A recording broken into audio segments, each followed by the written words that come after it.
Yo, smash that like button. What's up, y'all? What's up? Shout out to everybody on here, man. What's up, OG Momo? No Limit Vault. Did Money Duke really whoop? Man, come on, man. Vine dead, Money Duke dead, man. Come on now. Come on now. Send a cash out. I'm listening to Iceman while we wait for this John.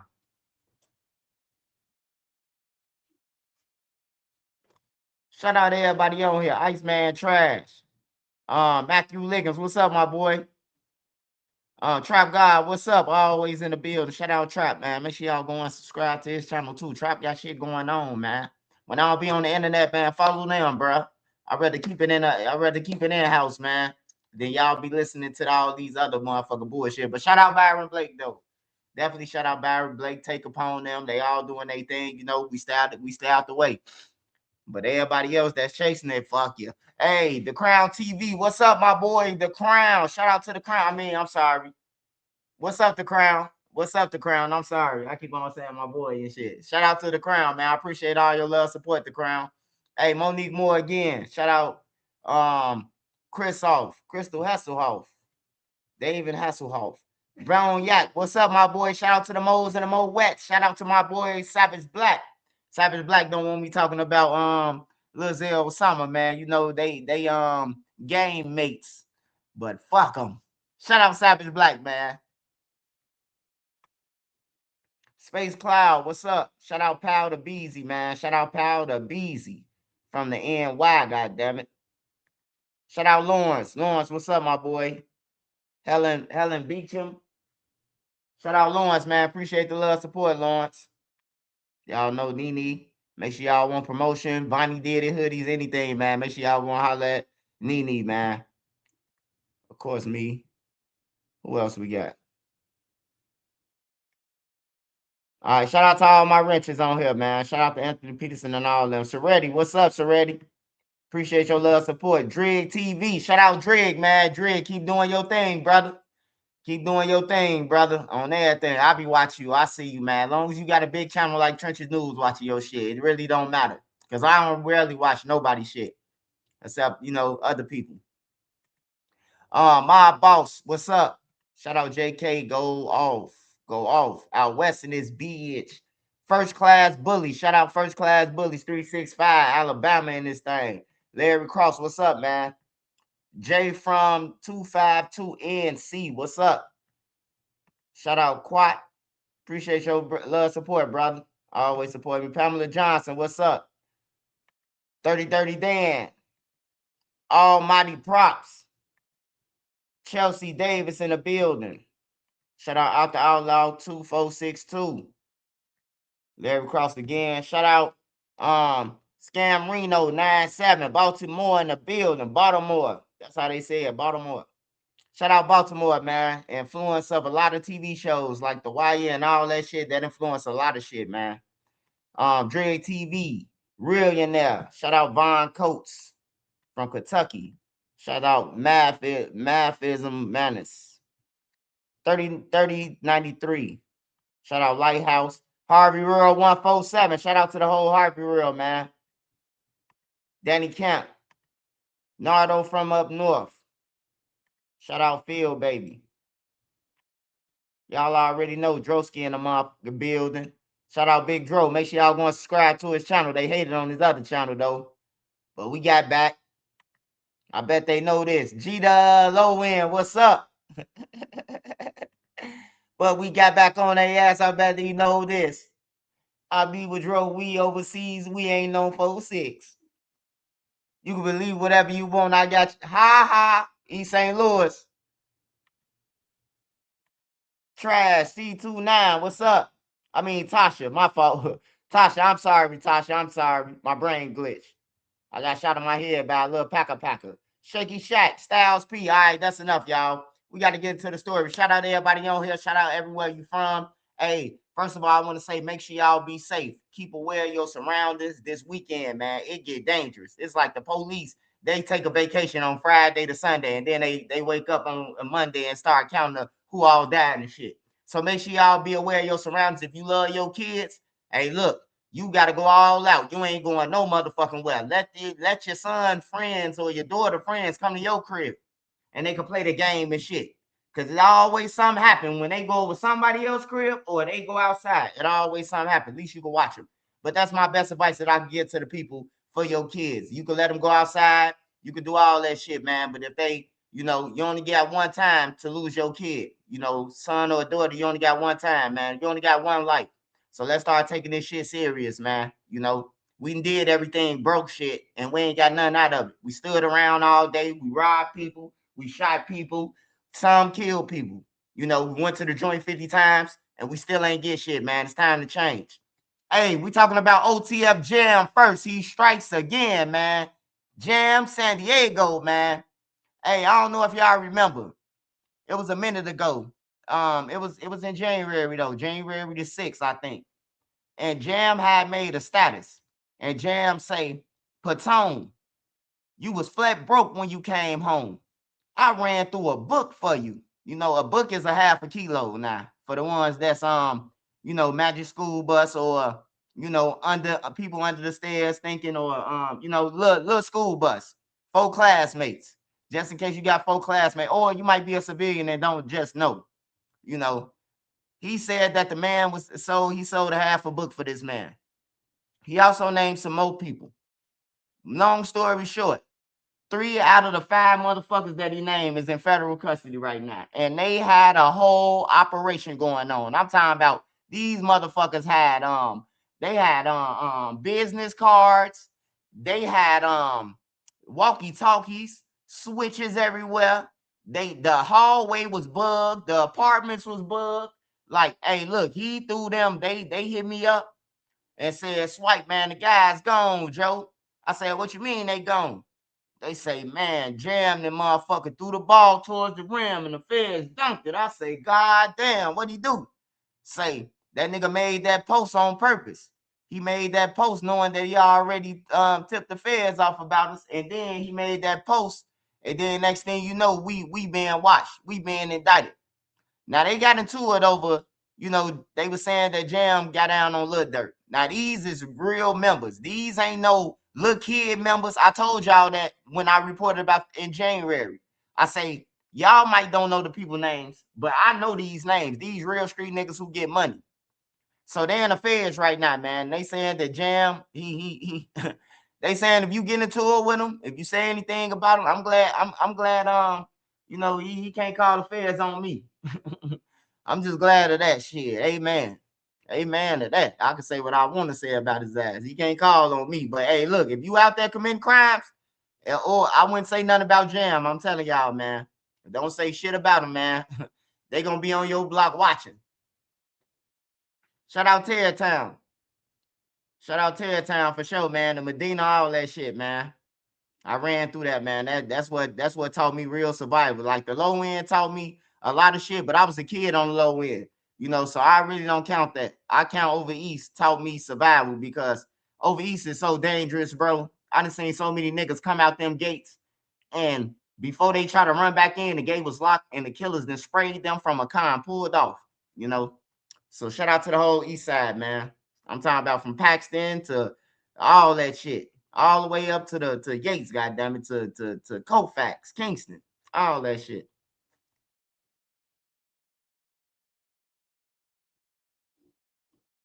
Say, I'm glad I'm not BD. Jackson and Keela is still free of indictments. Oh man, they coming. They coming, man. Hey, look, this one thing I'm gonna say about what Jam doing. We gotta remember, that they played Jam. We gotta remember that Lil Durk now was on the phone call saying how they beat Jam out. It looked like Jam got the get back of the get back, man. It don't look like, hey, look, it look like Lil Durk them losing. Cause Jam say he at home right now. So is it safe to say that he getting him some money? And Lil Durk up in there with the Jergens. You hear me? He in there with the finest Jergens. He probably hitting the guards though. Them guards going for some money. If you can get them $5,000 and without they check on top of that, shit, they gone. They gone like a motherfucker. But yeah, Boona tried to tell Lil Durk, he tried to tell him, man, like, go ahead and pay them, bro, for they throw you in a frying pan. And Lil Durk just kept on laughing, man. Kept on laughing and talking, man. Hey, for Lil Durk to be on a phone call though from jail and you a millionaire, like, you know, what I expect out of a millionaire who answer the phone, I don't expect for you to directly have a phone answering from criminals. I expect you to have somebody else. Hey, yeah, what's swipe at? Yeah, bro, you good? You get that money? All right, I'm gonna holler at you. I don't expect for you to be on the fucking phone with me talking about some, hey, yeah, what happened to that the tall dude who got nailed, who got put in the coffin? What happened to old girl who got shot in the car with her baby? Like, man, what the fuck is you on, man? You hear me? But yeah, Jam strikes again, man. It looked like, man, Jam made the post, the same post, and all the guys that he said, either he a motherfucking Miss Cleo or something, Terry Reading, or he struck. He struck, man. Feds love to play the wiretaps. All these guys ain't got to worry about seeing Jam in court. They ain't got to worry about it. Jam ain't in there. Hey, look, they not going to trial. Trust me. Hey, look, if you ain't fighting no murder and you fight some shit that you could come back home to real quick, 10 years, 15 years, you gone. You ain't finna be talking about some, oh man, we taking this to trial. They ain't got nothing. Man, they got wiretaps. They got them boys in an apartment, bagging up the dope, keep running in and out. They got all that shit, man. And they got all the hypes around that motherfucker buying drugs from them. God damn it. They through, you know. Them boys had a run, though. They had a nice run before they said something about Jam, though. I can tell you that. Because Jam said he ran through a half a key for them, you know. And Jam been gone since 2023, you know. So I don't even understand how the fuck they even got into it. It had to be a bitch. Hey, Jam, you know, bitch got mad at them because she ain't get no gas money or no waffles or no, you know, 6-piece fried hard. And she called, and Jam called. And she talked to Jam. She told Jam, hey, Jam, they time about that you told on Dirk and all that shit.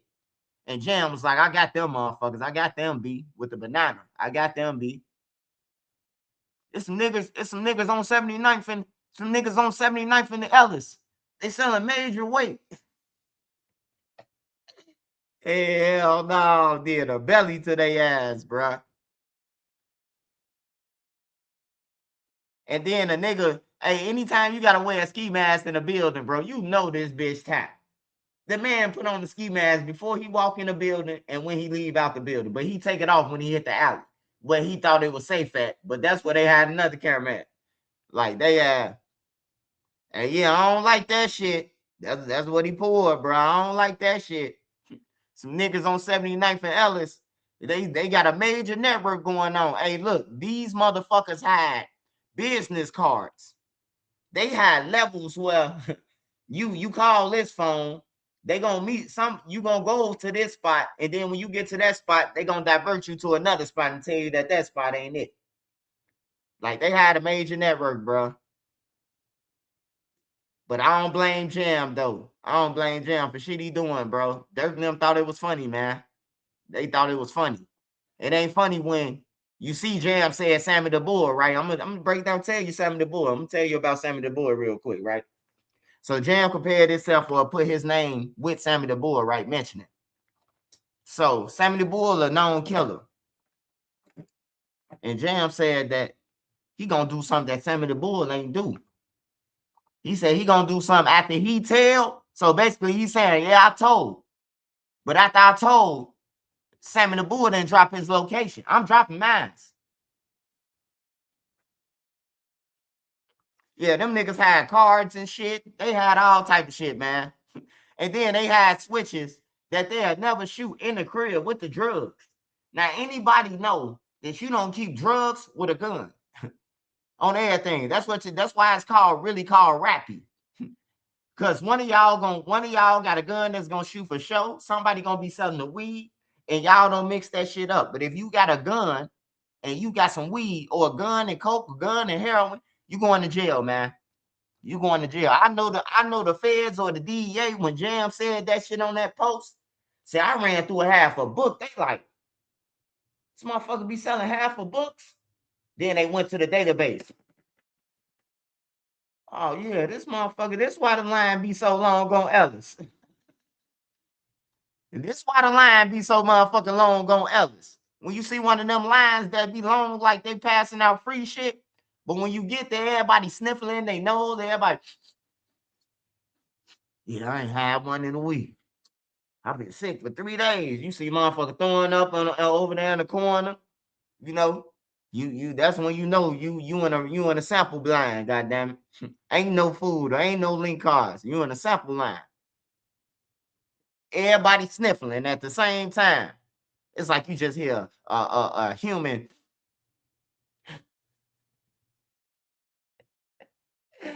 Hell no.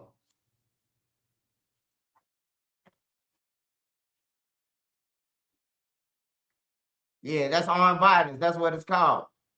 I tell these shorties that all the time. They be doing too much. Swish 30 pounds, Draco car. You like, damn, shorty. They not gonna offer you a deal. Yeah, bro. Like you don't even need that. And most of them be doing this shit for the internet. You got pounds, you got guns, you got all that shit. And then you on the internet. And then you when the police running your shit, the next hour later, you be, oh, they told on me. My op was on my page, on the fake page. Ain't nobody telling on your stupid ass. The police know who you is. They got a whole motherfucking center in the police station somewhere, and one of the police stations, ours is 35th in Michigan, where they can see all the cameras, all the dispatches up in that motherfucker, well, most of them. And you know what I'm talking about? They real-time criming in that motherfucker. When they really want to solve something, that's where they going to them cameras. Hey, look, rewind back this camera from this hour to this hour on this day. And they gonna sit there and watch that motherfucker. They work. Them cameras work, bro. Don't believe that shit. It's it sounds like you was in that line. Nah, man. Just for me being from the buildings, bro. You hear me? Just for me being from the buildings, bro. I seen my mama go out. I seen the who dream deflate like a true fiend's weight, for real. I ain't gotta do that shit to know how my mama did it. I ain't gotta do that shit to know how my uncles and them live. They ain't had shit. First, I told you, we moved from the projects to down there with Mr. T them and all of the rich people, my friends Sammy and Jerome and Kool-Aid and them. You know, if you know Kool-Aid, you from the streets, you know who Kool-Aid is, had money. I grew up down, hey, look, we went from Newtown from when I was like 3 years old, 2 years old, 1 years old, I think my brother said. 1 years old. When I came, we moved out to a house. We moved right back to the same apartment, man, that we moved from years later, man. Hey, yeah, but hey, you either seen it or done it, man. I seen motherfuckers in the hallway with needles in their arms. We jumping over them, nodding off. I seen dope lines. You know what I'm talking about? I seen it, bro. I just talk from experience. You ain't got to be no user to see it and know what it is. You can't pay me to go no. You can't pay me to go or no move with nobody in 2026. Hey, yeah, man. Hey, JK. Hey, go off. Hey, JK, go off. It ain't even worth it, man. Imagine you going to hit with a ski mask on to get away, and then you got these niggas. Pick your homie up before the ambulance, before the dispatch, before motherfucker. What's the Twitter dude name, Nini? The Twitter dude, the motherfucker who be sending out the tweets. That's how I survived Chicago too. When he came out, he helped me. Spot News. On my mama, bro. Niggas be telling before Spot News even get it. I knew Mikey was on the ground before anybody knew. Soon when Mikey hit the ground, motherfucking inbox me say, Mikey on the ground. Mikey dead.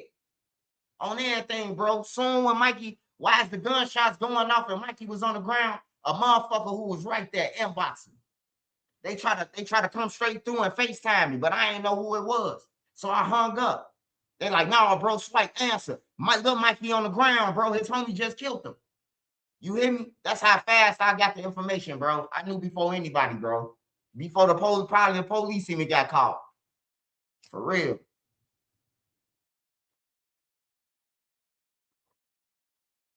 Yeah, everything and everywhere is the camera. And speaking about that, we finna talk about THF Bayzoo. Smash that like button, y'all. Support the channel. Send me a cash app, super chat. Do your thing, man. We finna get into THF Bayzoo. I need some likes up, though, before we get into THF Bayzoo. Because I got a message for his killers. I'm going to send a message. They told me to say something, so I'm going to say it. You hear me? Your ass is caught, bud. Smash that like button. It's only 65 likes. Smash that like button.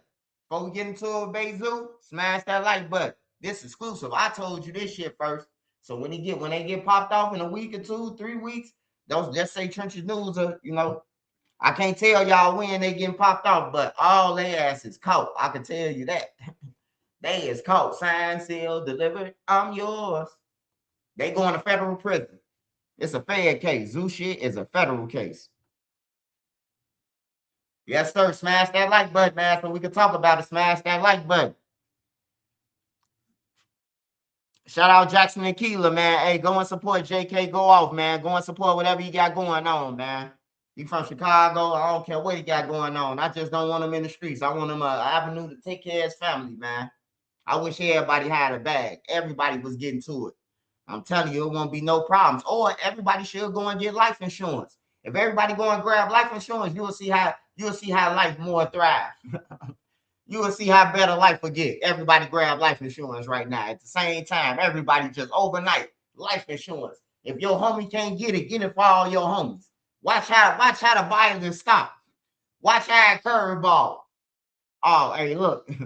Yeah, well, we got something to do something about this. Wall Street is losing money at this point. You hear me? I'm telling you.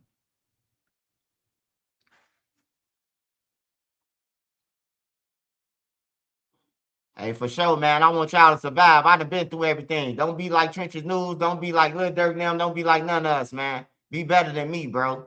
Be better than me. You won't have to go through the shit I went through, man. But I'm here to tell you, man, ain't shit in the streets.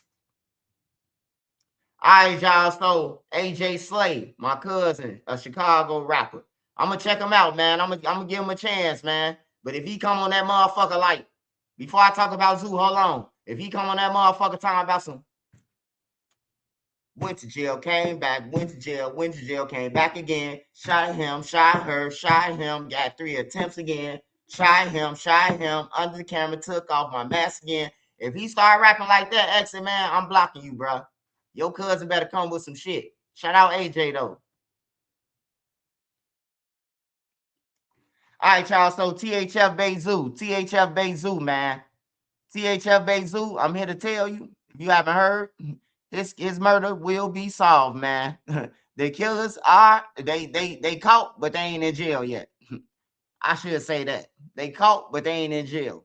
So whoever did it, all the other kids with the pumped up kicks, you better run, outrun the feds. All the other kids wanna shoot Basil, you better run, faster than the feds. You better run, I'm here to tell you, Tristan News tell you, man. They know who you is, man. They know your mama, your cousin, and every motherfucker body. Your ass going to jail, bro. Long live Zoo. Long live Bayzoo. I hope everybody get justice, goddammit. Don't come on my page talking about Zoo was a killer, all that shit.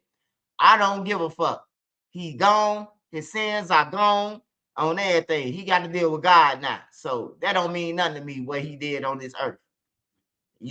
I wish he would have changed. I wish a lot of people would change. I'm trying to tell them. People I was in the street with, I'm telling them, hey, look, bro, you been in the streets with me. You ain't got shit, bro. It's time to change. Go and make you some shirts, some drawers, some pants. You know what I'm talking about? Sell something. It's over with. The streets is over with. The streets is over with, bro. I be telling them all the time we talk, bro. We don't talk about no gang shit. They still in the streets. Only thing I tell them when we get on the phone, bro, it's time. It's time for you to take care of your business, bro. You can't be 50 years old still standing next to the little square man, bro. Like, come on, man. We done did that shit. We done stood on the blocks and watch motherfuckers come. They kids get old and move out. We done watch all the Arabs on 63rd. We done watched the granddaddy run the store. He passed it down to his sons. They passed the store down, and then now they kids who was running around outside. Hey, let me get a free wildwood while I. All right, my dad looking. You know what I'm talking about? They got the store now. We ain't got shit. All we been doing is watching. You feel me? You get what I'm saying? All we been doing is watching. We wasting time. We watching other motherfuckers get it. Like for real, bro. You can't even be mad if you broke now. You can't wake up and be mad at nobody, bro. It's so sweet. I see niggas on TikTok. Ooh, my homie. One of my homies, he showed me 3 payments from TikTok. And he be on that bitch dancing, footworking. He be on that bitch doing all the shit. Eat food review, eating Italian beefs on that motherfucker. He getting 20K or better, bro. Every month. You can't tell me, man. Go and grab you a sandwich and eat that motherfucker on live. Somebody gonna say, hey man, that sounds good than a motherfucker. And that's how you get followers. And that's how you get followers. You go on that bitch and be like, man, don't y'all hate when y'all baby mama, man, you give her some money and shit, and then all on Friday, and all of a sudden now she gotta go somewhere, you gotta watch the kids. You know, anything could be relatable, man. Hey, look, just know that somebody relate to you, man. Somebody could relate to you on life. Everybody, anybody, somebody could relate to you. It's somebody going through the same shit you going through. You know what I'm talking about? Whether it's baby mama problems, somebody pregnant, somebody need help, somebody calling you begging, somebody, you know what I'm talking about? Like it's somebody out there that can relate to your story. Somebody went to jail, somebody that shot somebody that got caught by the police, somebody that told whatever. However you can relate to them. Somebody in this world could relate to you. Your situation. I ain't got 3 teeth in my mouth to be eating on camera. Hey shit, long as they them 3 good teeth.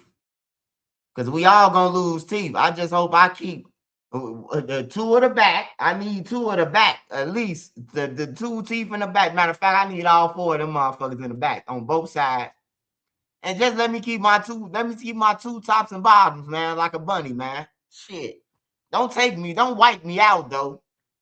Don't wipe me out though like that. I be telling Big Jesus, like, man, don't wipe me out like that. Don't just wipe me out. Don't just have me sucking on the chicken bone and shit.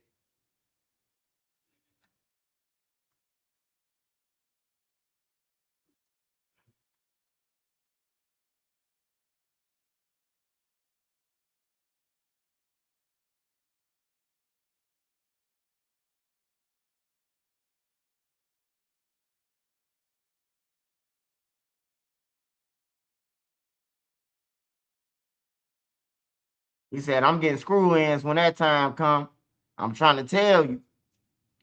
Nigga, y'all gonna be hearing Trench's News got stuck in Mexico. They trying to hold them. If they ever say Trench's News got stuck in Mexico, y'all know I'm over there trying to get a motherfucker some teeth over there. I'm trying to get some Kevin Gates in my mouth, goddamn it, after I lose these. I heard Duke beat Vine. Hey man, hey look, man. I'm just gonna tell you like this, man. Duke and Vine was homies. They did what everybody else do. Get into it over a bitch. That's it, man. That's life, man, in the trenches. Everybody getting into it over the same bitch.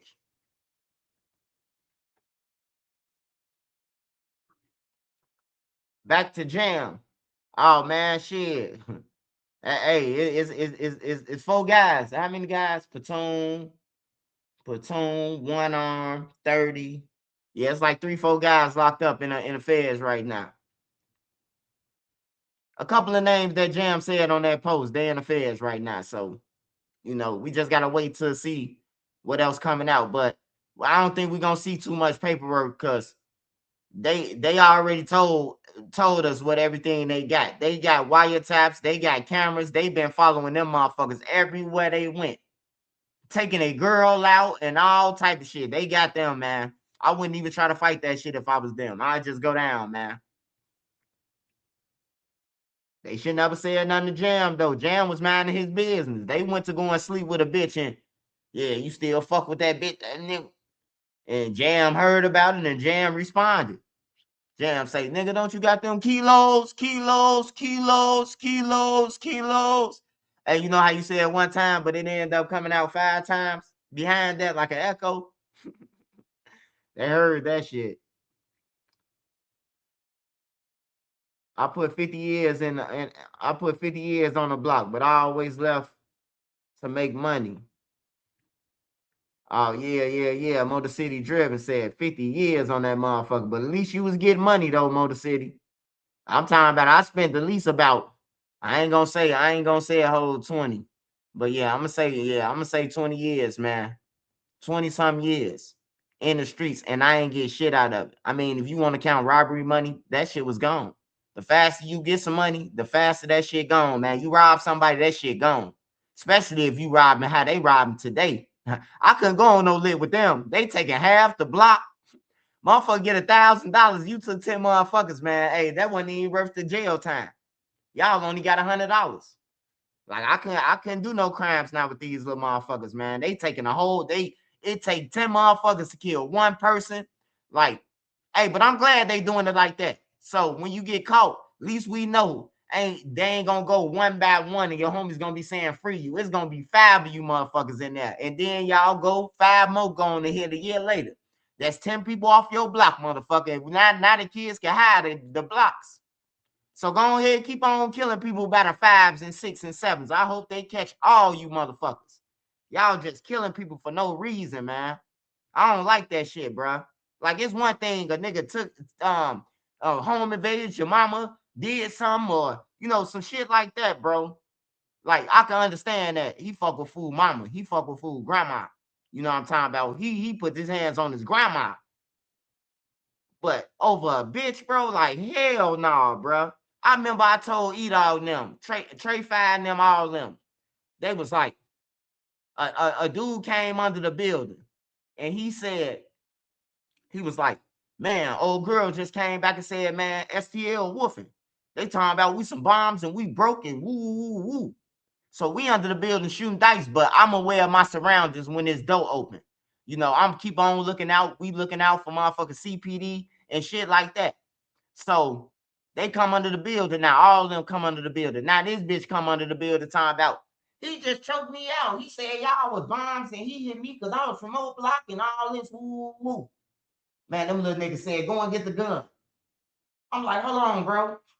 Y'all finna go and shoot over. Don't she fuck with one of y'all too?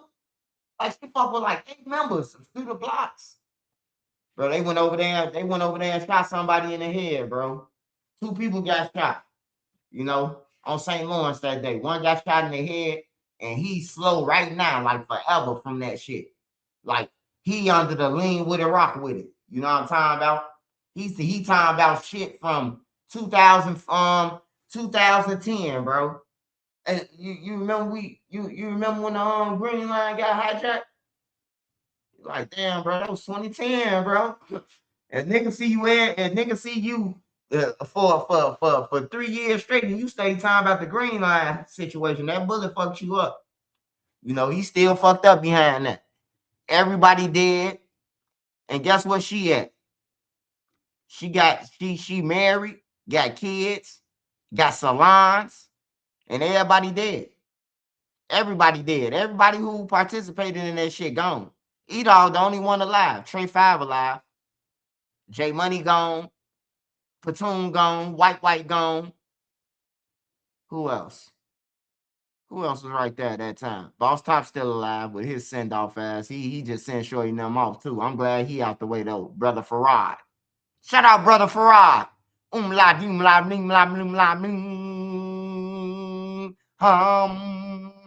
out, brother Farad, y'all. Shout out, Boss Top. His name Brother Farad now. Brother Farad ain't been on no bullshit, man. I respect that, man. Let's get these likes up. Smash that like button, y'all. Y'all just got on here so far. We're going to talk about Julio Fulio in a minute. I ain't trying to rush it right now. Smash that like button. Send me a cash app. Smash that like button. You can't smash that like button. Just send me a cash app, man. Smash that like button. I'm the truth. I be getting y'all real motherfucking information, man. But I don't go on no rants no more, so I guess y'all don't like that. I ain't going on no motherfucking rant. That's too much energy, man. Grandson, what's up, my boy? If y'all just got on here though, we talked about OTF Jam. We talked about Patone them, them Lil Durk affiliates. They be with Lil Durk. They got pictures with Lil Durk. You know what I'm talking about? They know Bunamo them and all that shit. Like, they real members, bro. They in the feds now. Cause they played with Jam name. According to Jam. Jam say, y'all playing with my name. And then next thing you know, some months later, they was indicted. Shit. They hit me up and told me the night before I reported about it. They say, man, Jam motherfucker, he threw the feds an alley hoop, scud them in jail. I'm like, who in jail? They got the name of them. I'm like, damn, they got Patone. They say, yeah. I say, damn, bro, he lost his whole operation. He always come home and get the same operation back, though. He go to jail for drugs, come back, and get his operation back again, man. He take his chances around the same motherfuckers who probably set him up. Because he copping out, so he don't know who he sold to. They ain't going to tell you that unless you go to trial.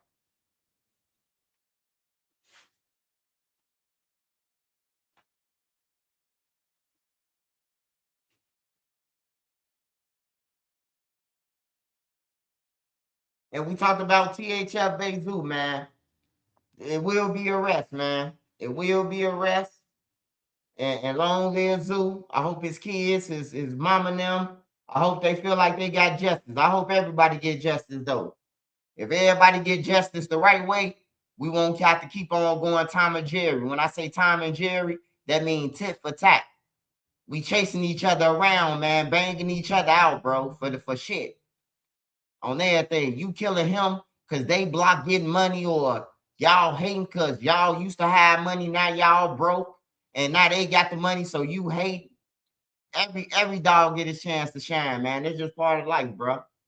It ain't nothing that block did. It's just God, bro. God moved that shit around, man. He makes sure everybody get a chance to smile and say, you know what I'm talking about, I'm doing something, you know. Whether you evil or not, man, I just think God give everybody opportunity to touch that sack.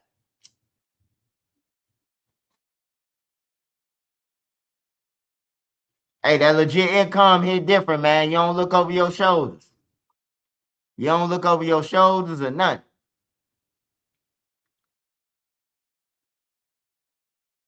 Hell yeah, for pennies. All right, y'all. We finna talk about the Julio Fulio real quick. But before that, smash that like button, y'all. Hey, I want to talk about Ben 10 first before we get into Julio Fulio. They say Ben 10 was shot by his own homies.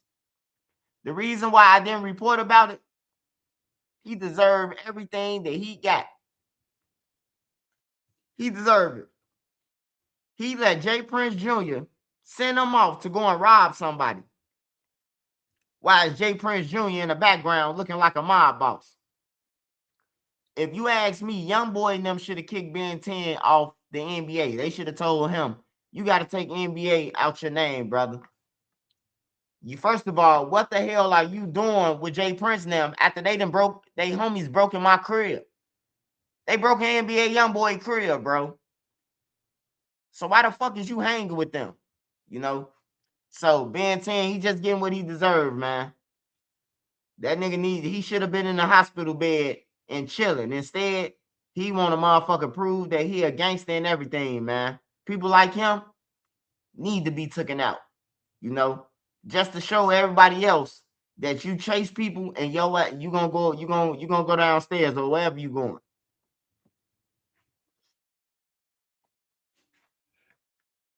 Yeah, getting shot twice, but getting shot by your homie hit fucking different.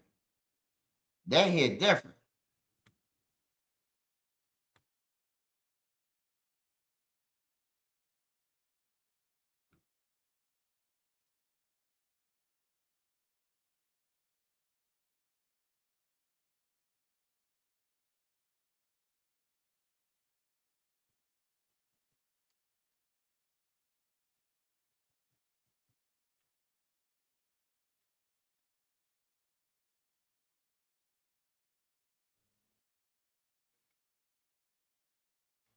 Smash that like button, y'all. Smash that like button.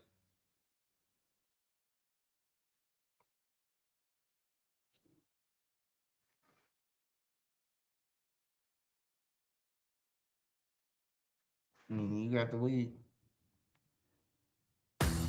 Join Delicious Rewards and turn points into free Culver's favorites.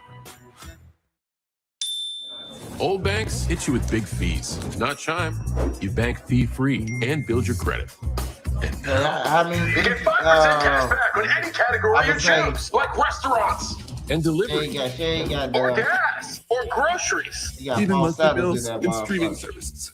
Park it in a high-yield savings account, and voila. Mr. Gonzalez, are we waiting for Mr. Hernandez or no? We finna watch the verdict of Judge, Julio. The jury Let's not decides rule faithful things for a here, man. So I'm not sure And Julio, where he we is. finna watch this. I'm sure he's And close. then we're gonna go on from there, man. Long live Bayzoo. And I hope his son them, go a straight way and don't be like dad, man. Amen. Long live Zoo. Don't get on my shit talking about Zoo did nothing. I don't care about that shit. Hey, Swipe, you said Zoo hooked it up. Hey, look, bro. If you knew what I knew, you would be like, damn, they finessed the internet. I can't tell you. Do your own homework. Long live Zoo.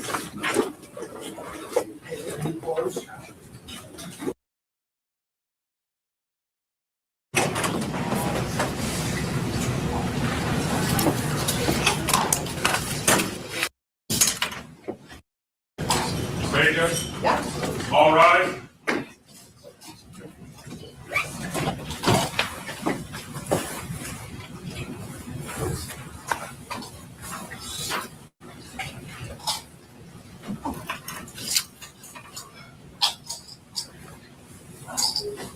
All yours right there.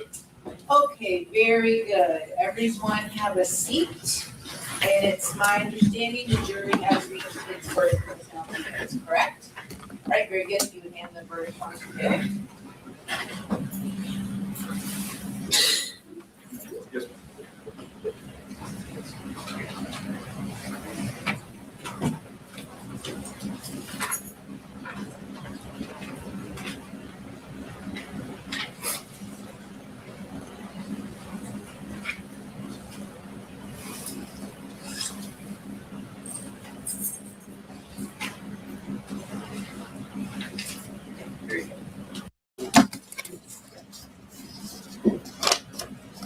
Yes. And whether the state proved one or more calculated and premeditated.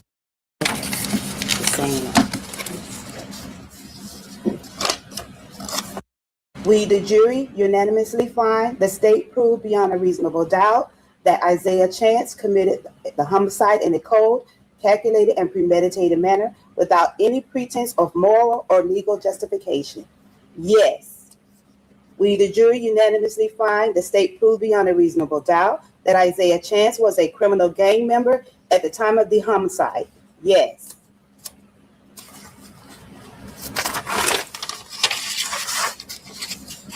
We, the jury, have unanimously found the state proved one or more aggravating factors. Each of us has considered whether one or more mitigating circumstances exist. Each of us has weighed whether the proven aggravating factors are sufficient and whether the proven aggravating factors outweigh any proven mitigating circumstances. We have further considered whether Isaiah Chance should be sentenced to life in prison without the possibility of parole or death. We, the jury, finds Isaiah Chance should be sentenced to life in prison without the possibility of parole. Dated this 15th day of May, 2026 in Hillsborough County, Florida, Miss C.S., foreperson of the jury. Defendant Sean Gathright, verdict form, penalty phase. We, the jury, unanimously find the state proved beyond a reasonable doubt that Sean Gathright committed the homicide in a cold, calculated, and premeditated manner without any pretense of moral or legal justification. Yes. We, the jury, unanimously find the state proved beyond a reasonable doubt that Sean Gathright created a great risk of death to many persons. Yes. We, the jury, unanimously find the state proved beyond a reasonable doubt that Sean Gathright was contemporaneously convicted of a felony involving the use of violence to another person. Yes. We, the jury, have unanimously found the state proved one or more aggravating factors. Each of us has considered whether one or more of the mitigating circumstances exist. Each of us has weighed whether the proven aggravating factors are sufficient and whether the proven aggravating factors outweigh any proven mitigating circumstances. We have further considered whether Sean Gathright should be sentenced to life in prison without the possibility of parole or death. We, the jury, find Sean Gathright should be sentenced to life in prison without the possibility of parole.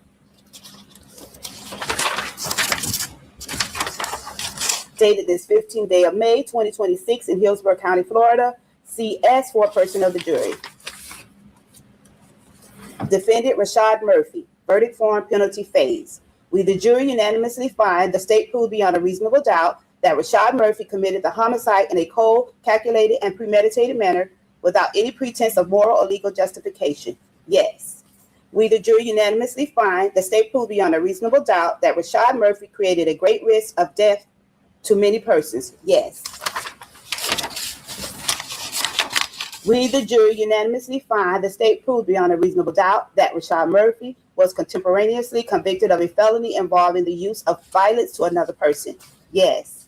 We, the jury, unanimously find the state proved beyond a reasonable doubt that Rashad Murphy was a criminal gang member at the time of the homicide. Yes. We, the jury, have unanimously found the state proved one or more of the aggravating factors. Each of us has considered whether one or more mitigating circumstances exist. Each of us has weighed whether the proven aggravating factors are sufficient and whether the proven aggravating factors outweigh any proven mitigating circumstances. We have further considered whether Rashad Murphy should be sentenced to life in prison without the possibility of parole or death. We, the jury, find Rashad Murphy should be sentenced to life in prison without the possibility of parole. Dated this 15th day of May, 2026 in Hillsborough County, Florida. CS for a person of the jury. Go, go, go. The client's waiting. Wait, this is last year's deck. Oops. Defendant Davion Murphy. Jury verdict form, penalty phase. We, the jury, unanimously find the state proved beyond a reasonable doubt that Davion Murphy committed the homicide in a cold, calculated, and premeditated manner without any pretense of moral or legal justification. Yes. We, the jury, unanimously find the state proved beyond a reasonable doubt that Davion Murphy created a great risk of death to many persons. Yes. We, the jury, unanimously find the state proved beyond a reasonable doubt that Davion Murphy was contemporaneously convicted of a felony involving the use of violence to another person. Yes. We, the jury, unanimously find the state proved beyond a reasonable doubt that Davion Murphy was a criminal gang member at the time of the homicide. Yes. We, the jury, have unanimously found the state proved one or more aggravating factors. Each of us has considered whether one or more of the mitigating circumstances exist. Each of us has weighed whether the proven aggravating factors are sufficient and whether the proven aggravating factors outweigh any proven mitigating circumstances. We have further considered whether Davion Murphy should be sentenced to life in prison without the possibility of parole or death. We, the jury, find Davion Murphy should be sentenced to life in prison without the possibility of parole. Dated this 15th day of May, 2026, CS for a person of the jury. All right, members of the jury, now going to ask you all the same question, similar to what happened after guilt phase for the whole jury. So I'm going to ask you about the jury's decisions that you have just heard. Juror number 9, initials DM. Do you agree that the decisions as read by the clerk accurately reflect what the jury decided? Juror number 16, initials AM. Do you agree that the decisions as read by the clerk accurately reflect what the jury decided? Juror number 19, initials LY. Do you agree that the decisions as read by the clerk accurately reflect what the jury decided? Juror number 24, initials WW. Do you agree that the decisions as read by the clerk accurately reflect what the jury decided? Juror number 32, initials CRP. Do you agree that the decisions as read by the clerk accurately reflect what the jury decided? Juror number 47, initials AM. Do you agree that the decisions as read by the clerk accurately reflect what the jury decided? Juror number 49, initials CG. Do you agree that the decisions as read by the clerk accurately reflect what the jury decided? Juror number 78, initials AC. Do you agree that the decisions as read by the clerk accurately reflect what the jury decided? Juror number 142, initials TL. Do you agree that the decisions as read by the clerk accurately reflect what the jury decided? And juror 157, initials CS, do you agree that the decisions as read by the clerk accurately reflect what the jury decided? And juror 158, initials JH, do you agree that the decisions as read by the clerk accurately reflect what the jury decided? And juror 167, initials JE, do you agree that the decisions as read by the clerk accurately reflect what the jury decided? All right, I have one last formal instruction for you all, then I have something more personal to say. Ladies and gentlemen, I wish to thank you for your time and consideration of this case. I also wish to advise you of some very special privileges enjoyed by jurors. No juror can ever be required to talk about the discussions that occurred in the jury room except by court order. For many centuries, our society has relied upon juries for consideration of difficult cases. We have recognized for hundreds of years that a jury's deliberations, discussions, and votes should remain their private affairs as long as they wish it. Therefore, the law gives you a unique privilege not to speak about the jury's work. Although you are at liberty to speak with anyone about your deliberations, you are also at liberty to refuse to speak to anyone. A request to discuss either your verdict or your deliberations may come from those who are simply curious, from the media, from the attorneys, or elsewhere. It will be up to you to decide whether to preserve your privacy as a juror. On a much more personal note, these are tough cases. These are tough cases. And I've handled a lot of tough cases. This is my first rodeo. Now streaming on Angel. Deep down, before society collapsed, we were already falling. All over the court! It was only a matter.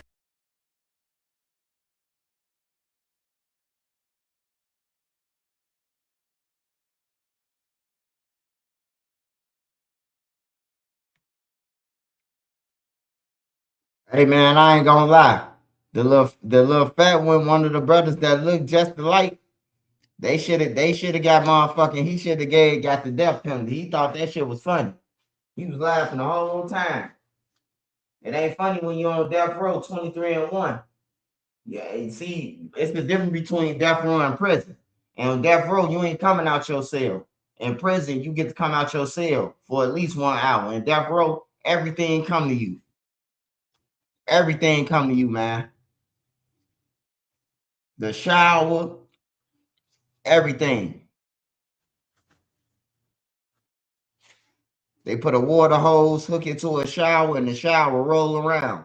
All you do is step out your cell and step right into a cage. There ain't no way to live life, man. That ain't living life at all, bro. That's living like a sucker. They should file an appeal. Trial should have been severed. No DNA. No, ain't no trial. Ain't no severed, bro. Them niggas was all together. Ain't no severed.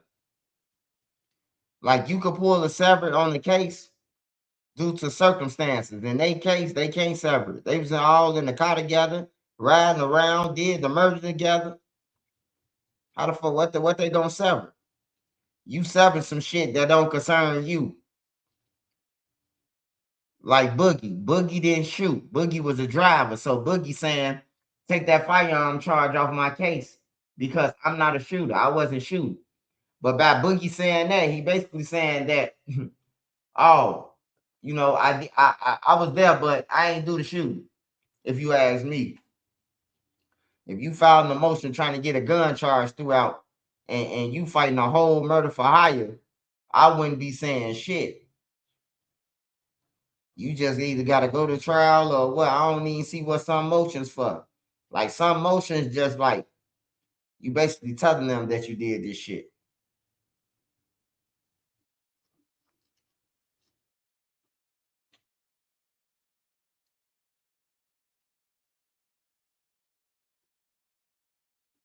Yeah, they be thinking it's all a joke. All the little kids think this shit a joke. Everybody think this shit a joke, man. This shit ain't no joke, bro. Sitting in jail for the rest of your life. Ain't no women Cause man, everybody ain't talking to no guards, bro. Everybody ain't don't get that blessing. You might have 1 or 2 people who talking to a guard, who a guard fall for. On everything, you ain't gonna never get to sniff them draws.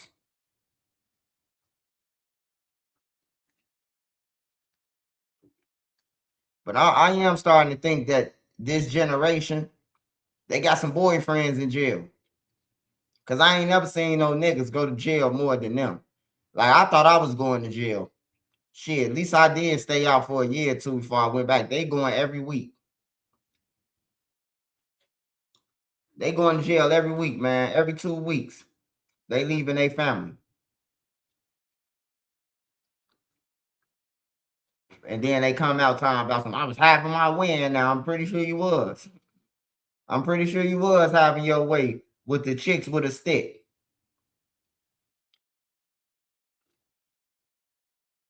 They even going to PC now.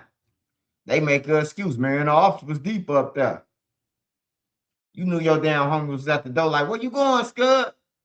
Man, the officer up here deep, Scud. I'm going to PC till I get out. Then next thing you know, they get the kite. They send a kite. Somebody go to court and bring it back. Man, they say dude from your block over there messing with the punks. You hear me?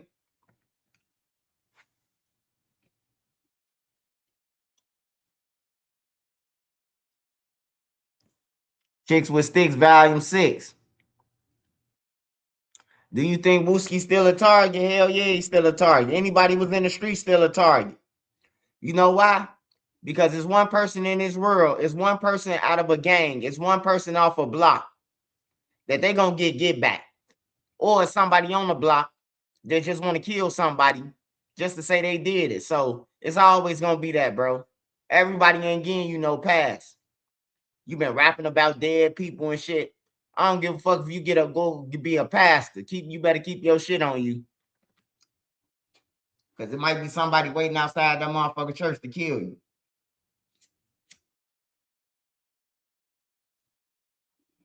Hey, family members, don't nobody forget.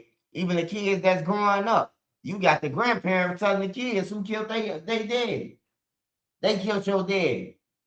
Then before you know it, you got the kids saying, you know, F this block, F that block. Because the grandparents gang bang. This a fucked up generation, man. My grandma, hey, look, my grandma loved us. We could come in her bed. She had a lot of grandkids at one time. My auntie had 10 kids. Well, she got 10 kids. My daddy got 14. My Uncle Jack got 9. My auntie Michelle got like 7 to 8. My Uncle Nate got like 10 kids. My Uncle Jack got 10 kids.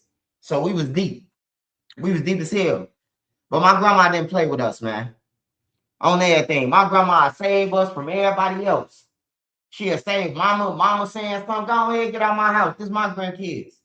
Daddy say, hey, you know, you ain't, hey, look, this is my grandbaby. You know.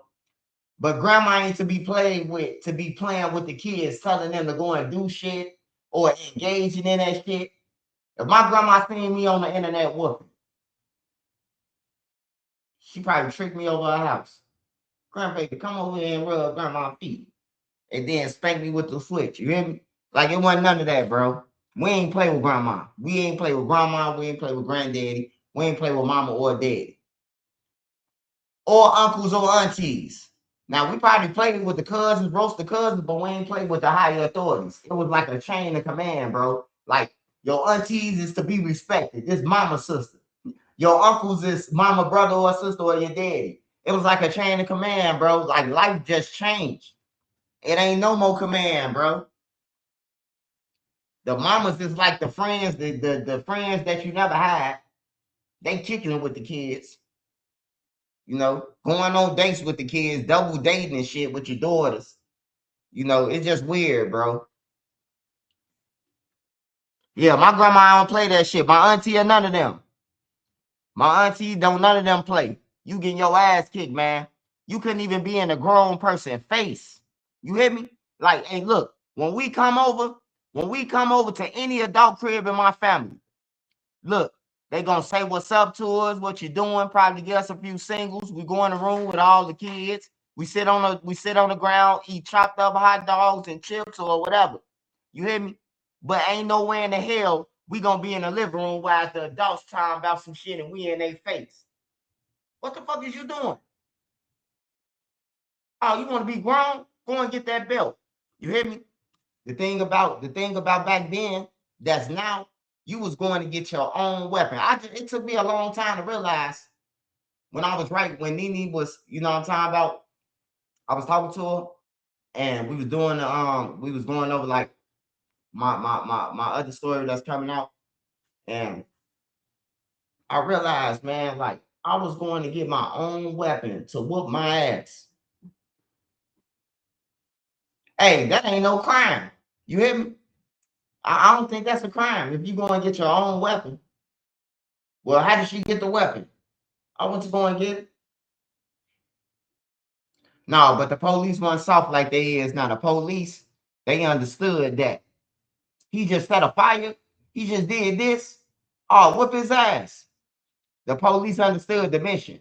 That's why it wasn't fucked up back then. Even though everybody was off crack and heroin and shit like that, you know, some kids was taking care of their family at a young age, taking care of their brothers and sisters because their mom was off drugs. The police understood the mission. They understood that, you know, we can't take them to jail or they're going to lose their whole family over one kid being bad, you know. But then that's where the gang members kick in at, because the game, Detroit won. Nene said they was going to win and it was going to go up and down like Wall Street. Yeah, Nene said that Detroit was going to win and then they're going to go back, and then that's for the money, bro, to keep the money rolling. I seen that when Detroit was up 9 points and they let Cleveland come all the way back, and Cleveland turned over the ball 50 times. I'm like, this shit rigged. This shit rigged. He say when motherfuckers got a real face, the best thing you can do for yourself and your family is move. Oh, yeah. Ain't nowhere in the hell Stain's supposed to been on 75th. But your homies don't love you. Your homies want the clout. Your homies want to be seen in pictures with you. You hear me? Like, them ain't no real niggas. If Stain would have came home, bro, I would have told him, hey, look, we ain't hanging on the fire. That motherfucker hot. A person could ride both ways and air us out, and we stuck against a wall standing in front of a fucking stove. And the stove so long, the storefront, that, bro, you gonna have to run to the corner of 75th or of Harvard to turn and run down that street, or the corner of Stewart. That's a long ass way, man. That's a long ass block strip to be running from bullets. And you can't run through no cut or none of that, because ain't no cut on the side where Stain them was standing at. It's all stores. It's all building. You gonna die, man. Ain't nowhere in the hell I finna stand around not just seeing all these niggas die. Every time I seen somebody die from Gyro or O Block, I went out of town. Right after they died, I went out of town for, hey, look, let me go ahead. They say death come in threes, so let me go ahead and wait till the third person died before I pop back out. Oh, that was my mentality. I swear to God. Say what you want. All swipe fucked up, man. Say what you want. That's how I felt on everything. One person just died. Let me go ahead and stay till the third person died. I'm finna go out of town, bro. Niggas call me, hey, Swipe, where you at? I'm out of town, bro. I don't hear no gunshots this way. Shit.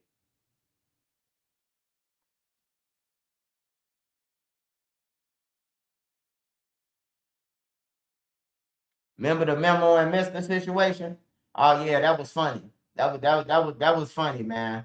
Rico Reckless situation with Mr. They was fighting in the stove. Well, they weren't really fighting. They were just power washing each other. They was swinging their arms in a windmill. They was fanning each other off. They both was hot. They both was hot after a cup of coffee. Shirts and blouse. Yeah, rest in peace, Little Mister, man. Rest in peace to Little Mister. He was a cool ass dude, bro. I remember the first time I met Little Mister. Me and Duck plotted. Hey, Duck. I say, Duck, that's Little Mister. He had his hand over his head. Duck like, yeah. I'm like, check it out, Duck. I'm like, let's get that nigga, man. He always talking about some motherfucking no lacking. Let's get his ass on everything. We got him. Hey, they got me back. They got me back. They put mayonnaise in my shoes. They put baby powder all in my dreads and oil and some more shit. So after I got my get back, Mister chased me down the street, bro. I poured all type of shit on his ass. No lacking, homie. He jumped up, chased me down the stairs. He chased me all the way to Dex and them block. He stopped at the bully. I ran across that motherfucker. That shit was so funny, man. That's when the days was good though, bro. We was at Motown. We was living on the JB's shit. On the JB's block, my boys. A lot of my boys over there, man. I love the JB's. Shout out to the JB's, man. On everything. But yeah, Lil Mister was a cool motherfucker, man. I could say that, bro. Like to kill Lil Mister. I know he be rapping about people and shit, but if you just ask me, like, do Lil Mister deserve to die? If I was in the streets, I just look at Lil Mister like he a rapper. I swear to God, bro. Like, you can't trick me off the streets by rapping about no shit. You gonna have to say something that you gonna have to really be a threat in your music for me to slide on you. Like, I'm not just sliding because you talking about some what happened to your homie Fred? Hit the head. Like, bro, get that shit out of here, man. I ain't finna go out my way to kill you because you made 51 dead off sounding like Down syndrome. You know, I ain't finna trick myself off the street by that shit. You know, like I know it's disrespectful, but you can't trick me off the street by saying no song. Nah, I ain't going for that. Niggas be going to jail. And then they come out in court. Why you kill him? Because he made a song rapping about him. Like that's some stupid shit. Rapping about his relatives and shit like that. I ain't going out my way to catch no motherfucker. Because everybody gonna be laughing at you when you get caught. He dumb. He crashed out. I seen it with Lil Durk, man. Hey, to all the young kids out there. Hey, learn off Lil Durk. Lil Durk was hot. Everybody told him to slide. Slide for Vaughn. Slide for Vaughn. You ain't sliding for Vaughn. And then soon when he said, you don't hear them comments no more. Now he a goofy. He dumb. He crashed out. You hear me? Like for real. I learned from Lil Durk, man. If you don't learn from anybody else, learn from Lil Durk. Lil Durk, they bag Lil Durk to slide on them people. Now he slid. Now he the dumbest motherfucker on earth. I still say he dumb though. He dumb than a motherfucker for letting some people that he don't even know tell him to slide. Some motherfuckers he ain't never met before told him to slide and he did it. And then the niggas who did tell him to slide for Vaughn, that's on the blocks.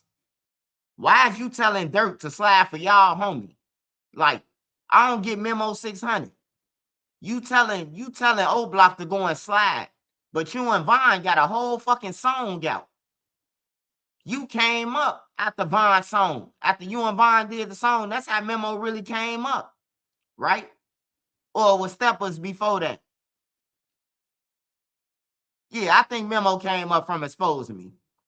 So for you to tell them to go and slide for Vaughn, and Vaughn brought you a house, Vaughn brought you a car, Vaughn helped you get your teeth fixed, or whatever the fuck he said Vaughn helped him. Why you didn't slide for Vaughn? You know, that's why I say y'all got to just listen to niggas. Niggas from the same area, niggas who the same thing as O Block, niggas who got the same ops telling O Block to slide for Vaughn. That's crazy. That's crazy that's crazy to the motherfucker. You would be a damn fool to do it. If I was O Block, that's what I would have been told Memo. Why you ain't slide for him? You'd have been in Cali, you'd have been in Atlanta, you'd have been there, motherfucker. Well, why your ass ain't slide? You stay out there with Quando, Rondo, and them live at.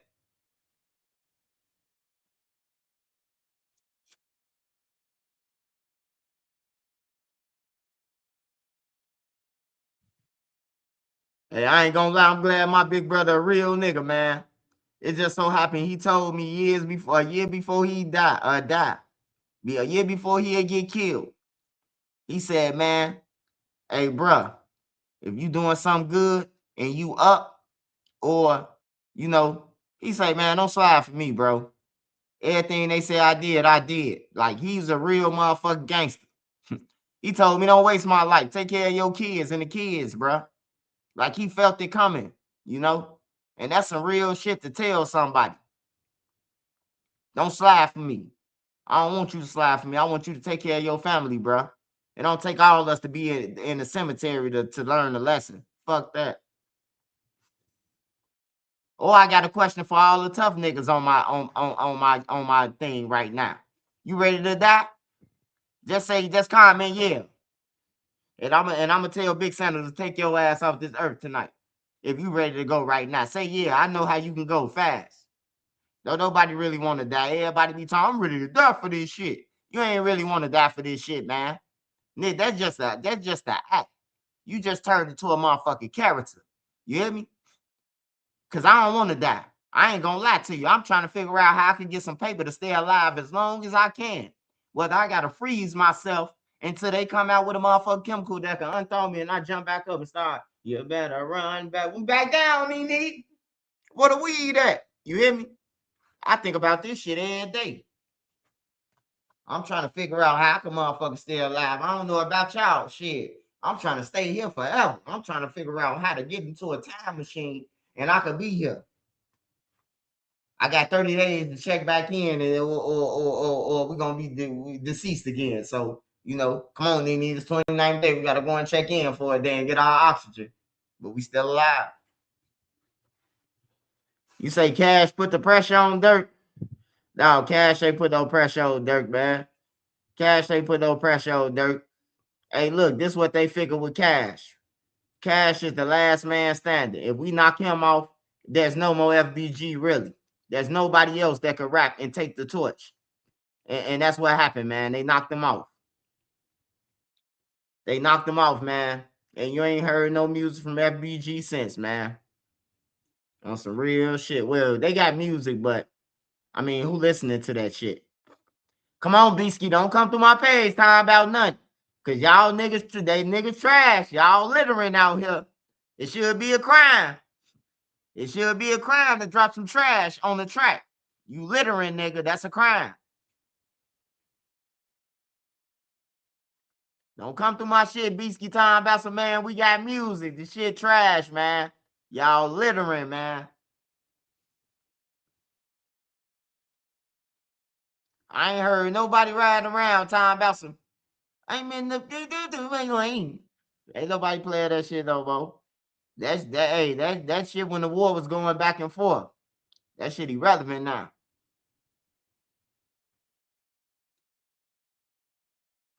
Say Cash put the pressure on Dirk. Oh yeah, I read that. He ain't put no pressure on him, man. Dirk was up, man. Hey, look, I'm gonna keep it real with you, bro. I love Duck. Duck is my, like, if I was them rappers, Duck, Pappy. Well, I'm gonna say Pappy first. I ain't gonna need cap. I told Duck that shit. I say Duck. I love you, man. You the rap father. But this nigga Pappy, man, he finna scope. You hear me? I told Duck that. And I called Duck the rap father. But Dirk's something different, man. Dirk's something different. I'm telling you, man. I listen to the man music. Dirk bust his ass to get where he was, bro. And for him to bust his ass to get where he was and lose India, lose the kids, lose everybody. For them bombs, you ain't even know Vonnie. You don't know Jam, because Jam been gone for 12 years. So when did you know Jam? You seen Jam. See, I be telling people, it's a difference between you know somebody or you heard about them. Lil Durk, hey, look, if you go to Jam interview, Lil Durk didn't even know how many years Jam did. He say, hey, Jam, how many years you did like a fan? Nigga, if that's your homie and you know how many, I know how many years Jam did. You know what I'm talking about? He ain't even know how many years Jam did. He gave Jam $50,000. Jam was doing murders way back then. And so if you really want to say Durk snitched on Jam first, he did. He did. Because he said in his songs, and back again, he said Jam was getting the money for the murders when the low was in. You hear me? Like, for real, bro. Like, that's telling on a motherfucker, bro. You like really throwing a curveball. Like, oh, this a real killer. Like, this is a murderer. But all them love that shit. I told Zoo that. Zoo called me talking about some, man, hey bro, why you reporting about me, man? Woo, woo, woo. I thought we was tight. I say, hey, look, bro. Hey, look, I ain't never going back to the streets when I get off YouTube, nigga. I don't give a fuck what y'all say. I'm reporting about you motherfuckers. On everything. I told him, I say, Zoo, did you tell Dirt? Stop saying that you the chief. Low key, you the chief around here. He say, man, I'll be telling his goof ass that on call. He don't never be listening. You know, I asked Zoo that though. I say, do you be telling Lil Durk stop saying your name? Cause screaming that I'm a chief, that's gonna bring a spotlight to me. Oh, he the leader. You know what I'm saying? Or when we do get picked up by the feds, they got me at the top of the chart. They got you behind me, but I ain't seen no money and you got all the money. Like, fuck that. You ain't finna be throwing no curveballs to the feds talking about I'm the chief around here. Shout out my nigga Boona, cause he a chief. They said I killed him sooner, cause he a thief. You hear me? Like, that's dry snitching, man. That's dry snitching like a motherfucker, man. Whatever they want to call it, low snitching, high snitching. He just did it. He ain't do 100 miles per hour snitching like Swipe did. He only did 25%. You know, they always throwing a motherfucker tech in the game, man. I just be watching them, man. They move the goalposts every time. Young Thug told the police before he said you could call my number anytime, and I'll let you know what's going on. Hey, look, you don't need no paperwork. You don't need to know. Hey, look, all you need to know is somebody went down, and you will never know that somebody went down because they called his phone. You got to think back to the time of around the time that he told the police this and see who the fuck got arrested.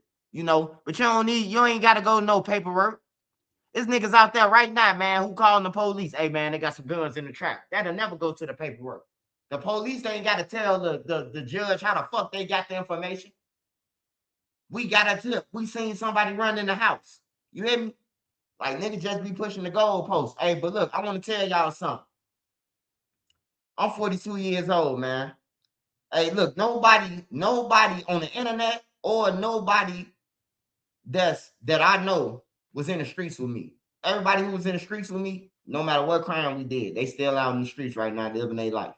You know what I'm talking about? Some got money, dispensaries and everything, and some, you know, they making it in the streets, but none of them arrested. I do this shit for the kids, man. The kids need them streets this summer. The kids need the parks. They need all that shit. I want to see the kids jumping ropes.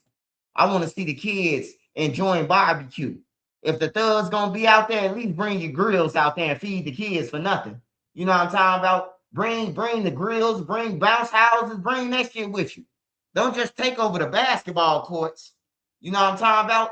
Like, let the kids have the beach. Let them have that shit, man. You know, niggas be taking over that shit. But then again, what kids is Trenches News talking about? I know y'all be confused with that shit, because I be confused sometimes. What kids I'm talking about? Because when the kids got the beach, them the motherfuckers who tearing up the beach. Them motherfuckers the ones who shooting up the parks. You know, I'm talking about the civilians, man. I'm talking about the kids that's at the beach really to swim and not to pocket watch, not to watch a motherfucker and see who up there so you can start shooting, you know. And to all the gang members out there, we need accountability, man. Motherfuckers need to hold their members responsible. If you shoot a kid, if you kill a female, you do any of that shit, turn their ass in, man. The same rules apply when Larry Hoover and them was out. Same rules apply when Chuck and them was out. And the same rules apply when Cole Black and them was in. And all the rest of the motherfuckers. Jeff Ford and them was in. You can't kill no kid. You can't do none of that, bro, and kill an innocent person, bro. The gang was turning you in. That's one thing I like about the gangs back then. If you shot a motherfucker getting off the bus and he was innocent, and his mama on the news like, they killed my baby. He had a 4-year scholarship. Hey, bro, out of nowhere, they'll be like, the police just had made an arrest. The gang members was doing it, bro. Then nobody want the block hot. We got to make this $90,000 a day. We can't make $90,000 in the police looking for a motherfucker who killed Shouty, and we know who did it. So they was getting your ass up. Y'all might call it snitching today, but I call that shit community justice on everything, bro. So the police won't have to ride around looking for a motherfucker and possibly kill you, you know? But I respect all the gang members from back then, bro. Like for real. They was grimy as hell. They was graper man too. Cause they was sleeping with my classmates. You hear me? Like all the gang members was pulling up to the schools, 8th grade when we was in Douglas. Not 8th grade, but when we was in Douglas, my big brother was in 8th grade. I was like in 5th before I transferred to the suburbs. And the gang members 6th grade, they was out there, bro. They was out there with their Chevys beating. The teachers never said nothing to them. They never try to holler at the teachers and shit. They was there for the kid. Where you going, Mariah? Oh, they said they finna buy me some shoes. Mariah come back to school this Friday. Mariah went with them. She come back to school on Monday. Thursday, she pregnant, throwing up, and her shoes balled up. And all the guys ran a train on her. Now, guess what? Guess what the thing about this? Now the gang member saying that ain't they baby. I ain't get you pregnant. I don't, yeah. You hear me?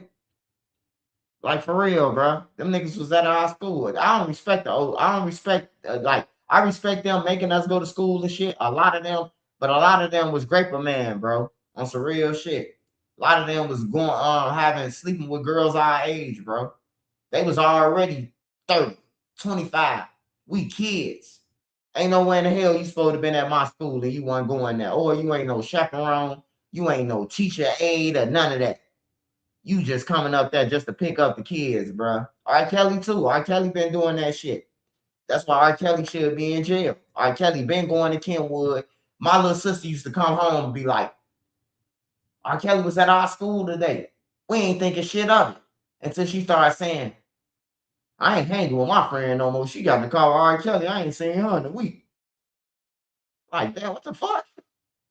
That's why your friend ended up on the milk cart? Damn. You tell her mama she jumped in the car? Nah, we ain't say nothing. She told us not to say where she was going. And then all the girls on the low end got to saying, we was at R. Kelly house.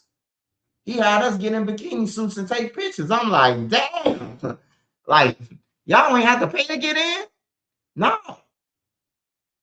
They took pictures of us. He rubbed us down with oil and shit. I'm like, yeah, Kelly, you're free.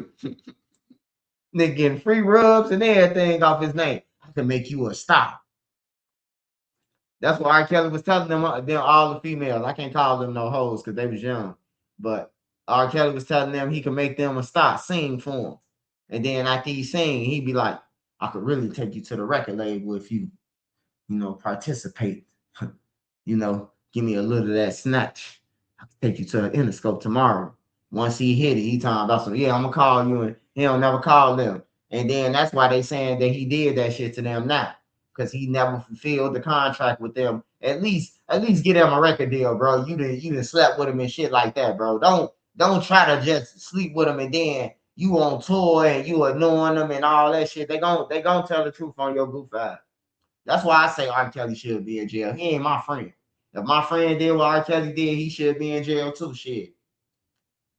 And anybody else, I don't get no fuck.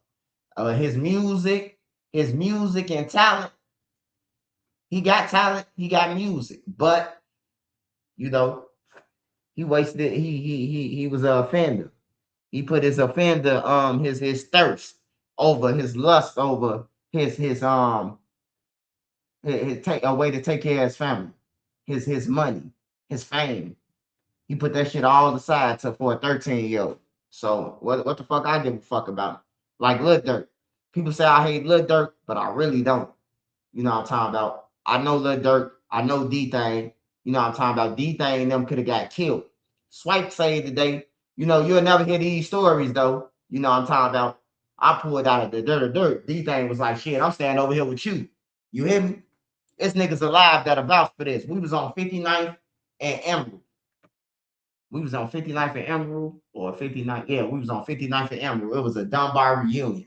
I went with my homie. I usually don't even go to shit like this. It was an open air field, like a big ass field that man, it was 1,000 people out there. Everybody had guns, come to find out.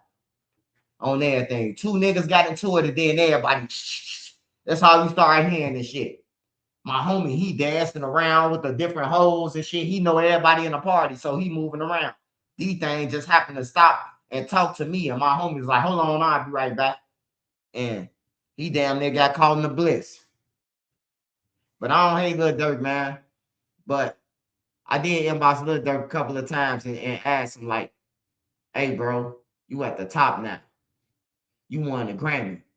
You don't need the fucking labels to tell you shit, to rap about nothing. Hey, bro, take care of the city now. Get them together, bro."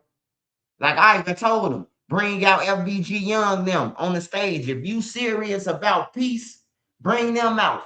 Let them perform. Just tell them they can't perform none time about your cousin them. You hear me? Perform some other shit. I told Dirk that, bro. He looked at my shit and never responded. I told him to run. He looked at my shit. Put the eyeballs on the scene. You know, it say seen when you look at something on Instagram. It said seen, but he didn't. He ran. He did run. I swear to God, Dirk ran when I said it.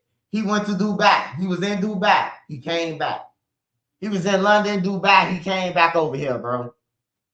On everything. That's when Dirk responded to O-Block saying, "Is you investigating OTF? Is you investigating Lil Durk? Is you investigating OTF?" That's what the lawyer asked the feds.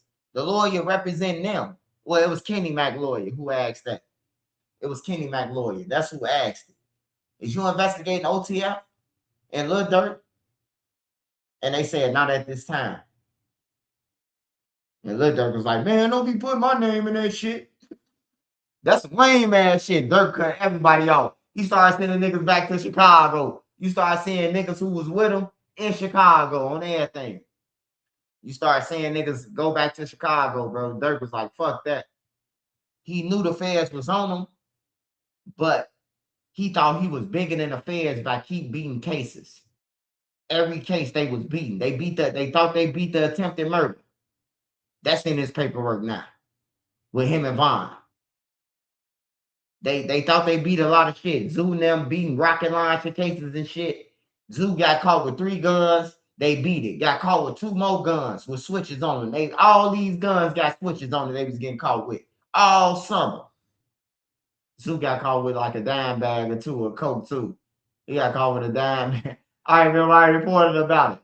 And he came through my inbox like, "Quit playing with me like I'm some hype." I say, "Man, you got locked up with a motherfucker. .2, nigga. That's a crackhead, man. He don't call. You gonna have to see me soon when you come to the city. I'm calling your brother, nigga. We got a box." Nigga say he gonna call my brother, and my brother gonna let us box. I'm like, okay, I don't know what type of brother you think I got, but okay, you know. He was like, "Nigga, I'm 200 pounds, nigga. I'm too something ready to do something on call." Hey, he was heated. I miss Zoo, man.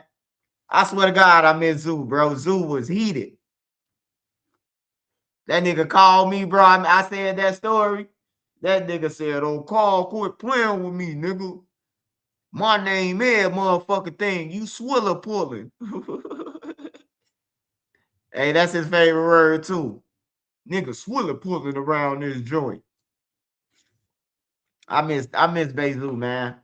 I swear to God, man. Zoo a real nigga than all these niggas on everything, bro. Like I said, I just wish Zoo would have used his voice, bro, and not been blinded by the little fame and shit that they had, bro. Cause that fame ain't shit when you dead, bro. That fame ain't shit. Niggas gonna listen probably, "Who is Bayzoo?" And your views might go up a little bit. But after that, it's like, everybody forget about you, bro. Your homies lying on you. Somebody get killed. Your homies talking about on Zoo. That was us. That's number 9 out of 21. You know what I'm talking about? Y'all ain't even kill him. We just seen somebody go to jail for the shit. You hear me? Like, for real, all they doing is lying. I don't want to go. I don't want to die. No homies lying on me. I'm glad I did what I did, and I'm out the streets. Fuck the streets. I ain't got to worry about saying yo at my funeral either. You fake motherfuckers. All you gonna do is eat up the food, eat up the free food, and try to talk to one of the females that's that, nigga. You ain't coming, nigga. It's private, bitch. And it's gonna be way out. I'm gonna make sure, well, you niggas can't even buy no tickets. on everything.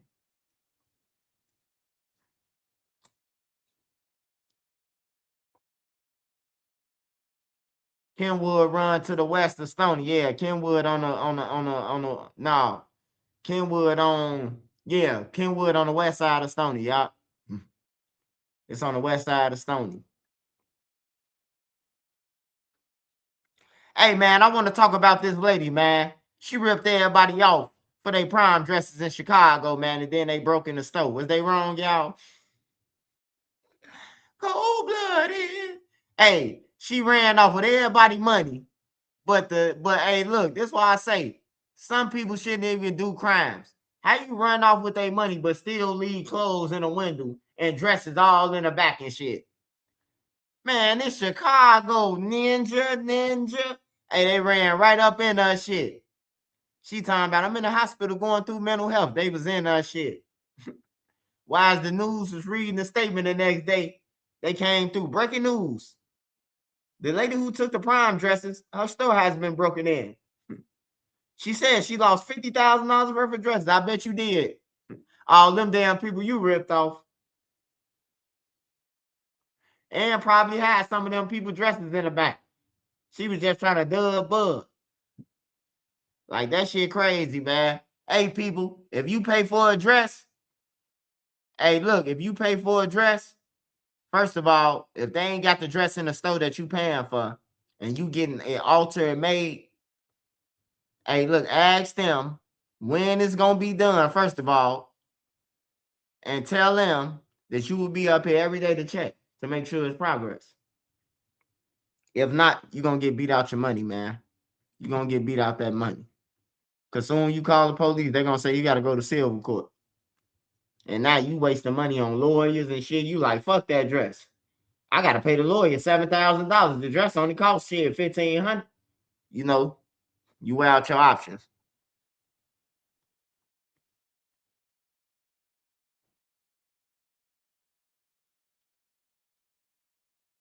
All right, let me see NBA Ben 10. Let me go on here and do that. Smash that like button, y'all. Smash that like button.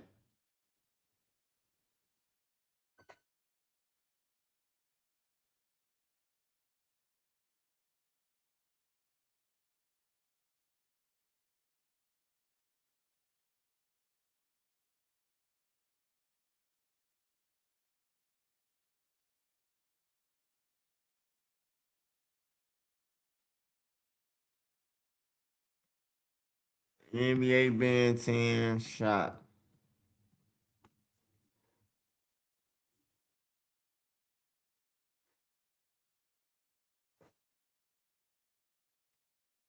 What's wrong with him? He cool?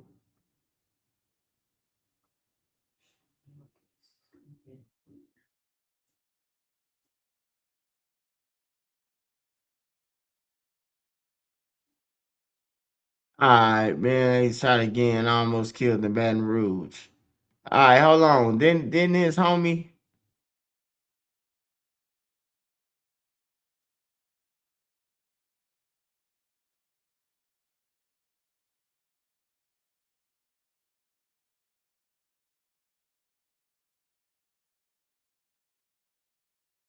Man, I don't like this nigga, man. He be sounding like, yeah, come on. He be sounding like he motherfucking. That little piggy booked a villa. This little piggy booked a hotel. Meet Cancelee. She's a credit ripper. She doesn't know that canceling older credit cards when they're paid off can decrease the... Check it out, man. All right. Come on, man. 100% was shot again. Now, why do I know that? Because the national news in Baton Rouge just came out and made a report, and they said that Ben 10 was one of the 3 that was actually shot in a shooting that happened yesterday, right? Now, this is the crazy part about it. How in the blue hell does NBA Ben 10 end up in another tragic situation literally a month after his previous tragic situation? Actually, that's the question that the news station kind of asked as well. I'm going to tell y'all exactly what they said. They said, Ben 10, a known associate of fellow Baton Rouge rapper NBA YoungBoy was shot in Baton Rouge on Tuesday, just over a month after he was shot in Houston, Texas. So boom, get shot in Houston, Texas, went to the hospital, left the hospital, went back to his hometown, boom, got shot again.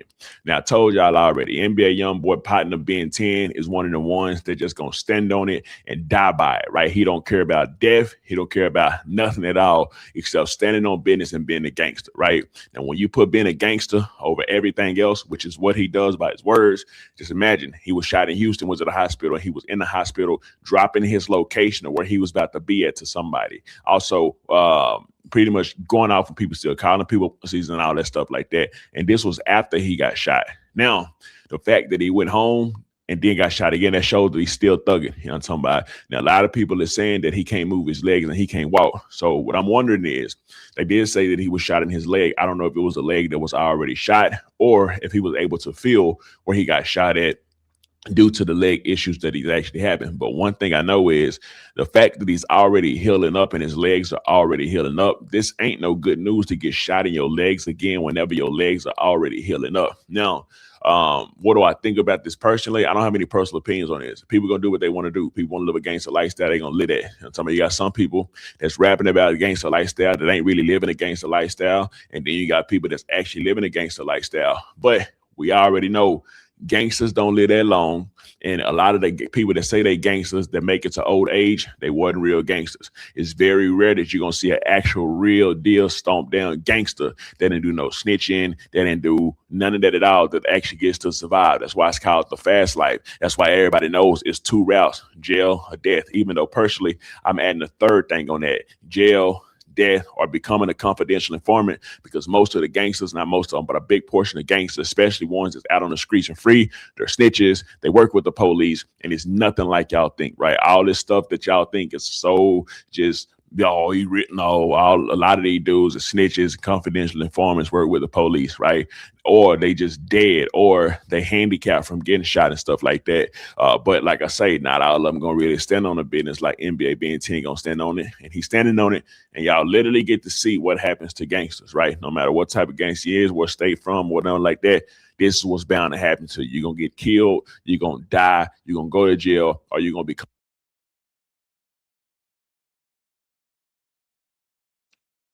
Man, that nigga ain't standing no shit. He's stupid. Man, that nigga Ben 10 stupid. How many people got friends that you can call a motherfucker that your friend a crackhead and you can say, hey bro, I need motherfucking $100,000, Wody. And he getting y'all this shit. Man, young boy just had them on tour, bro. Every city. They getting paid. Man, that nigga Ben 10 ain't standing on no motherfucking business. He dumb. Your best friend pay your rent, give you money, and you on a fucking way, man. That's some stupid shit, man. I ain't got no friends who rich like NBA YoungBoy who pass out money to them niggas. I done seen YoungBoy give OG3 $1 million. I done seen him give Lil Dump a whole bunch of money. I done seen him give Ben 10 a whole bunch of money. He hunt Ben. This you. These niggas doing dumb shit, bro. They trying to prove they gangsters. Ain't no way in the hell I'll be still going back to Baton Rouge and NBA YoungBoy, my homie. The NBA YoungBoy probably don't even want them now. Ain't shit there. What you waiting around? Look, it's a small town. I can just imagine how Baton Rouge is. It's a small town. Everybody know each other. Well, it probably ain't small, but it's small. Where everybody know each other. Everybody went to school. There's 2-3 schools you could have went to. And everybody know each other. You gonna get killed, bro. You can't kill nobody in no town where everybody know each other. You ain't gonna make it out unless you run.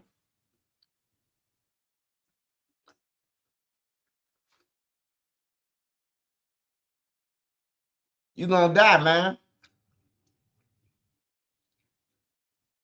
And then I want to speak for the people who paralyzed. I want to speak for the people who injured now. I know a lot of people who put their life on the line. Fuck the military. I mean, shout out to the military, but I ain't talking about the military. I'm talking about in the streets. I know a whole bunch of people can't walk no more, on bed rest, got shot in their head, they fucked up, they can't talk no more, and all this shit. And guess what the guys do who say, loyal, stay solid? They don't even go and see them. They don't even call them and see, what's up, bro, you good? Man, your ass is written off when you paralyzed. When you in a wheelchair, you written off to the game. Only reason why Lil Vernie is different because Lil Vernie been had a name. His daddy and them got names. You know what I'm talking about? And if Dirk don't keep him around or send him no money or make sure he's straight, they know it's gonna be a problem. So what Dirk do is he keep Wook around him. Wook Dirk friend. That's Vonnie brother. And then, you know, his brother gonna make sure his brother tight, you know? So I don't need to keep you around and keep carrying you around in the wheelchair. Bro gonna make sure you straight. You hear me? He cut all that shit short. But everybody ain't no Lil Vernie, man. Everybody ain't gonna get no love. Everybody I know who got shot and they useless now, the guys treat them like shit. Take their money, push your ass in a wheelchair across the street. Like, talk to them like that. Fuck that shit, man. I'm talking for the niggas who in the wheelchair. Niggas forget about the niggas in the wheelchairs who was doing all the killing and shit. Now they in the wheelchair. Now a nigga who, when you in a wheelchair, a person who never played with you or play with you. The niggas who was scared of you, they ain't scared of you no more. Everybody talking shit to you, even the kids. You ain't gonna do nothing from that wheelchair, nigga. Shut up. Even the shorties, the YNs. You know? Unless you one of them niggas in a wheelchair that's gonna blast the motherfucker and ride off like you got a motor on that motherfucker. Oh, there. I know some niggas who would do it, though, from a wheelchair. Who keep they 30 on them and blast you from that chair. Niggas be like, my legs stop working, nigga, not my trigger finger.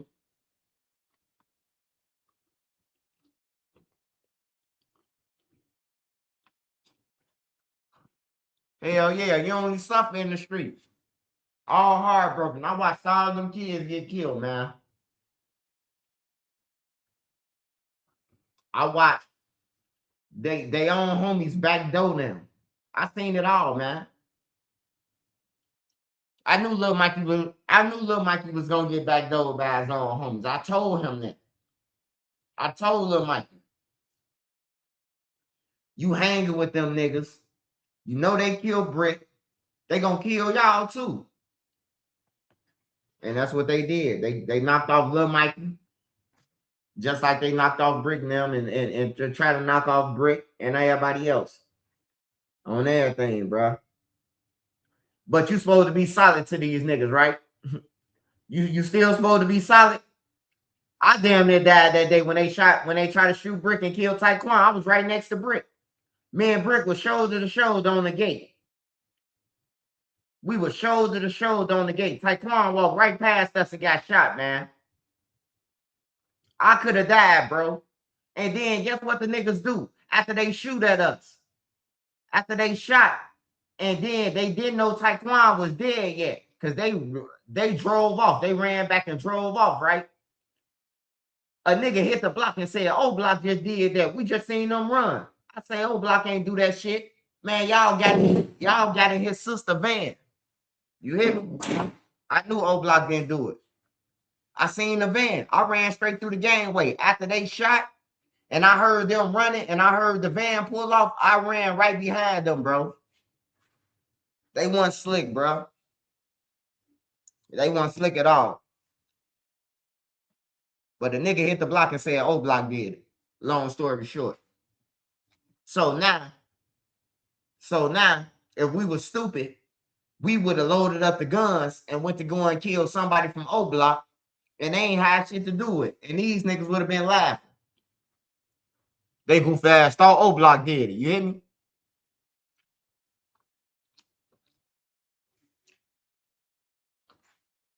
Close that back door. Don't get snaked by your homies, man. A real song, man. I don't care if Lil Durk or Op. Everybody can relate to that. Close that back door. Don't get snaked by your homies. I'm telling you, that love shit phony, man. One thing I learned about the streets, everybody is beneficial for something. Let me just explain this one more time. You might have a crib that we can all chill at, that your mama don't get no fuck. But the day your mama say, we can't hang in her house, you a goofy now, right? You might have a car. You might be the only one got a car in the hood. First, we start asking you drive us around. Then we tell you to pull up over here and we shoot at somebody without you knowing. And then when you say, man, I ain't trying to die, bro. Motherfucker, like I should rob you. All right, next, the weed man. Your homie selling weed. He could give y'all weed out the weed to hold or borrow. Y'all don't pay him back. Now he's saying, man, I can't give out no more weed because I gave 5 of y'all weed and y'all ain't pay me. Now they talking about your goofy ass. You don't do shit for the block anyway. We should rob you. That's using the motherfucker.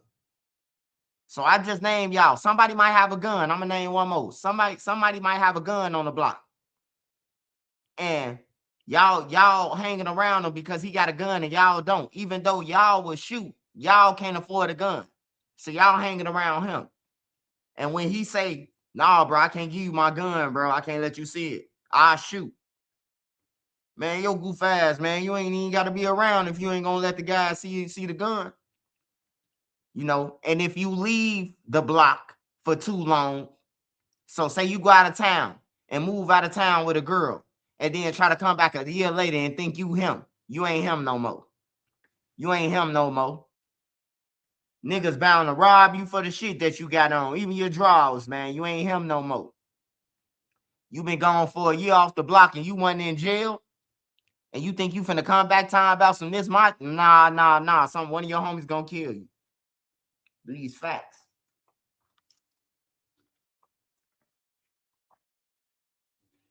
Jada, the rapper girl, she cool. Man, Jada going with the niggas who be disrespecting our brother, man. I ain't got nothing to say about that, bro. Like, that just crazy to me, bro. Niggas saying they smoking on your brother and shit and you sleeping with him. Like, I can't go for that. You know? But they kids, man. That's what they do, bro. Like, I ain't saying kill them or set them up either. But I'm saying, though, the nigga was just saying he smoked your brother. He's smoking on your brother. You know?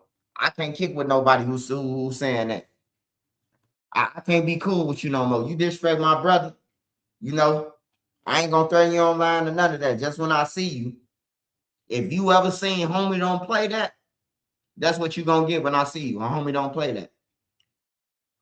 Whether it's a pipe or a baseball bat, Louisville, you gonna get it. So you better hope you see me before I see, and I don't see you first.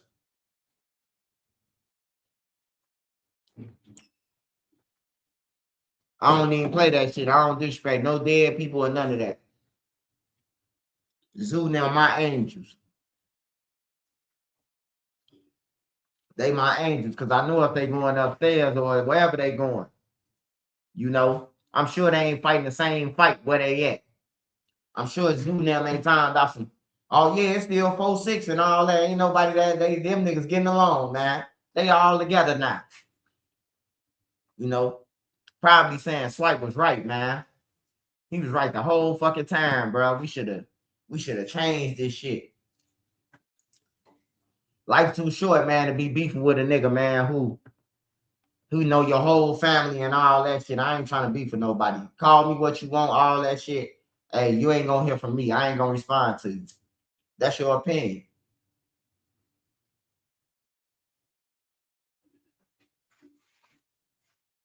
And to think I After 50 died and all the sympathy and cash app she got, she did that.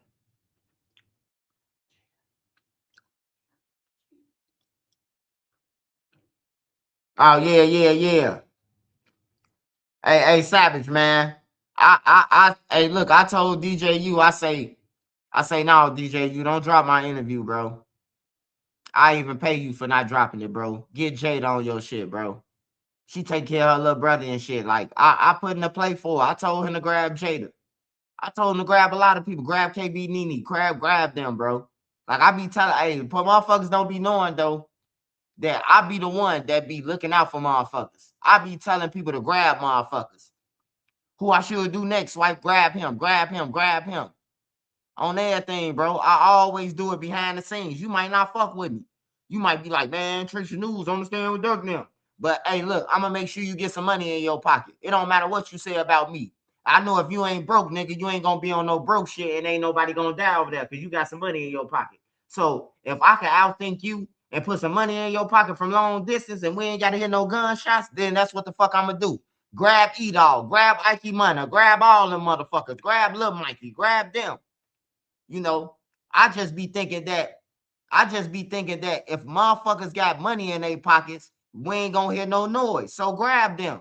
I don't give a fuck if you do an interview and say something about me. Grab that motherfucker again. Grab them. Any interview I go on, bro, and they ask me, who should I do next, bro? It might be a motherfucker who said something about me. It might be a motherfucker who don't. I still tell them to grab him. I ain't no hating ass nigga, man. On everything. I always told myself, when I get my own platform, because I used to ask a nigga, like I told Toothless, I say, hey bro, let me get on there and explain this shit, bro, because you saying all the stories wrong. You know? He like, I don't know about that, man. I don't know who you is, man. I ain't never heard your name. I said, nigga, my name Swiper, nigga, do your homework. Nigga, it's a lot of songs out there where they saying Swiper or they saying Tail, you know? They saying my name in the song. So if you saying you the drill historian, nigga going, you should know who I am. So I made my own page and told my own stories. Everything I told that man, I say, man, yo, you lying, bro. I got to with that man soon I got on YouTube. Then he went on Cam Capone talking about, Swipe used to give me information. What information I gave you that was, if I gave you that information, you been wrong on everything. On everything.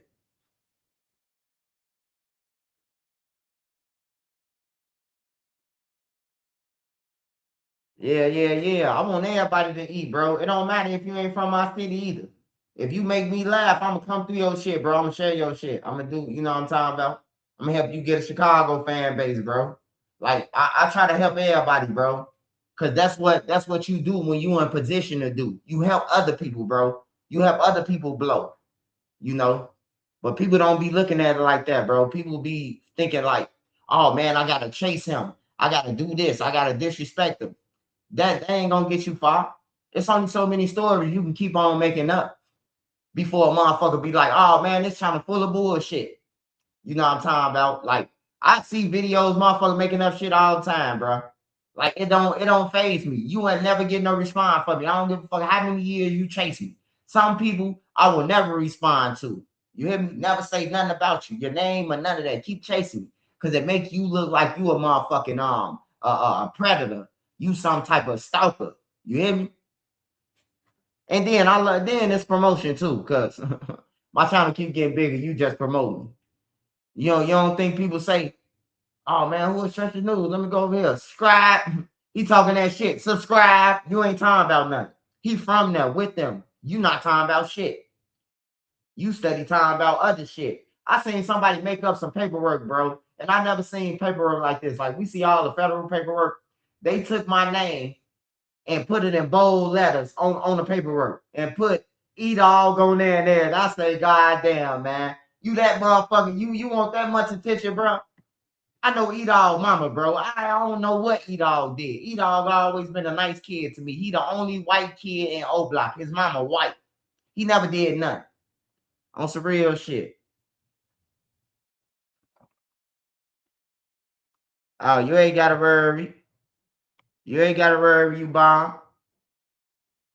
Fuck off my page. Hey, Julian Mendez. Hey, don't be coming on my shit, you illegal alien. Coming on my shit, putting your cash app up there. That's why I'm reporting your cousin of mine, nigga. I see anybody standing by Home Depot, nigga. I'm calling them nice now. Just, hey, thank Mendez, y'all. Now I got to get back on my motherfucking Venezuela shit now. Because Mendez just came through and put his cash app on my shit. I got you, Julian Mendez. I got your ass tomorrow. I'm going to Home Depot and ride past. I'm gonna take a picture and send it straight to ICE, motherfucker.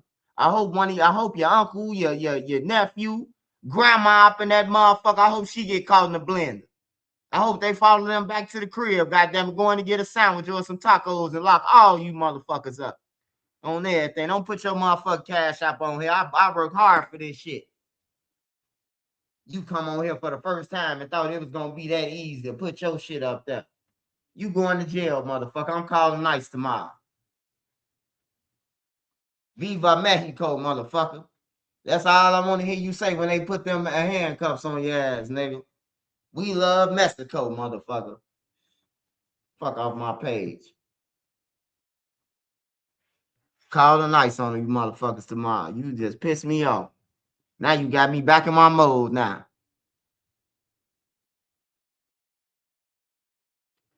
Who said that? Oh, chocolate 3 kisses 201 said I have a nephew in the street. I care so much for love. I don't want him in the streets. Hey, chocolate. Hey, tell your nephew this. Make sure you screen record this for chocolate 3 kisses 201 to your nephew. Hey, bro, the streets ain't shit. I done robbed majority of the low end, motherfucking 90% of them. My goddamn it, the ballers, the drug dealers, the killers, the lions, no civilians. I ain't get shit out of it, man. Even some of the they weren't my guys they was from Newtown, but they weren't my guys. They was my brethren, them guys. But I heard stories about what they did to some shit back then, and then I just remember them stories in my head when I had my gun and just robbed them too.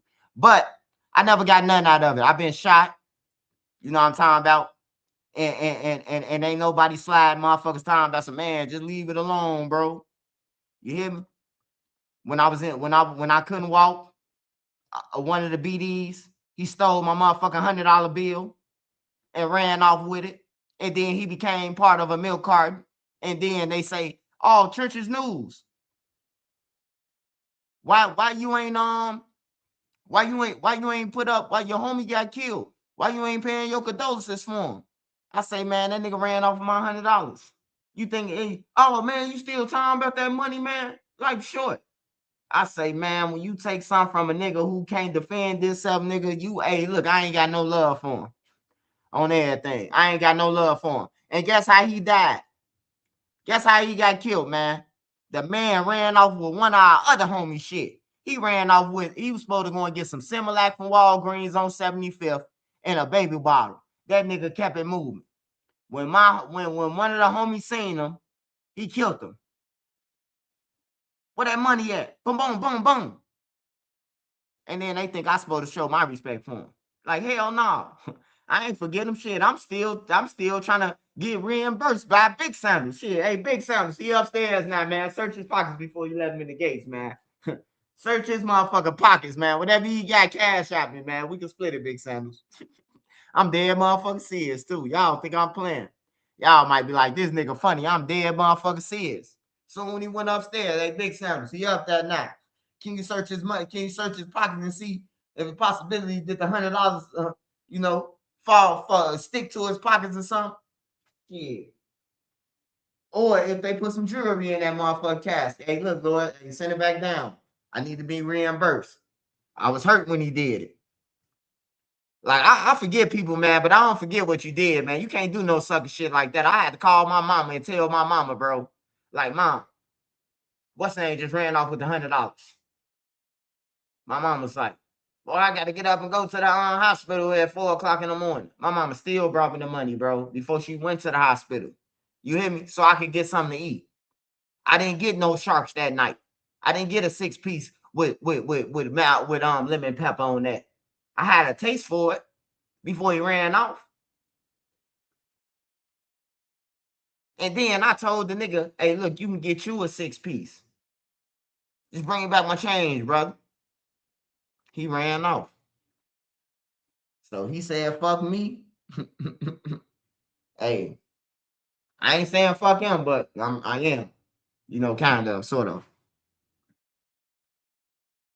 When something so crazy happened that you have to call mama before you react, man, I had to call my mama. I was crying, bro. I called Boss Creed, too. Boss Chrissy. I called Boss Chrissy, man. He'll tell you. I say, Creed, man, nigga ran off of my money, bro. I was hurt. I was hurt like a motherfucker, bro, because at this time, my leg was still bleeding under my nuts. It was still bleeding when I moved. Right up under my nuts, man. They try to take me out, man. They try to fully take me out, bro. Shot me under my nuts. On everything. So, Chocolate, tell your nephew, man, ain't none of that shit worth it, man. The streets don't love you. You go to jail, they gonna try to have sex with your girlfriend, your baby mama. They ain't gonna send you shit. Only thing they gonna say is free. And you know why they say that, right? Because it's for free. If you put free on any shelf in Walmart, if you put free in Ace Hardware, if you put free on the counter at any store, them niggas ain't gonna buy it on everything. They just gonna say free because it's free. Put it in the vending machine and see how it works out. Put free for $3. To say free, it costs $3. Free will never be brought. And plus, them guys who locked up for murder for 40 years, they can't eat off free. Ain't nothing free in jail. You know, and that's why y'all homies be going with Transformers and all that shit. Because the Transformers got the noodles. The Transformers got the nacho cheese, beans, and rice that they can go to every day. They can't pull up on no real member every day and be like, hey, bro, hey, can I get something off of? Be like, hell no, I got 10 noodles left, 10 fish steaks, 10 summer dogs, 10 shells, and 18 bags of chips. I ain't getting out shit. You hear me? I ain't getting out a damn thing. It's over with. But the Transformer, you know, can I come over? Can I come over? I remember when I seen one of the BDs, hey, look, he slid in a cell. So he get caught in that motherfucker. So we coming back. The guard put it on the intercom and that motherfucking thing. Hey, the guy who ran the cell 19. Hey, make sure you come to the motherfucking front there. You going to the, hey, look. Hey, that shit was so funny. That shit was so funny, y'all. I'm talking about that shit was so funny, man. And that nigga came, he slid in that motherfucker like Eddie Kane. We was going to breakfast. The man left from healthcare. If y'all ever talk to this guy and be like, hey bro, I got one question for you. You was in Shawnee, right? Where you leave from? This shit was in 2017. He left from healthcare. He couldn't leave out. Until he got tested. Till his test came back. Y'all know what I'm talking about. Them letters. You know, not you down with OPP. Do you got yeah, you know me, you know. Not OPP though. You know, it's other people's property because you catch it from other people's, but y'all know what I'm saying. I can't really say that shit. So y'all gonna have to catch on fast. But yeah, though. For sure. He couldn't even leave until he got that test. Because he got caught in Alicia Keys' cell. And somebody else got into a fight over Alicia. I don't want to say nothing because they dead. I don't want to be, you know, like they friends and shit and be bringing up shit. But I was really waiting on him to say something about the O Block shit with me so I could just sting him. Remember I told y'all one day, I said it on my live, for those who be on my live, I said I got ammunition against the gang members like motherfucking United States warheads. You hear me? I got arsenal against the gang members, bro, and they know I got arsenal. If this man come out on the internet on any interview and say something about me and keep on going on interview to interview, I'm going to tell him about how he got into it over Alicia Keys, bro. He got into a fight, bro, over Alicia Keys, bro. In Centralia, bro. On everything. Got into a fight. Alicia Keys transferred to Centralia from Shawnee. And he got into it, bro. Got his eye black and everything. And he was in the hole. I seen him back there. He say, who is that? Swipe? I say, who is that?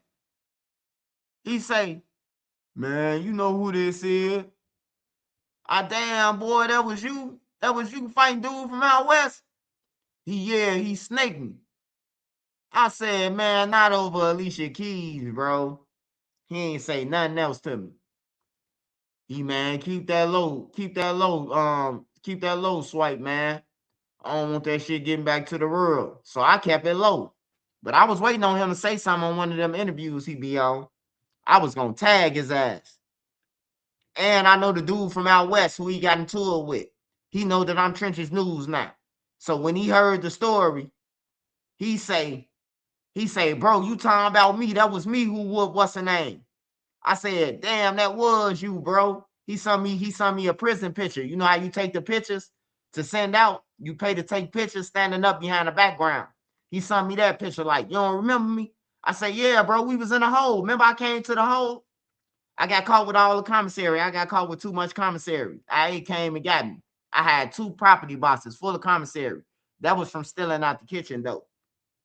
So they came and got me and shit. And, they took my commissary and gave it to other motherfuckers. You know how they do that shit. But that's why I went to the hole. And he was back there. He from Gyro. He from Gyro City.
Hey y'all, it went off. My bad, y'all. The computer went off.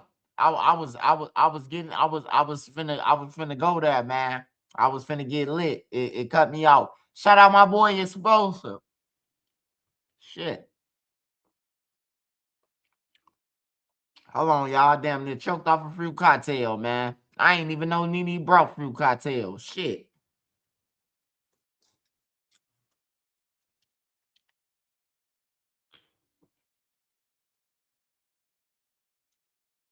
God damn, them fruit cocktail hit different when you smoke some herb.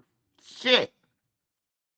Damn, y'all need to, hey, get you a can of fruit cocktail and put that shit in the freezer, man. You will thank me later, man. Ain't nothing like some fruit cocktail, goddamn. Hey, shout out SD. Shout out SD Martinique. OG, what's up?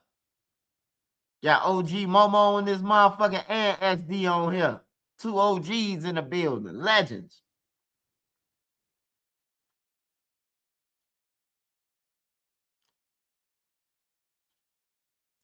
Oh, my thing just cut off. Hey, SD. Hope you doing good too. Hope you doing well and all that.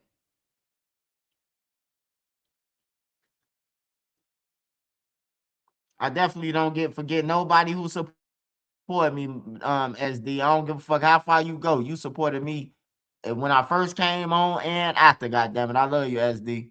I appreciate you.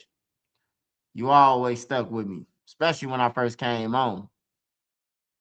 Yep, I remember. All right, child, let me see something. All right, we're going to Young Dolph trial, man. If y'all didn't know, Cornelia Smith sentenced to 20 years in the Young Dolph murder, man. Let's check on it. We're one of the top-rated fencing companies in the state, and while I tell you about this month's special, I'm going to show you a few of our recent fencing projects behind me. This month, if you are interested in a new fence, we are taking a full... Yes.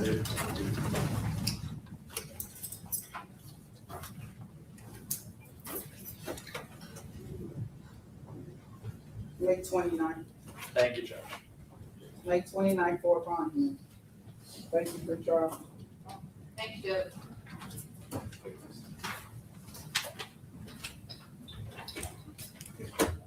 All right, are we ready on Smith? I believe we are, Your Honor. We are, Your Honor. Your Honor, this is State of Tennessee versus Cornelia Smith. This indictment 2204769, matter that's been pending in this court for some time. I think it also has been the subject of a couple trials for the co-defendants. Mr. Smith will plead guilty to the offense of murder, second degree, a Class A felony as included under count 1 of the indictment. 20 years confinement as a 100% violent offender.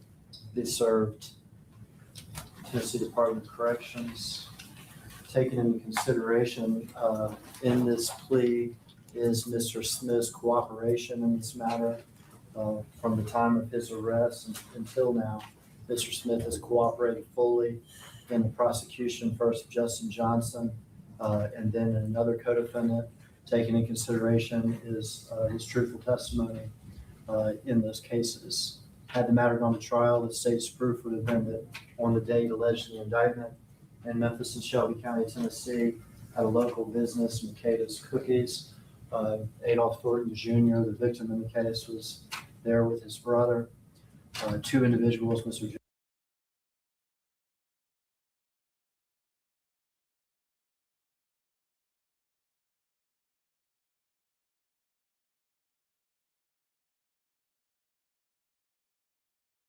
20 years, man, for killing Young Dolph, man. 20 years.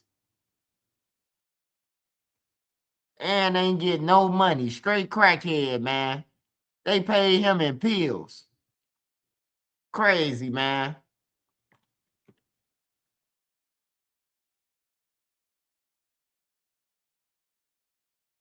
Justin Johnson, Mr. Cornelius Smith, who had been propositioned previously and offered money to kill Mr. Thornton, who's known as the Rapper Dolph, drove up in a stolen vehicle. They both got out of the car and they both fired guns, killing Mr. Thornton there on the scene. There's video of the incident. There's also video of Mr. Johnson and Mr. Smith after the incident going to an apartment complex where Mr. Smith had to care for wound that he received during the shooting. There'd be testimony from several witnesses identifying Mr. Smith as one of the shooters, and also describing his actions before and after the shooting. Those events occurred in Memphis and Shelby County, Tennessee. As I said, from his arrest forward, Mr. Smith has taken responsibility for this, admitted his involvement, provided truthful testimony to the state and the prosecution of the co-defendants. We'd ask Your Honor to accept the plea and counsel stipulate. Our please, we stipulate that those were the facts as put forth by the state of the matter going to trial. Ask that you accept the plea. Thank you. Gentlemen, Mr. Hackman, you just said plea to count one of the indictment? I'm sorry, I did say that. It's under count two. I think count one is a conspiracy count. Right. I'm sorry, Your Honor. Right. There were two indictments, and this is a superseding indictment, and it all got. And so as to the first indictment? As to the first indictment, that would be null pros upon plea to this indictment. I think there's some paperwork that we have for your clerk that she'll enter a little bit later. Yeah. That's part of that paperwork. Okay. I didn't want it to So announce. you don't want me to non-prospect? When that paperwork's ready, I'll get with your clerk and we'll null pros that. I know that That's fine. there's been some issues in the jail. There will be a dismissal of the other charges, not possibly. All right, come on around, Mr. Smith. Smith.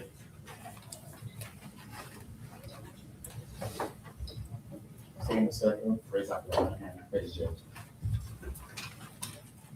Do you swear or affirm to tell the truth? Yes, ma'am. Have some questions.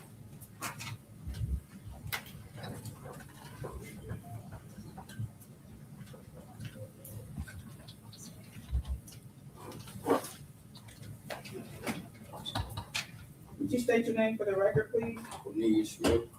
Mr. Smith, the deputy is handing you this petition for waiver of trial by jury and acceptance of the guilty plea. Let me know if you recognize it. Yes, ma'am. Did you go over that with your attorney?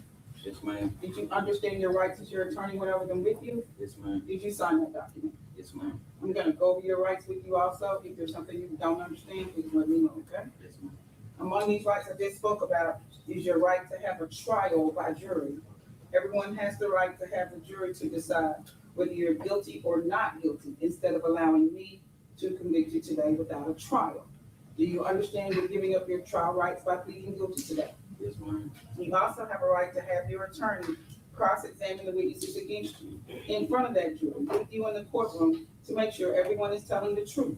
Do you understand you're giving up that right by pleading guilty today? Yes, ma'am. You also have a right to call your own witnesses. The state has to prove this case against you beyond a reasonable doubt. You don't have to prove that you're innocent. However, if you want to call witnesses, I would compel those witnesses to come to court to testify for you. Do you understand you're giving up that right by pleading guilty today? Yes, ma'am. You also have the right to testify and tell your story to a jury. If you decided you didn't want to testify, I would not allow anyone to call you as a witness, and I would tell the jury they can't hold that against you because you have a right not to testify against yourself. Do you understand you're giving up that right by pleading guilty today? Yes, ma'am. You were indicted in the matter of 2204769 on a 7-count indictment. Count 1 was conspiracy to commit first-degree murder. That's being non-pros today, meaning being dismissed. Is that your understanding of this part of the agreement? Yes, ma'am. Count 2 is first-degree murder. It carries with that life in prison. If we had gone to trial and you had been found guilty of first-degree murder, I would have to sentence you to life in prison. You're entering into an agreement today with the state of Tennessee where you're pleading guilty to the lesser included offense of second-degree murder, being sentenced to 20 years, range 1 at 100% as a violent offender. Is that your understanding? Yes, ma'am. And the rest of the counts 3 through 4, or excuse me, counts 3 through 7 are being non-pros. Is that your understanding? Yes, ma'am. Now, if we had gone to trial and you had been convicted and I had sentenced you, you would have the absolute right to appeal this case to the Court of Criminal Appeals. I would give you a free attorney and a free appeal if you could not afford one. Do you understand you're giving up that right by pleading guilty today? Yes, ma'am. So by entering this plea of guilty, you're not only giving up all the rights that I have explained to you, the ones your attorney went over with you, but you're also giving us the right to appeal this conviction. This is going on your record. Do you understand that? Yes, ma'am. You have any questions for me? No. Any questions for your lawyer? Has Mr. Shaw done everything you asked of him? Yes, ma'am. All right, I got a couple more questions for you. Are you entering this plea freely and voluntarily Yes, ma'am. without any thoughts, pressures, or promises? Yes, ma'am. You sure? And you gotta speak up, cease recording. Yes, ma'am. All right, you may step down. Court finds defendant guilty being freely and voluntarily and knowingly intelligent and willfully accepts his plea guilty. Thank you. Thank you, Your Honor. Good luck to you, Mr. Smith. Judge, I believe that's all I have. Thank you. Thank you. Have a good weekend, Judge.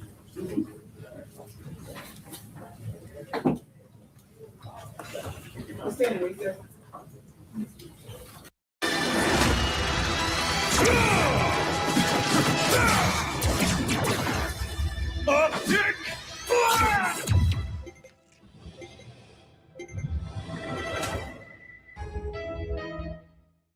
Smart founders know something most people miss. Get your domain name even if you're not ready to launch your business. With Wix, you can grab yours now and then get to work. Here's why it matters. Back in 2019, I had this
Sandra. Now, Bill, shocking details out of the Chicago area. A judge says they have lost track of hundreds of people who were placed on ankle monitors, all while facing pending criminal cases. The total number now thought to be at nearly 250 people. Terrifying. Mike Tobin is live in Chicago. He's got more details on this for us. Hi, Mike. And Sandra, it works out to 8% of the people on electronic monitoring in the pretrial program in Cook County in Chicago who are unaccounted for. Even the state's attorney says we should all be deeply concerned. This is the same system that was ignored by Lawrence Reed, a career violent criminal with 72 arrests. His ankle monitor showed that he'd been out all night twice and was violating his curfew on November 17th of last year when police say he boarded Chicago's L train and set a complete stranger, Bethany McGee, on fire. This is the same ankle monitor system that was ignored by 26-year-old Alfonso Talley. Records show he'd been in trouble for all of his adult life. He disregarded his curfew to the point that he didn't get home to charge the battery and the ankle monitor went dead. Police say on April 25th, he went on a crime spree that ended with a mother of three, pistol whip with a broken nose, one police officer dead, another fighting for his life. 3,048 people were released pre-trial on electronic monitoring. Almost 20% of them are charged with violent crimes. 7% aggravated battery, 4% criminal sexual assault, 0.8% charged with murder, and 246 of them cannot be found. Not only are they missing, they have no idea where they're at. None. Zero. They don't know if we're in the state of Illinois. They have no idea where these individuals are. So think about that. I mean, it's not like they could just go out and start looking for them, but they have no clue. The system alerts on a low battery or curfew violation. After 48 hours, a judge can be notified, and that judge can issue an arrest warrant. But any sheriff's deputy will tell you there are thousands of warrants in the system. Without an alert on a specific individual, they get lost in the pile. But the Cook County chief judge did tell a local reporter yesterday that law enforcement is actively searching for the people who are at large. Sandra? That's quite a search. Mike Tobin on that for us out of Chicago. Thank you, Bill. Yeah. Be sure to like and subscribe for all the Fox News latest on YouTube and catch full shows streaming now on Fox One. Thanks to your support, the nonprofits VetTix and FirstTix have given away tens of millions of tickets and counting to America's heroes. Got extra tickets to concerts, games, or special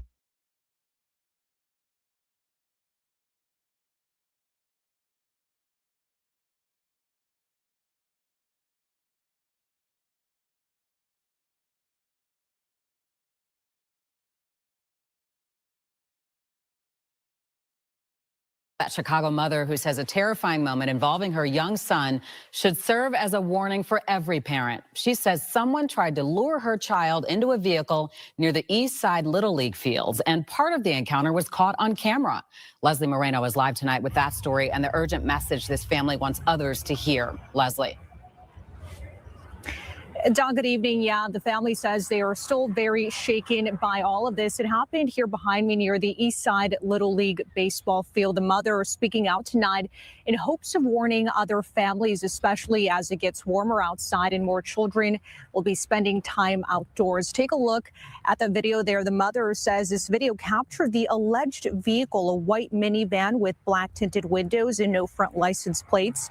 She says her 12-year-old son was riding his bike on Saturday at around 7:30 in the afternoon near 110th Street when he noticed that white van following him around the field for quite a while. The mom says her son managed to safely get away only because she says a man stepped in to help him. Tonight, the mother is sharing her story to prevent something even worse from happening to another child. When he reached about the corner, that's when the van decided they were going to hop the curb, completely preventing him from even trying to go forward, and then signaled for him to come towards him. My son, being scared, but at the same time, more knowledgeable, dropped his bike ready to, if he had to fight for his life or run for his life. Thankfully, a bystander was able.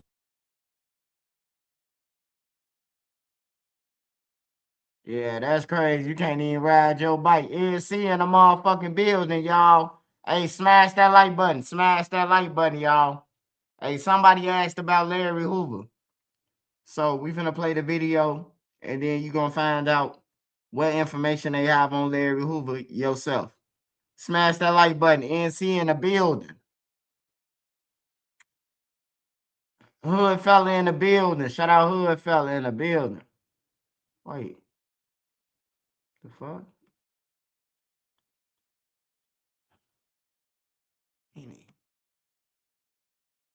Hold on, bro.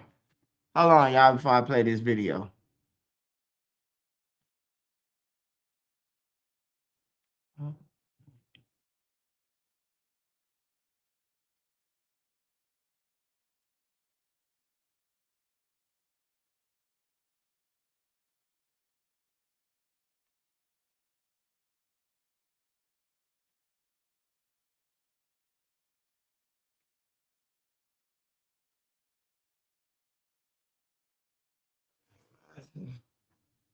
She always.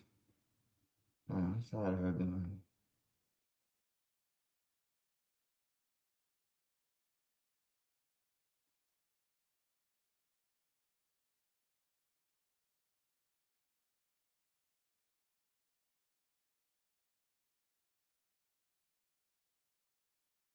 Why is this thing?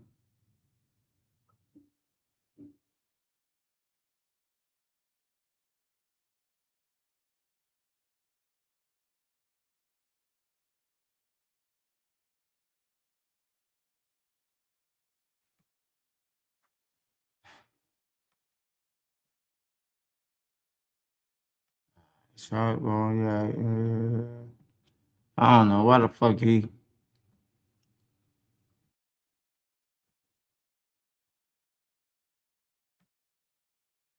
Hey, Hood fella, is you on the other? Is you on another page? Like, what the fuck?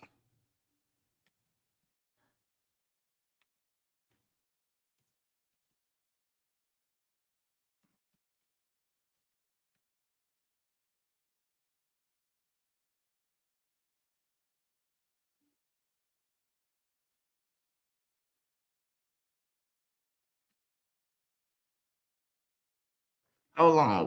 Why the fuck I can't see you? Oh, yeah, he is on there. Hold on. I don't know how the fuck that happened, but I'm gonna find out.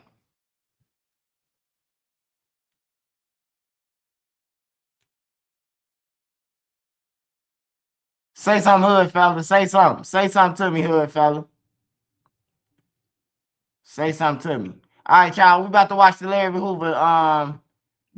Hoover tape and see what Larry Hoover got going on. Smash that like button. I appreciate y'all's support. Hit the Cash App if you want to support the channel.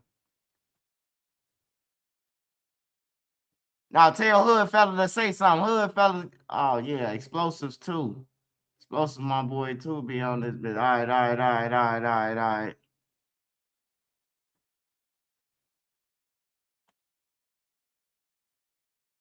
Hey, hood fella, say something.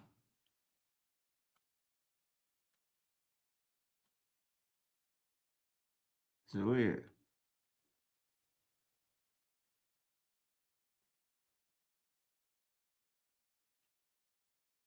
Our top story right now, a recommendation about whether a free Larry Hoover is now on Governor J.B. Pritzker's desk. Hoover is serving a life sentence after being convicted as the former leader of the Gangster Disciples. The Illinois Prisoner Review Board held a clemency hearing for Hoover on April 7th, and the board now confirms that its recommendations have been sent over to the governor. And joining us on Zoom is Larry Hoover Jr.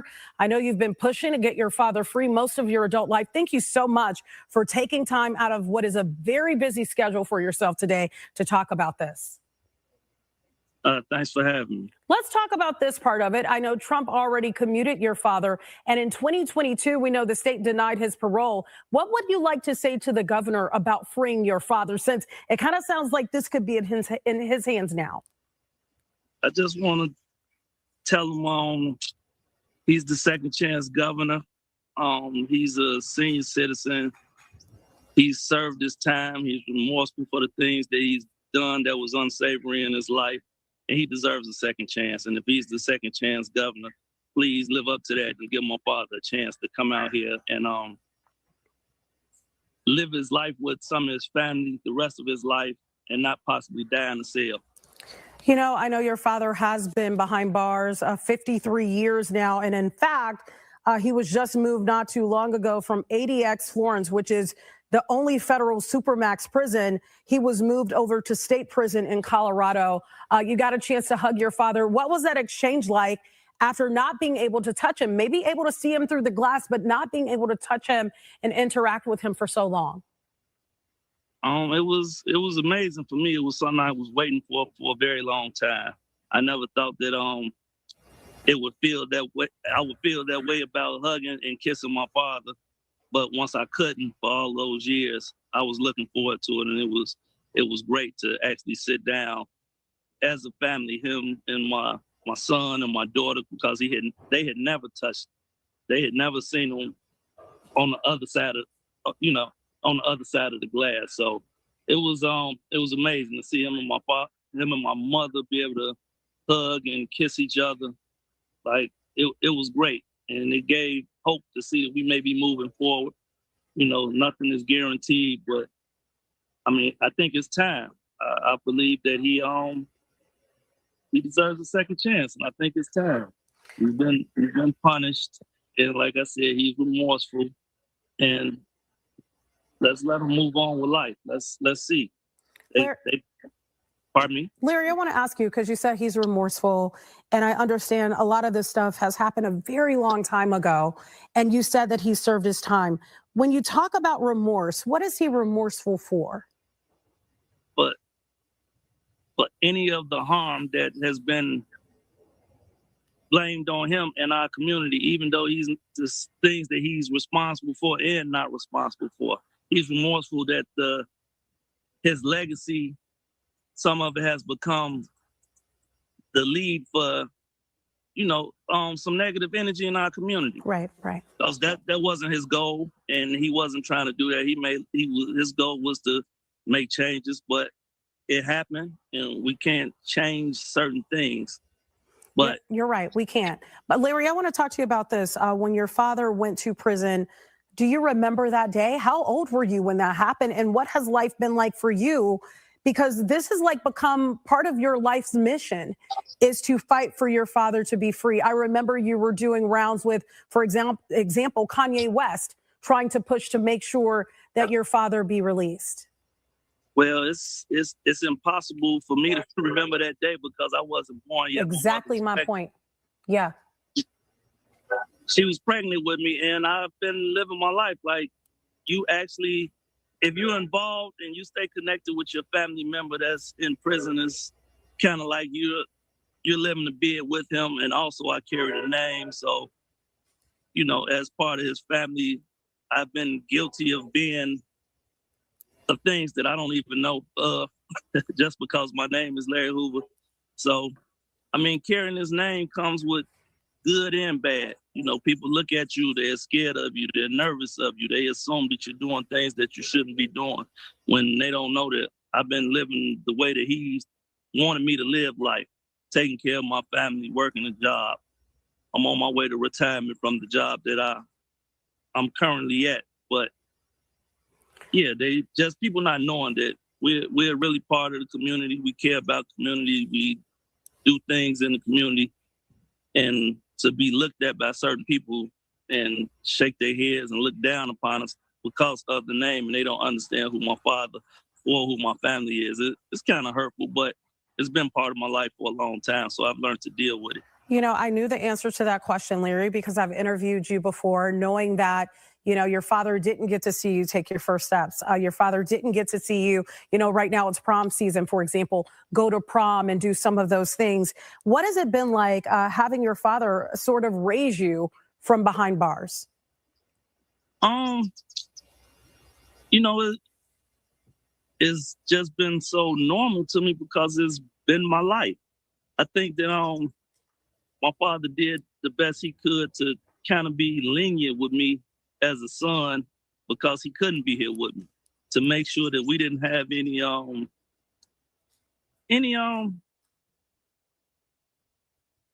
in between us. Plus, I've been a pretty humble person, so it didn't take much for you know, for me to be put straight, set straight, put in order.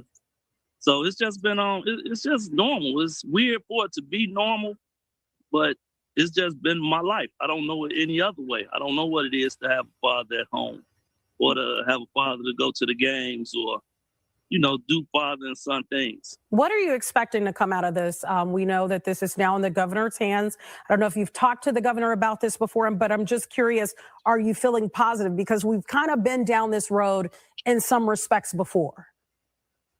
I'm hopeful. You know, I can't put the horse before the carriage, ever. But I'm always hopeful that it's a chance, and it's always gonna be a chance in the fight for us, as long as my father is alive. Well, we will be watching to see how all of this shakes out. Larry Hoover Jr., again, I know you've made this your adult life's mission, really, to make sure that your father is freed. We always appreciate you taking time out for us here at Fox Chicago. Thank you so much, and have a great weekend to yourself as well, you and your family, including your mom. Okay. All right. Thank you. All right. Thank you. Dish is partnering with Starlink to deliver high-speed internet wherever you live. Connect Starlink.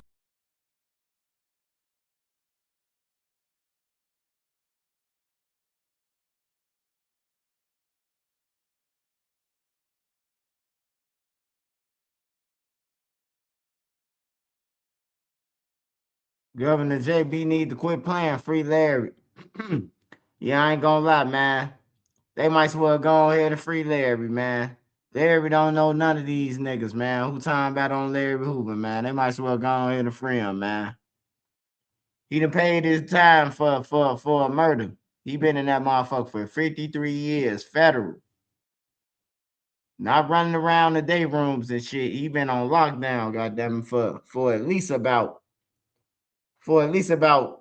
30 years, 35 of them years, 40 years.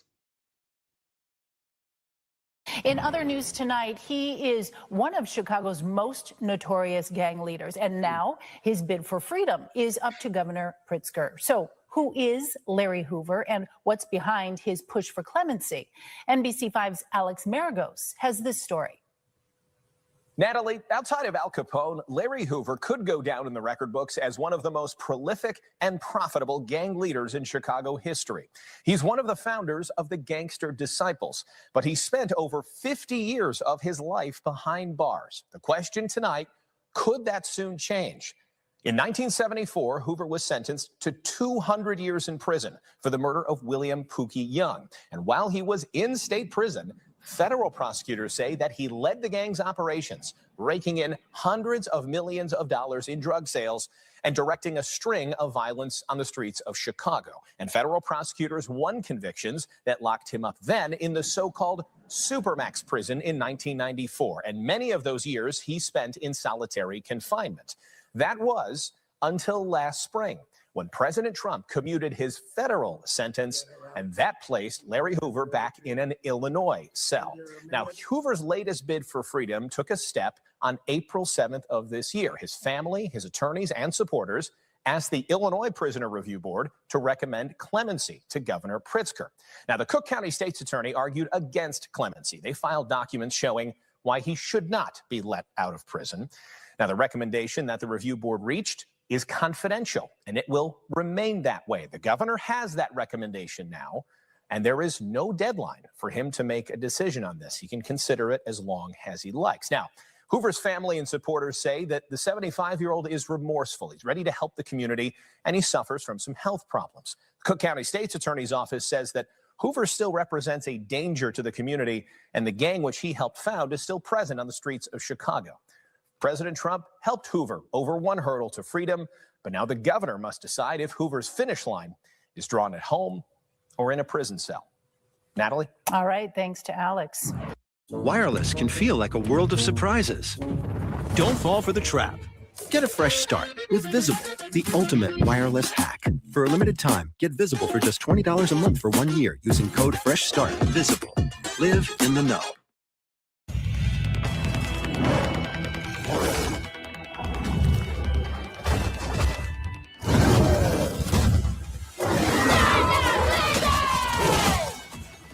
Our top story right now, a recommendation about whether a free All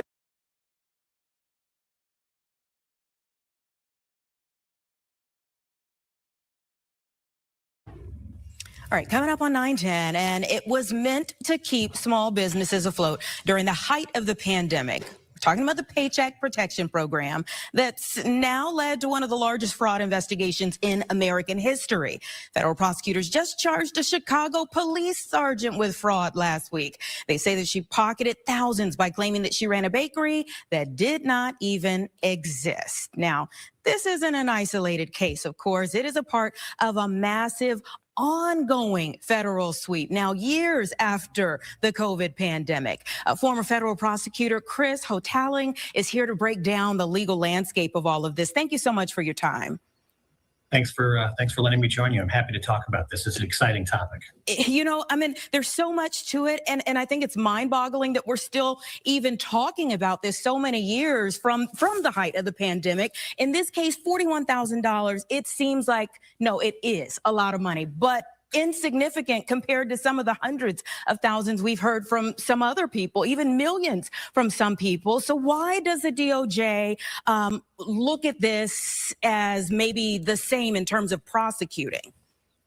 Well, there are a couple of things that we need to think about. Number one, the government is always going to have an interest in trying to combat fraud against government programs. So that is always and is now and always will be a very significant priority for the Department of Justice. So regardless of the size of the amount, the fact that it was a government program that was intended to help people during the pandemic and that people were taking advantage of it by submitting false information and getting money that they're not entitled to, well, that's going to be a very significant part of the government for the Department of Justice priorities moving forward, even past this point in the next 4 or 5 years. And if there's one thing we know about the feds, typically they take their time in bringing a case to, fruition. So yes, it's been a long time, but at the same time, they've actually expanded the window for prosecutions for PPP loans. So how much time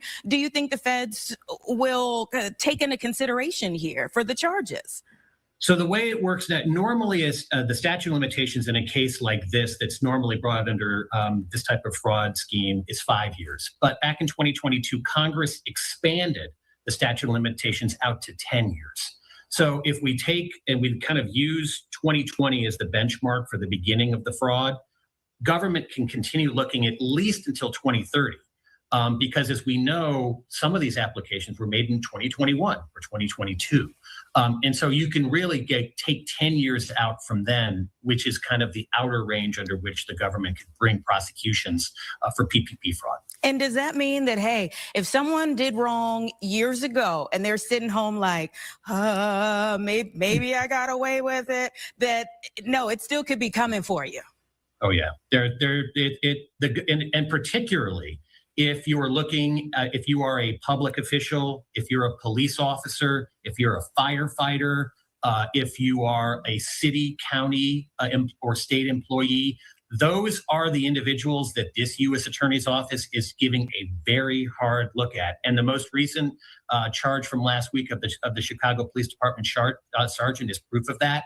If you're kind of a high priority and a public official or a public worker, those are the people that the feds are really going to be bringing their focus on. And not that I'm really asking, but let's just make it abundantly clear. Why is it that people in positions of public trust, people who maybe have a higher bar, ethically that they're held to, would be the point of contention here? Well, I think you hit the nail right on the head. We have an expectation as taxpayers that the people who are public employees or public officials are kind of, we hold them to a higher bar. And when those individuals fall short of that high bar, prosecutors those are the people that the prosecutors are first to look at. And so again, we have an expectation that they're going to be they're going to use the highest ethical standards, and when they fall short, that's when the feds come calling. All right. On the flip side of that, many of these people, if you're talking about a police officer, an educator, something of that sort, probably wouldn't have like a longstanding criminal record. So what kind of time or fines do you think they would be facing? So it's a felony charge. So that comes with it, obviously, significant kind of penalties in terms of, reputational harm. In terms of actual jail time, probably not a lot, particularly if they are first-time offenders. And for example, with the CPD sergeant with only a $40,000 loss, I would say it's probably looking at a probationable offense, but she still will be a felon for the rest of her life and has to carry with her for the rest of her life. And that in and of itself is a very significant kind of punishment. It sure is. Career over. Thank you so much for your time today. We'll call on you again soon, I'm sure. Thank you.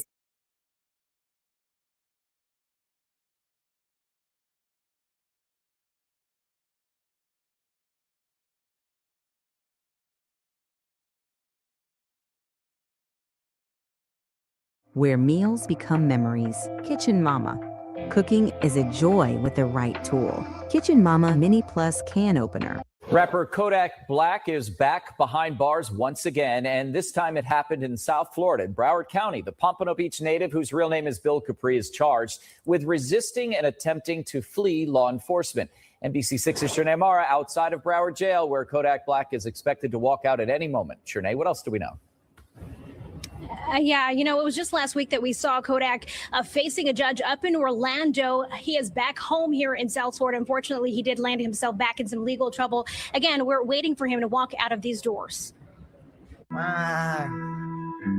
Rapper Kodak Black, known for hits like Super Gremlin, spotted Friday morning, not on stage, but in front of a Broward County judge. Mr. Capri, good morning, sir. You do have a warrant. The South Florida native granted bond after being arrested on charges for resisting and attempting to elude law enforcement. Good afternoon, sir. If you can just tell me your name and your date of birth. But this new arrest comes just days after the rapper faced a judge in Orlando. In that case, making major headlines, investigators accuse him of felony drug trafficking after a traffic stop. And after bonding out in Orange County, he's back in legal trouble again. I'm going to set the bonds as follows. It'll be $2,500 on one, $1,000 on two, no firearms, weapons, or ammunition. I do take into account the fact that he self-surrendered. Again, and back out here live, he was granted bond, as we said. It was just $3,500. He has not yet walked out of jail here, but there are people here waiting for him. So again, of course, we'll stay tuned. And as soon as he walks out, we'll make sure that we update you on air and across our digital platforms. For now, reporting live in Fort Lauderdale, Shanae Marr, NBC 6 News. All right, Shanae, thank you.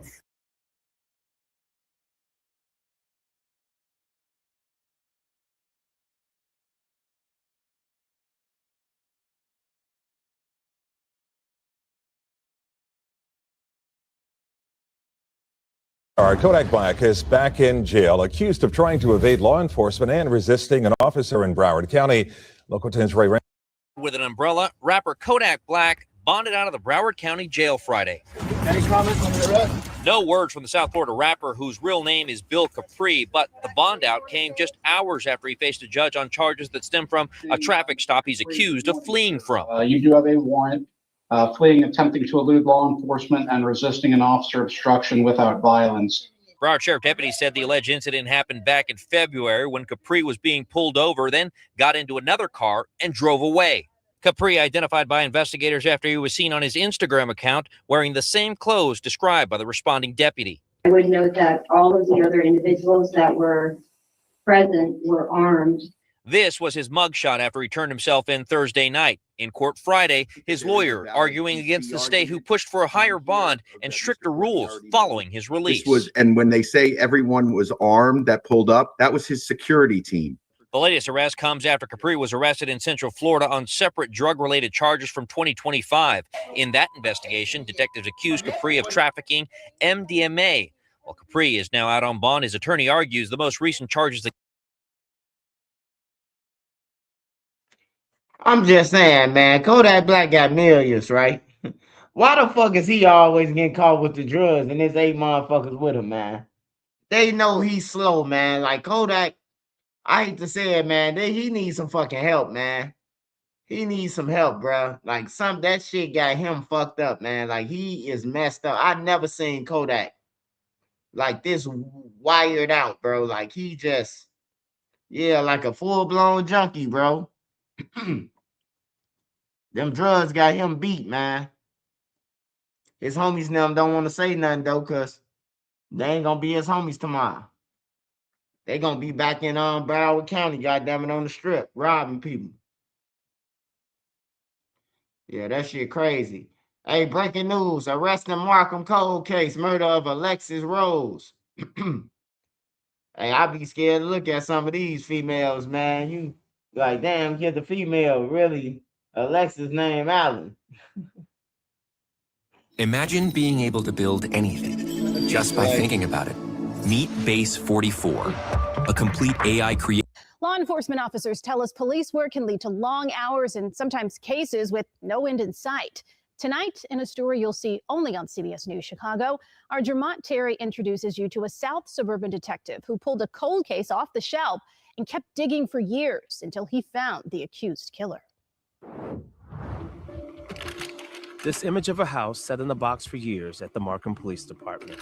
Another image shows a front door with a bullet hole, all evidence in the murder of Alexis Rhodes. She didn't deserve this to happen to her. Back on October 31st, 2021, Alexis was inside her family's home when someone she feared was outside. She wouldn't let him into the house. That person on the other side, police say, was this man, Dominique Jones, accused of firing a single shot through the door. The bullet hit the teenager.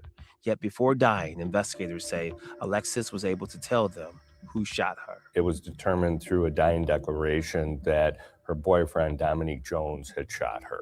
Despite having a name, finding Jones was not so easy. He would not end up in the back seat of this Markham squad car until this month, 5 years after the teen's death. The case went cold. The prime suspect vanished. then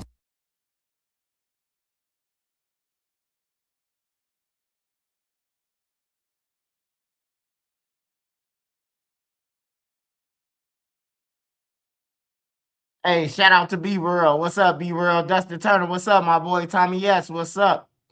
Hey, that boy whole roof missing. Whole roof missing, man. Straight tender dicks, man. Shot the girl because she ain't want to let him in the house, man. Some bombs out here, bro. I was out in the streets and I was fucked up, man. But I wasn't no bomb like that. They bombs. She was 18 based on the headline, and he had to be 32. Hey, good fella. I mean, hood fella, your ass crazy.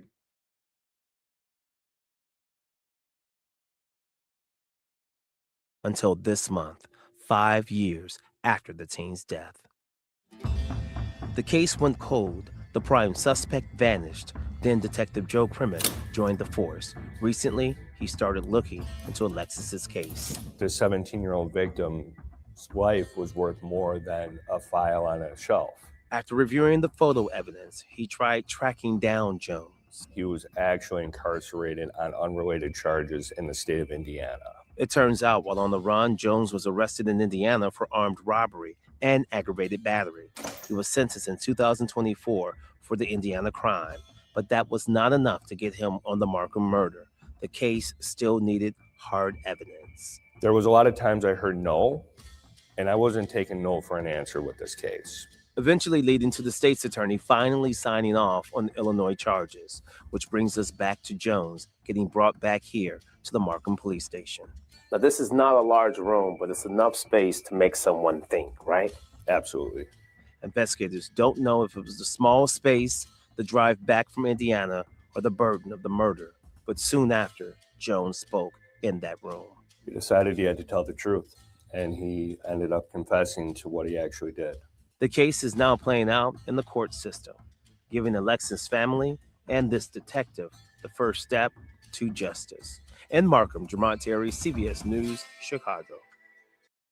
Everything they love about Welch's Fruit Snacks, now with no artificial.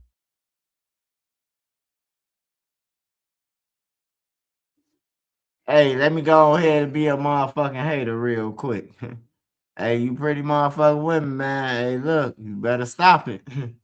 You better stop it. Hey, nigga, hey, look, before you date a nigga, at least make sure he got somewhere to go. And just in case you tell him no, he can't come to your shit. That's hey, look, if you met him outside and he ain't never took you to no relative house, or if you go to a relative house, you gotta stand outside with him while the relatives stand outside. They never invite y'all in the house. He ain't shit. He can't even go in his relative's crib. He might steal a PlayStation controller. Y'all got to start reading them flags, man. Y'all could be alive right now. That nigga shot her through the door.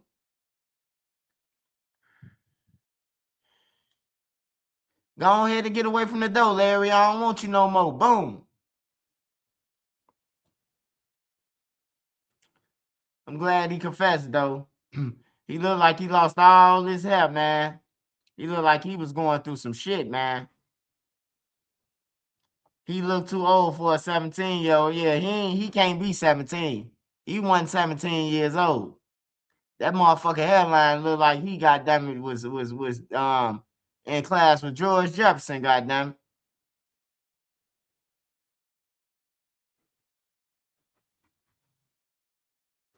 Yeah, you females, man. Nigga ain't got no crib, nigga. Y'all go on a date. He steady talking about I got a room and all that, like a hotel room. He ain't got nowhere to go. All you gotta do is follow him. Go on a date with him, and then be like, I'm gonna take my car, then drop him off somewhere, and then just follow him where he going. He might go and get in the tent, goddamn. Hell no.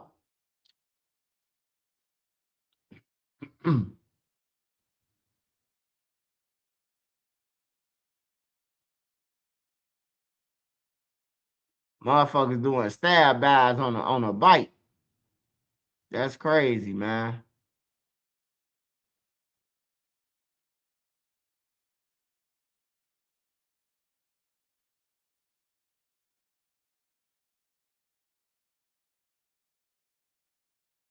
Dallas woman found dead in a freezer. What the fuck? Dallas police investigating after a woman was found dead in an East Oak Cliff home on Sunday. Family says her body was found in a freezer. Dallas Fire Rescue responded to a fire at the same address hours after police were there. Fox 4's David Centenry has more from police tonight. David. Hey, Steve. Yeah, we were out in the area today speaking with neighbors when the victim's family pulled up. They do not live in the neighborhood, but they came out today just to process emotions, take it in, and try to get some information to find out who this killer might be. And again, that's why they...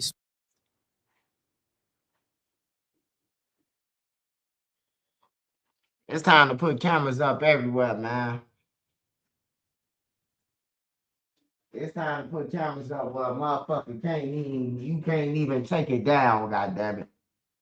Put a pole so far up in the air and make that motherfucker so thin that you can't even go up there for it. Because if he did this shit to this lady, he gonna strike again, man. Dallas, y'all better watch out, man. It's a motherfucker putting people in freezers in a Vaco. That's why I be knowing where all the women in my life at. I make sure I know where they at. It's some predators out here.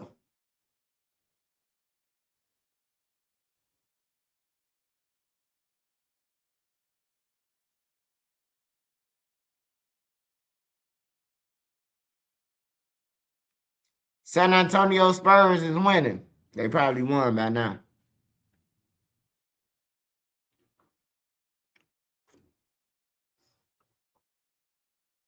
They still playing?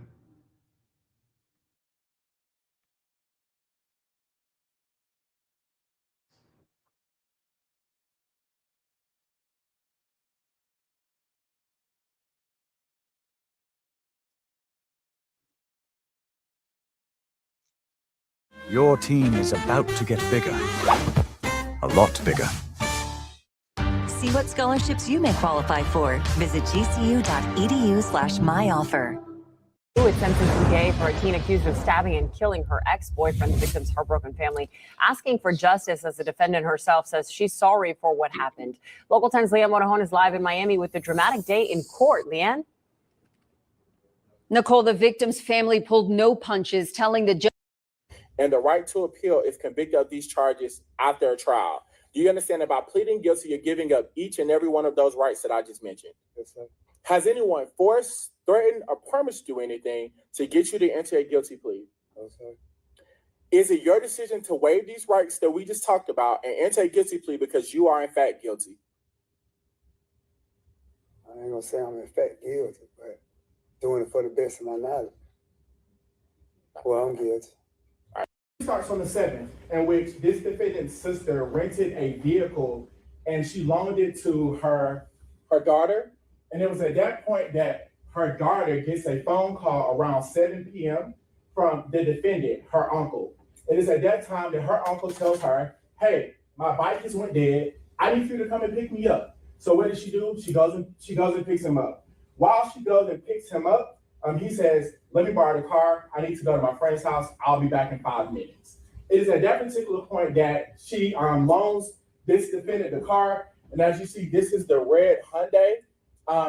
And this is the car going inside of the parking garage at 44 Krog Street. Once the car enters the parking garage, the car will back into the parking spot next to the 2024 Jeep Wagoneer. That Jeep Wagoneer is the car that's listed in the indictment.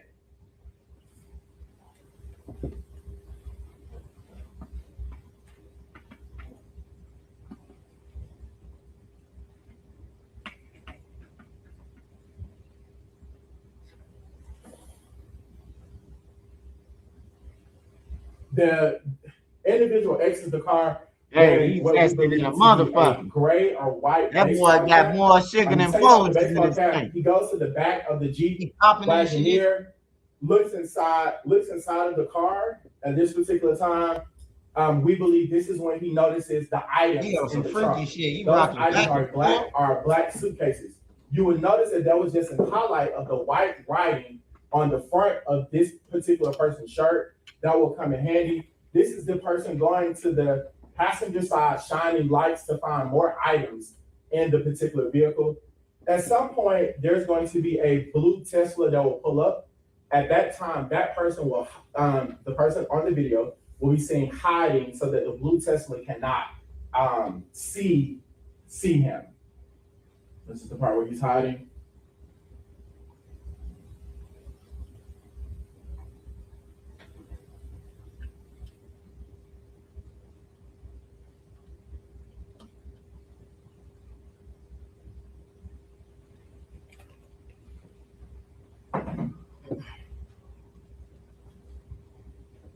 The image officers were and pulls out the bags.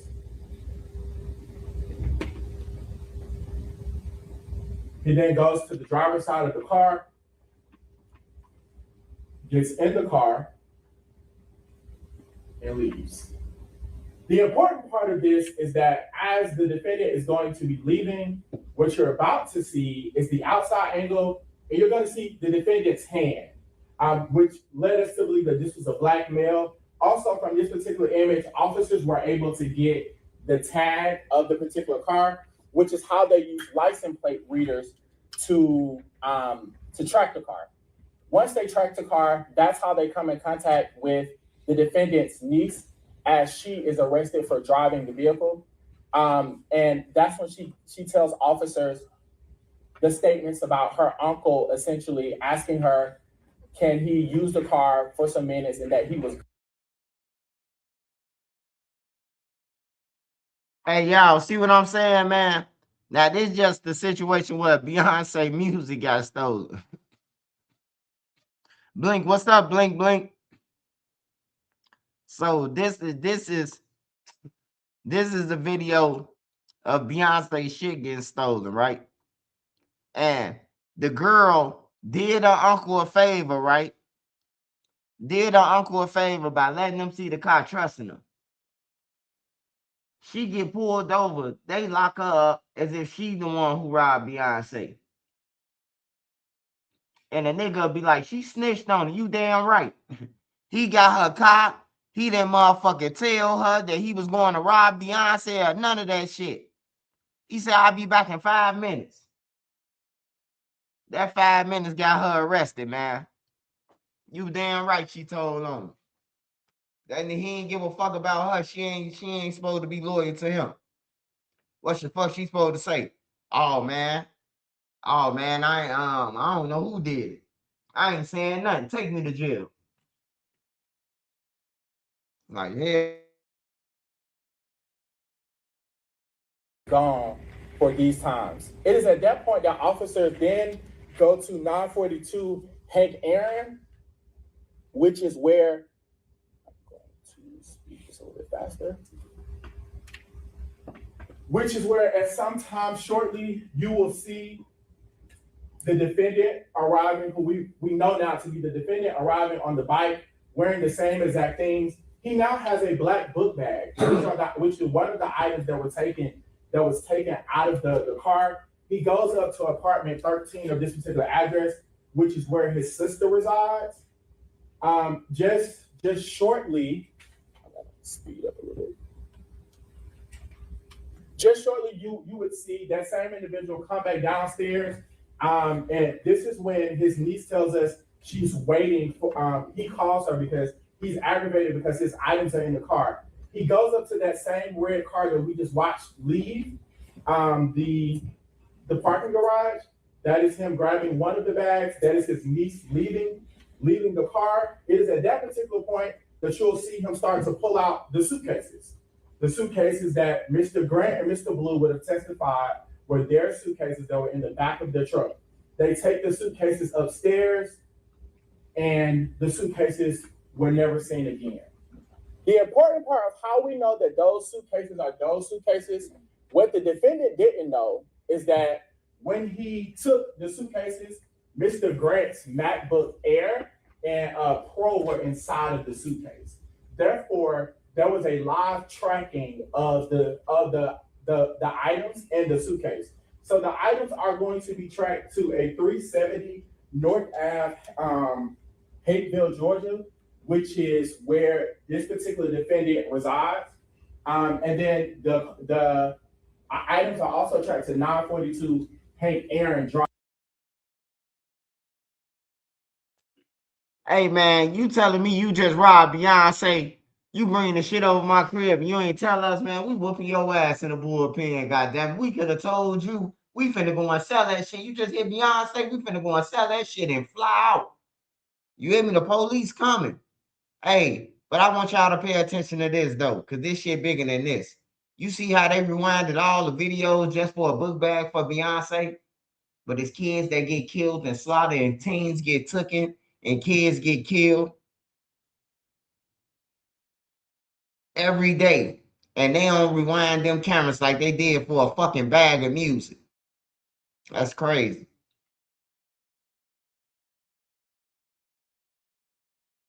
Which is also the address that we just watched on the video. And then those items are no longer tracked, and that is the last place that we see them. As I mentioned, a day later, the defendant's niece is pulled over. It is at that time she gives those statements.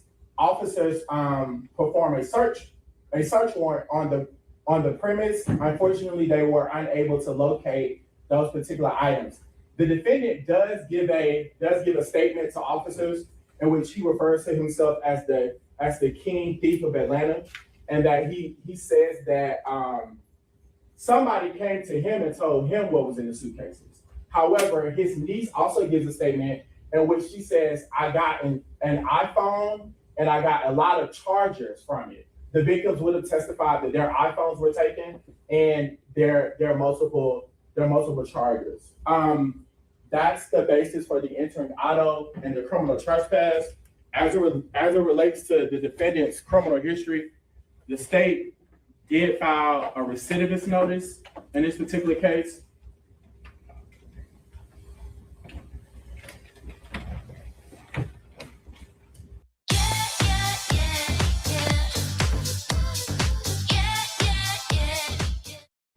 I can't afford therapy. You can afford that matcha smoothie. Therapy is for rich people. No, it's like 50. And the defendant's criminal history, there's an 03 SC 4357 for entering automobile, theft by receiving stolen property out of the county. Hey, long story short, man, if your shit missing in Atlanta, he took it. He said he the motherfucking king thief of Atlanta, man.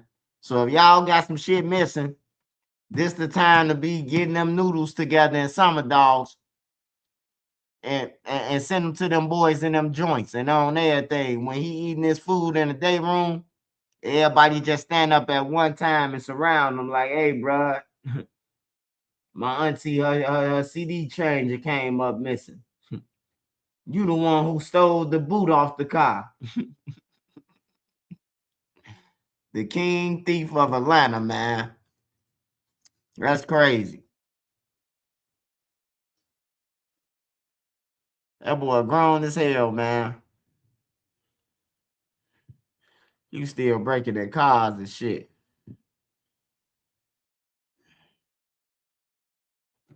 All right, Trap say Midwest safety.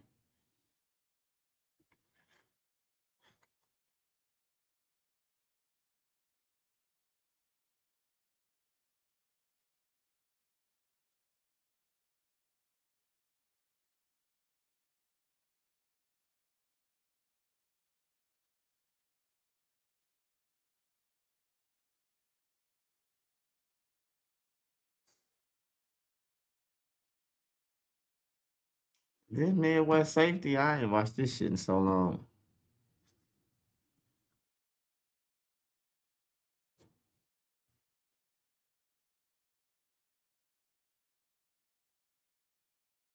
All right, I'll come back to this real quick. I'll come back to that. Let me check out some more shit. Let me see what all Urban got.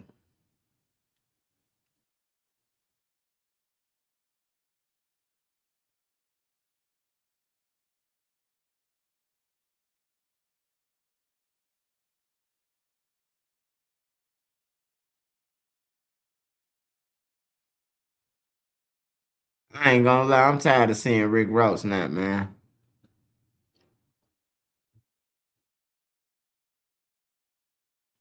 Damn, somebody set Chris Brown crib on fire? Chris Brown might seriously need to move at this point. First, there was a shooting situation outside his Tarzana home, and now police say a man allegedly jumped the fence and tried to start a fire on the property. This is starting to sound less like a random celebrity drama and more like somebody actively targeting Breezy. New reports this morning that a man has been arrested for trespassing at singer Chris Brown's home. The LAPD says officers responded to a home on the 19,000 block of Citrus Ridge Drive in Tarzana around 6:45 last night. A male suspect had hopped over a fence and onto the property. That suspect was taken into custody. It is the second incident at Brown's home this month. Just so y'all see, man. Get in, but this show is going to possibly be over at 7. Take a look at this. There's a bit of department store outside of my house. Let me show y'all what this looks like. Excuse me, my brother. Just so y'all see, man. Still more, you feel me? So all that faking cap about y'all got drip, man. Come see me, you heard me? No, you said this your closet, bro. Closet, man. Hey, it's hard. Talk about that drip. I put it on, or I don't put it on, because I got so much. What's going on? Labor. If you find a 20, I'm up it. Yo, what is going on at Chris Brown house? So now somebody allegedly hopped the fence at Chris Brown's Tarzana's crib and tried to start a bonfire on the property before getting arrested by the police. Now, according to reports, security stopped the guy before things got completely out of control. And what makes this even crazier is that this comes right after the whole shooting situation outside his home just a few days ago. Remember, police already responded to an incident involving Brown's security and somebody allegedly firing a CO2-style weapon near the property. At this point, people online are starting to wonder if Chris Brown is being targeted or if his house has just become a magnet for chaos. And let's be real, Breezy already dealing with a lot right now. Album pressure, mixed reviews online, constant controversy, tour prep, his new baby with Jada, and random people allegedly trying to turn his mansion into a bonfire. Like what? TMZ says that the suspect allegedly climbed over the fence and attempted to ignite something on the property before security stepped.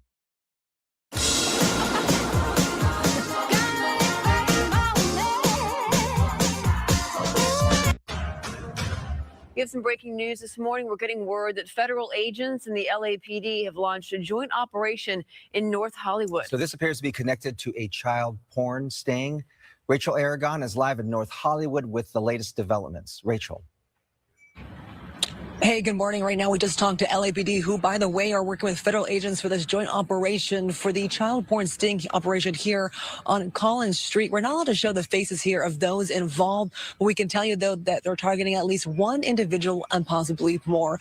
We also know over the last hour or so, LAPD telling me they've been collecting things like cell phones, laptop, and other digital footprint. But one thing I learned right now, you guys, other than law enforcement here, we also have what's called electronic service detection dogs that really help LAPD track down these kind of.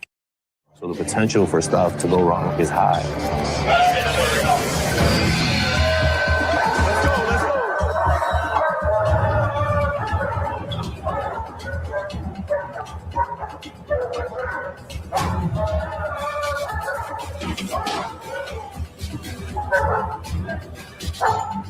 You got one time in cell 7, Joey?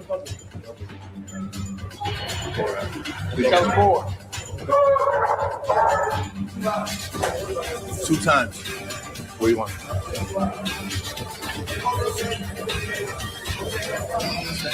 Vivo. Sam, what's going on, man? This your boy Eada King, and this is the Incarceration Podcast. Today, I'm doing a reaction video of the most dangerous county jail in the nation, Chicago's very own Cook County Jail Part 3. Never before seen footage as we look into.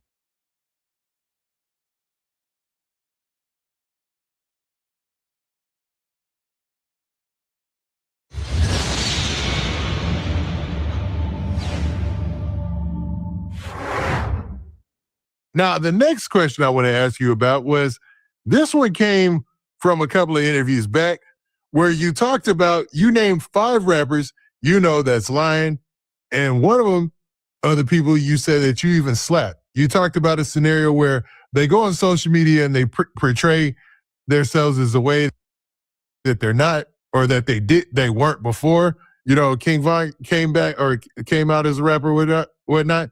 Now, a lot of people kind of hit the like button on this one. They want to know, is it either E-Dog from O Block or Boss Top you're talking about in those 5 people? I ain't got no comment, man. Okay.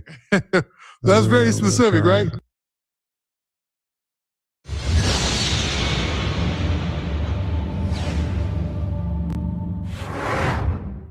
All right. Now, Big Mike, hopefully Ice Spice, they get their situation resolved and whatnot. Wish the best for her, man, definitely. You know what I mean? I like But Ice Spice. I took somebody. Me too. You know what I'm saying? Yeah, but I want to get into some of these questions. Some of the fans of yours and the people who watch the channel, they wanted me to ask of you. So, man, if you got time, we're gonna run through just a few, right? Let's do Now, it. some of these are pretty crazy. So if you don't want to answer, I understand. You know what I mean, it is what it is, man. Let the fans bring it home. Now, this is in regards to our video where we talked about 051 Melly. So just I think like an interview ago where we talked about 051 Melly and the situation that happened at the party. This person says, ask Big Mike, do they think that Duck set it up? Or do they think that Duck knew it was going to happen? And they're talking about the situation where 051 Melly actually lost his life. Now, this person is asking, do you think that FBG Duck might have actually knew what was going to happen with that situation? No, I don't. At the end of the day,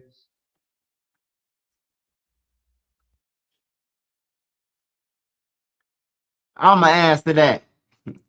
Hey, look, they wasn't going to tell Duck shit that they was going to backdoor Melly, man. They wasn't going to tell Duck. Them niggas, like, when you think of Jaro City or any other set over there that you don't see Duck them with, them Duck them ops too. I don't give a fuck if they 2 blocks over. Them niggas try to kill Duck them a whole bunch of times. I was out there 2-3 times when they came through and tried to kill us, man. Them niggas some snakes, man. So Duck didn't know that they was about to kill Melly, man. They did that shit with opportunity, man. Melly wasn't never supposed to go to that party, bro.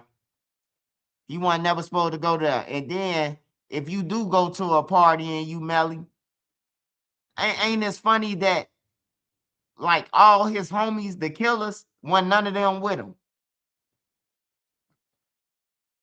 But I don't think, I just know that they ain't tell Duck if they was gonna do it. That's the last motherfucker that you gonna tell that you finna do some stupid shit.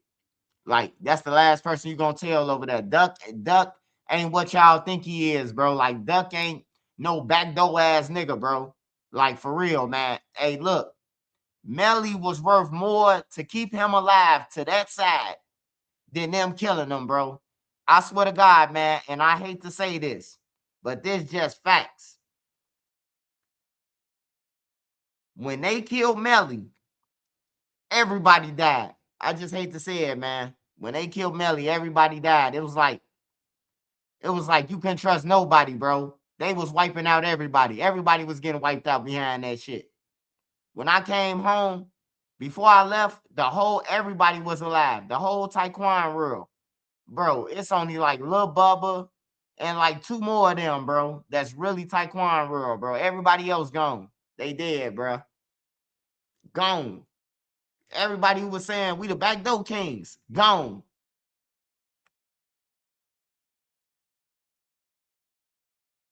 Duck with Melly. You know what I'm saying? Like, he with Melly. I don't think Duck ever did no backdoor to somebody he with. You know what I'm saying? Like, they was.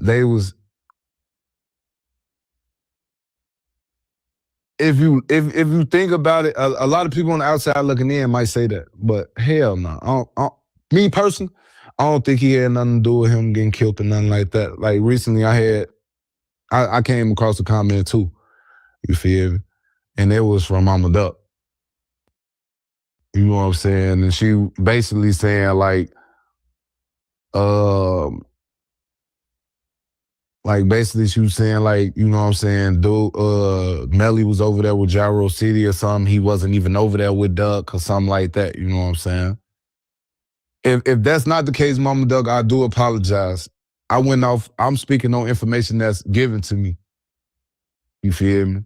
Like, this is the information that was given to me. And in the video, people said that was Duck's voice in the video saying they just shot Melly.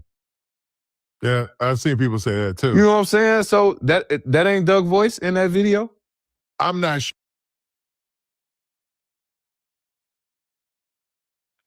That's not Doug's voice in that video.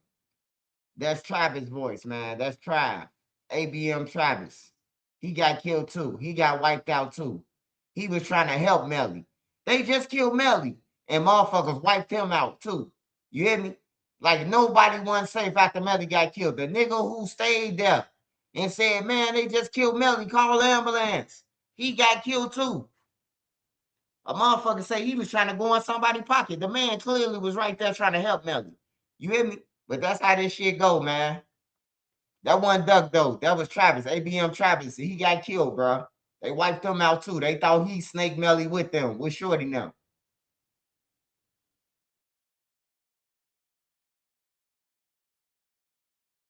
Sure. Because if that is his voice, that means he was at the party. Yeah, I'm not sure. But I'm just saying that because I'm going off information, you know, that's given to me, like information that I'm seeing, you feel me? She said I need to stop the lie. So, I mean, I'm a respectful dude, Mama Duck. My bad. You know what I'm saying? Like, it wasn't no disrespect or nothing about that situation. I never said Duck backdoored him or nothing like that. You know what I'm saying? People act like I got up there and said Duck backdoored him or something like that. I just said that because in the video, people were saying that was Duck's voice in the background. You feel me? So all I said was, is he felt comfortable enough to come over there because he was with Duck. You feel me? He didn't know that he was going, you know what I'm saying, you feel me? He didn't think that, you know, people around him was going to let that type of stuff happen to him. I got to just inform y'all about something.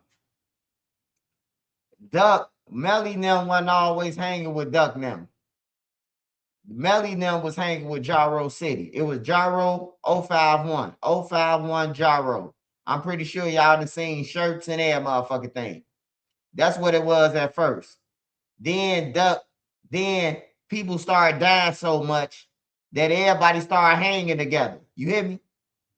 Like Motor and them and all them. They started dying where everybody started having to hang with Taekwon World because Taekwon World became the shooters, the killers, the fear. So all the grown people started hanging with them. And that's how they got together, man. That's how they got together. Duck wasn't hanging with Melly all that motherfucking time, man. I ain't never seen Melly when I was around Duck.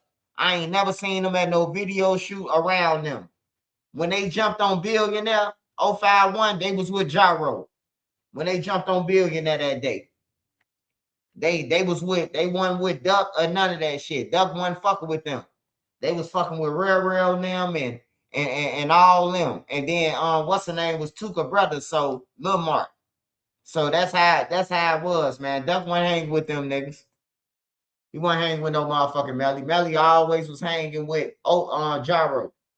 Motor, Side, before them, Fat Shawty, who else they was hanging with? Real. Yeah, and Cash. Cash been hanging with them too.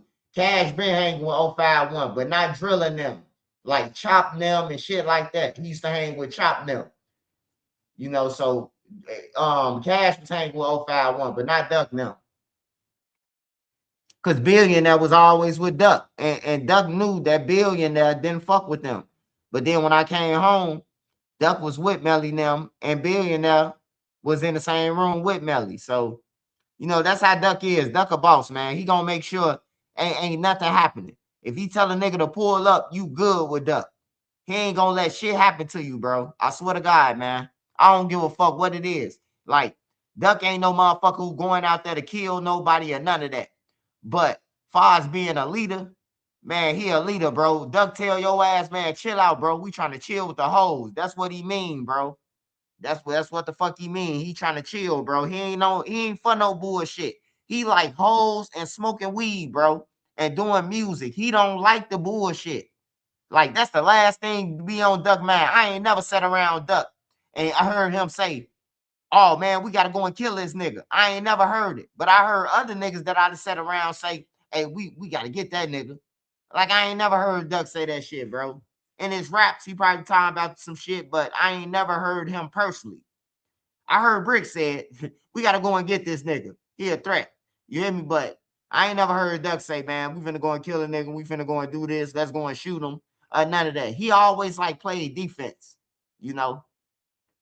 Like, I ain't never seen him really like on no offensive shit and starting shit and going looking for trouble. Like, I ain't seen it, man. I must have missed it. I was around, but you know, Uncle Swipe got cataracts, so I probably missed that. You know, the video probably skipped. You know, other niggas say they seen them gunning people down, and I never seen it. Oh, I heard it. I would have heard it. I was there. I was over there. So I would have definitely heard it. I'm from the low end. I would have heard everything. Like, everything that nigga doing in the city moving. I know who the shooters is and that motherfucker thing. I ain't never heard them. I ain't never heard them being mentioned this one. But he a leader though. He a leader. He a leader of his, he the front runner. He got the money, he got the clout, you know, for his block. He had that shit. So which make him the leader off top. He got the opportunity to change people's lives because with his talent. So he the leader. He not might be the killer, but he the leader. You know, the killers are broke.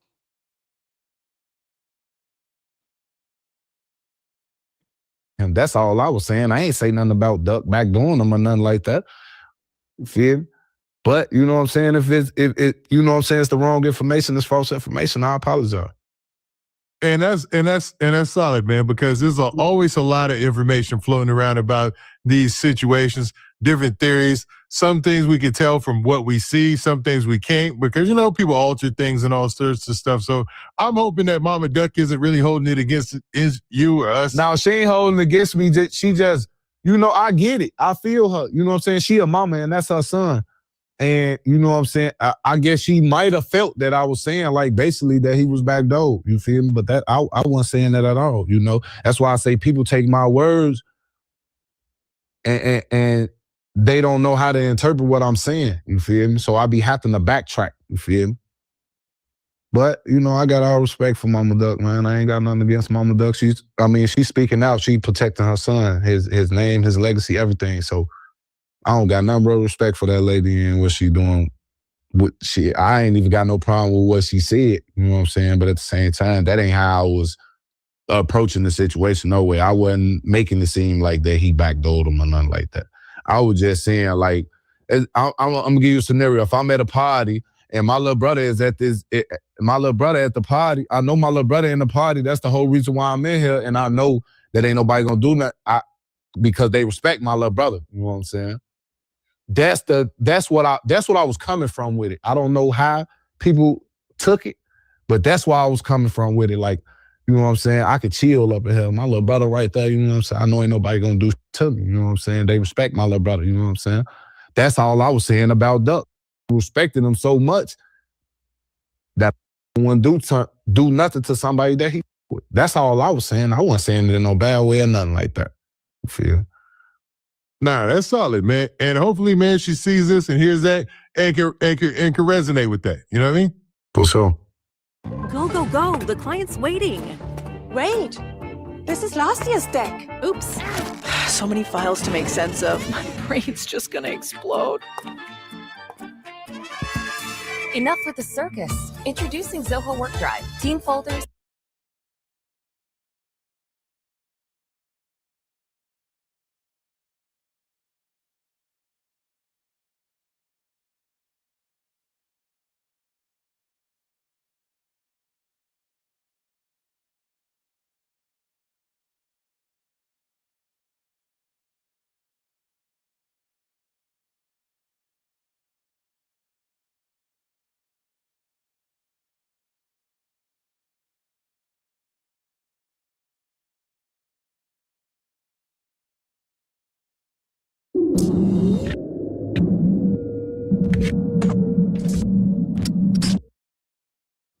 Oh man, we're back. This time I had to bring one of my favorite new Jacksonville artists, man. And it sucks because I recently found out about you through, you know, the Fulio situation. And I heard the song Flashing Lights, and I grew a liking into you. And you know, it sucks something bad had to happen for you to get so much recognition. But you know, we're back, man. How you doing? Shit, man. I can't call it. I ain't gonna lie. Shit be up and down, you know. Some days good, some days bad. You feel me? But we still going, we still living. Shit. I ain't complaining. Well, what's your mental space been like since, you know, the whole Tampa trip with Fulio?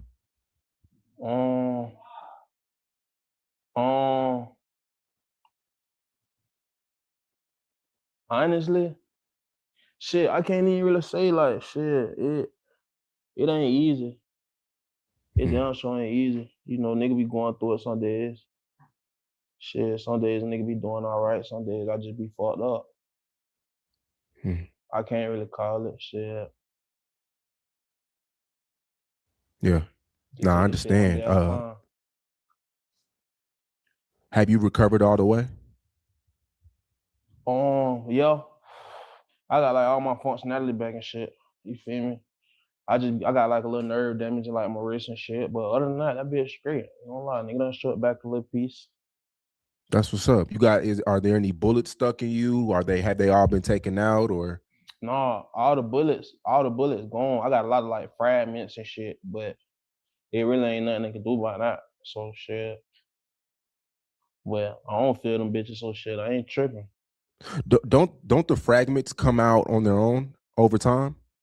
It depends on how big they is. Like they like micro, like they probably like this big. So I don't know shit, and like all the wounds and shit closed. So I doubt they'll be coming out anytime soon. What were you shot with? Do you know what you were shot with? Hell no, I just know them bitches hurt. Shit. So you don't know if it was like a 9mm or like a 7.62 or anything? I ain't really looking to it. I really ain't give a fuck, honestly. Shit, I was just glad to be alive. Man, straight up, man, it's a blessing. Have you been following the Fulio trial? Not at all. Everybody knows that the place to find a place is Apartments.com. People should absolutely rethink what they know about Harbor Freight Tools. It's not the same tool company you can do. My name is Wes Farmerlink. I'm the Senior Vice President of Quality and Engineering. It's really the passion of... Hell no, not at all, honestly. Is that to you know, you don't want to be reminded of the horrific night? Yeah. Niggas just be having a lot of shit going on. I don't really want to, you feel me? I really don't care to see that shit. That ain't no shit I want to keep thinking about, honestly. When people try to update you about the trial, or is it just like a whatever? Like you tell people, hey, I don't really want to hear about it, or I don't pay no attention like shit. They'll ask me like questions and shit. I just brush it off. Yeah. Shit. Did Tampa police or Jacksonville police, did they ever try to sit you down, interrogate you, and get any, you know, question you? Hell no. Not since like shit. They asked me a couple questions like the night I got shot. Other than that, Nah. Yeah. Man, hey, I feel like you're a hell of a rapper though. Like, you know, and I pay real close attention to you. And it was like times where you were consistent, that you would just stop rapping. Yeah. Like, is this because of real life? Is this because of? Yeah. Honestly, yeah. Like shit just be going on. Shit, I went to jail a couple times last year. What? I just got off. I just did 9 months on house arrest. I just got off this week. So yeah, shit be going on. Shit be What'd you going go to on. jail for last year? Some stupid shit. Some stupid shit. Some shit I shouldn't even did. Nothing too crazy though. Yeah.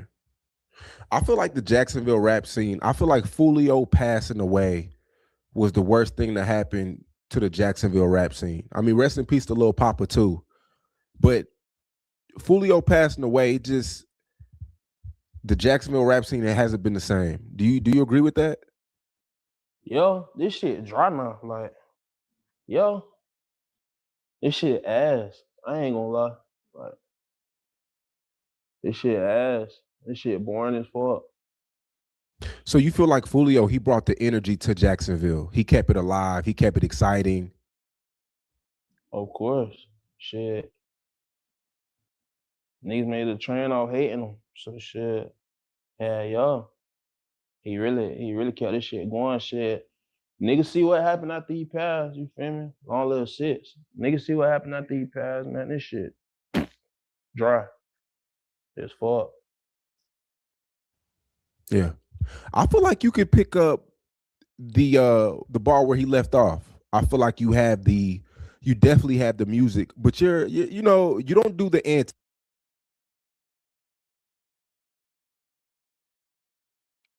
Man, say Cheese, why the fuck would he want to pick up where Fulio left off? And he just told you every motherfucker body dead or in jail, bruh. Man, Shorty don't want no smoke. If he did, he would have hopped his ass out and got wild with that chopper. He was asleep in the car. Or he was the driver. He wasn't ready for that shit, man. Hey, y'all, but it's Friday, man. Hey, shout out to everybody out there, man. Everybody out there. I got things to do in the morning. So I'm supposed to go fishing too. With my boy. I'm supposed to go fishing, man, and barbecue some shit. Some brats and some burgers and shit. So I'm gonna try to do that with him tomorrow. But yeah, man. Hey, shout out to everybody who's on here. Hey, yeah, Sean Cotton, he be on some foolish shit. I think you can motherfucking bring it back. And give him $20,000 to start doing the shit. Bring it back up.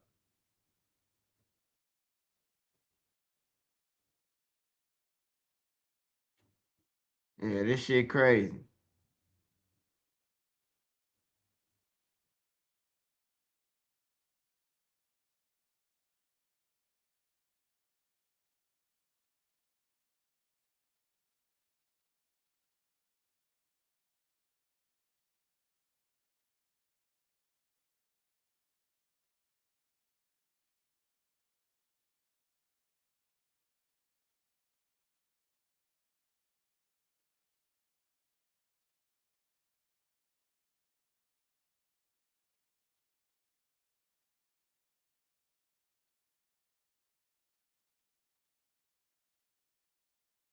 Exalted BC, what's up?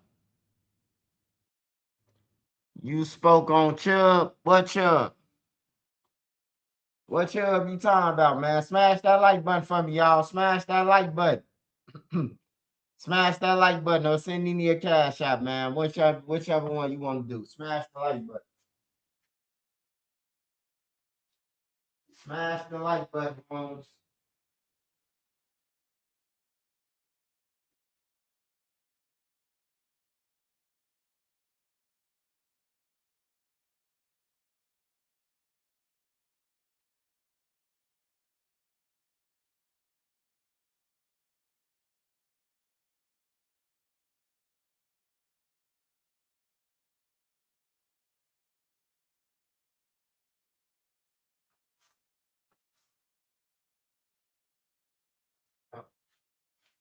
Smash that like button, y'all.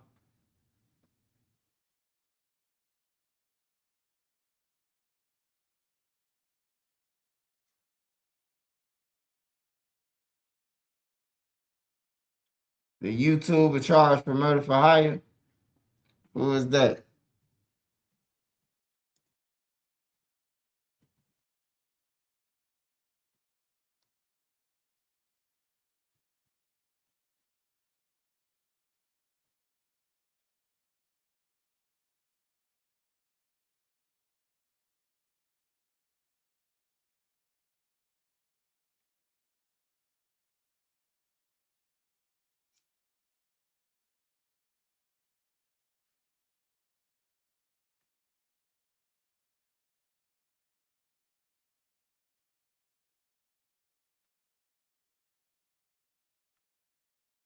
like it's one of those times.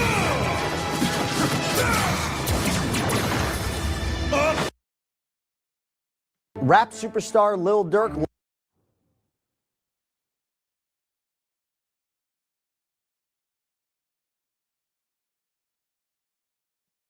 Prosecutors say he was the one who.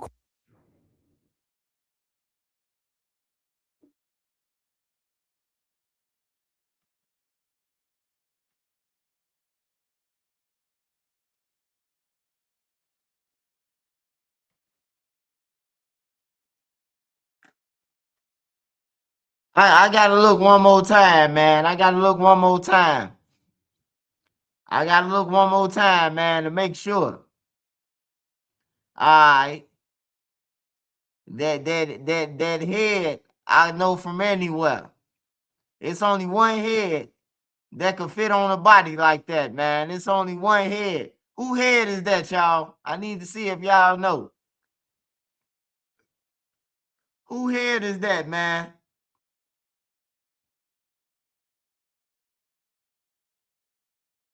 Yeah, that's Jam, man. That's Jam, man. They ain't nobody. That's Jam. Fuck that.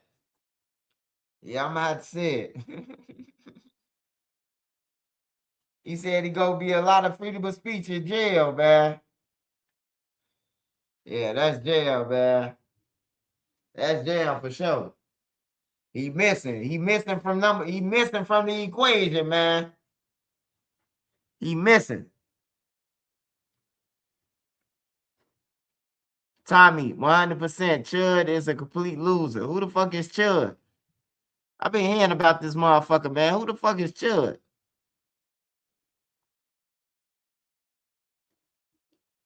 Nigga did a hit of some products, man. Man, what happened to, man?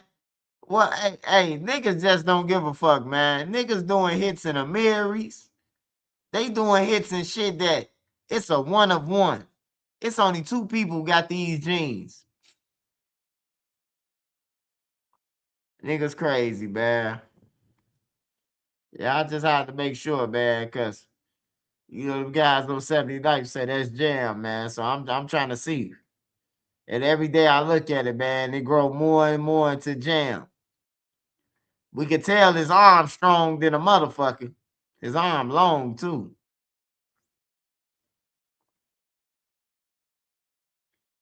It's the weight of Jam, most definitely. He got Jam weight. He got the head. He got the shoes on of Jam, the Pradas. Because Jam always wearing Pradas. Every shoe he had on around Lil Durk was Prada. That'd be crazy if Lil Durk brought the Pradas too, man. That'd be crazy.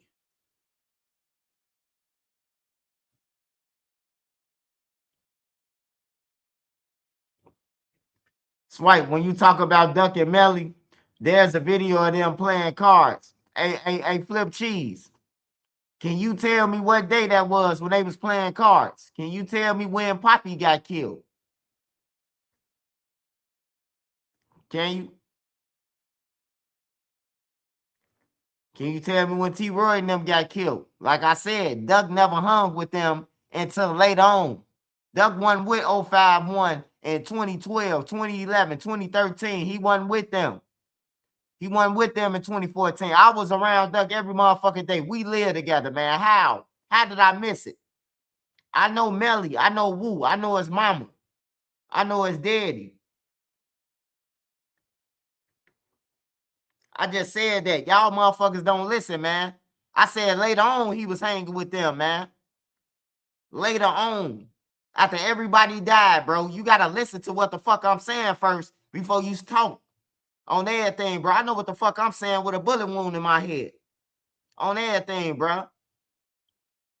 With a fragment still in my brain, bro. I know what the fuck I'm saying.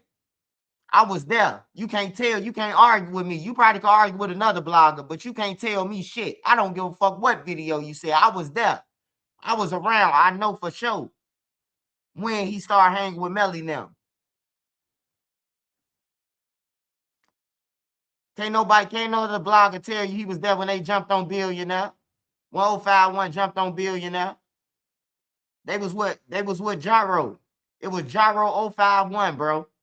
STLEBT. It wasn't no motherfucking 051 wasn't hanging with them, with EBT now. 051 wasn't hanging with Lil B now.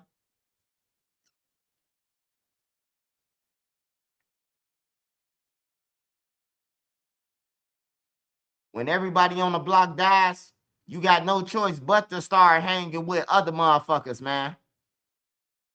That's why you see the grown motherfuckers with the kids. Everybody died. So now they got to come together and see when they gonna die. I've been in the trenches, bro. I'm from the hood, bro. You can't tell me shit, man. You can go on somebody else's page with that bullshit. I'm in videos with Duck too. I'm in videos too, nigga.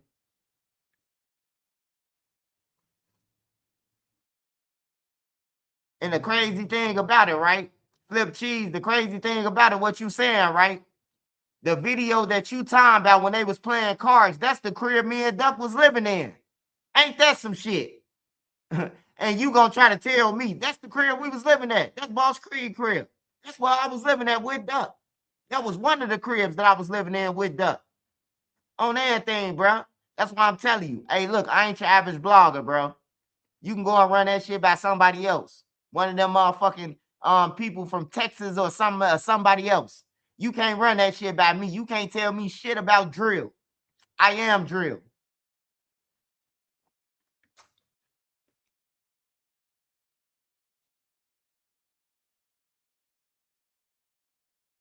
They was playing cards in the dining room that I done ate in a million motherfucking times. And you talk about they got a video of Duck them playing cards. Yeah, the crib I was living in with Duck, motherfucker. Ain't that some shit?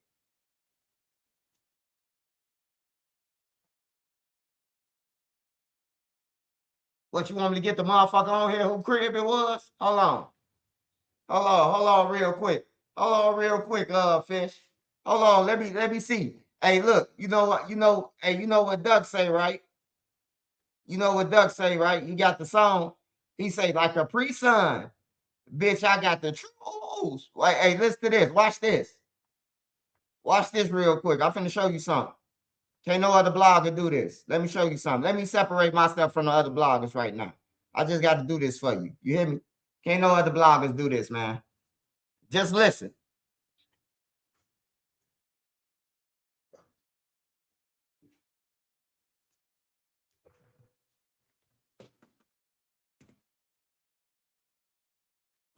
Hold on, y'all.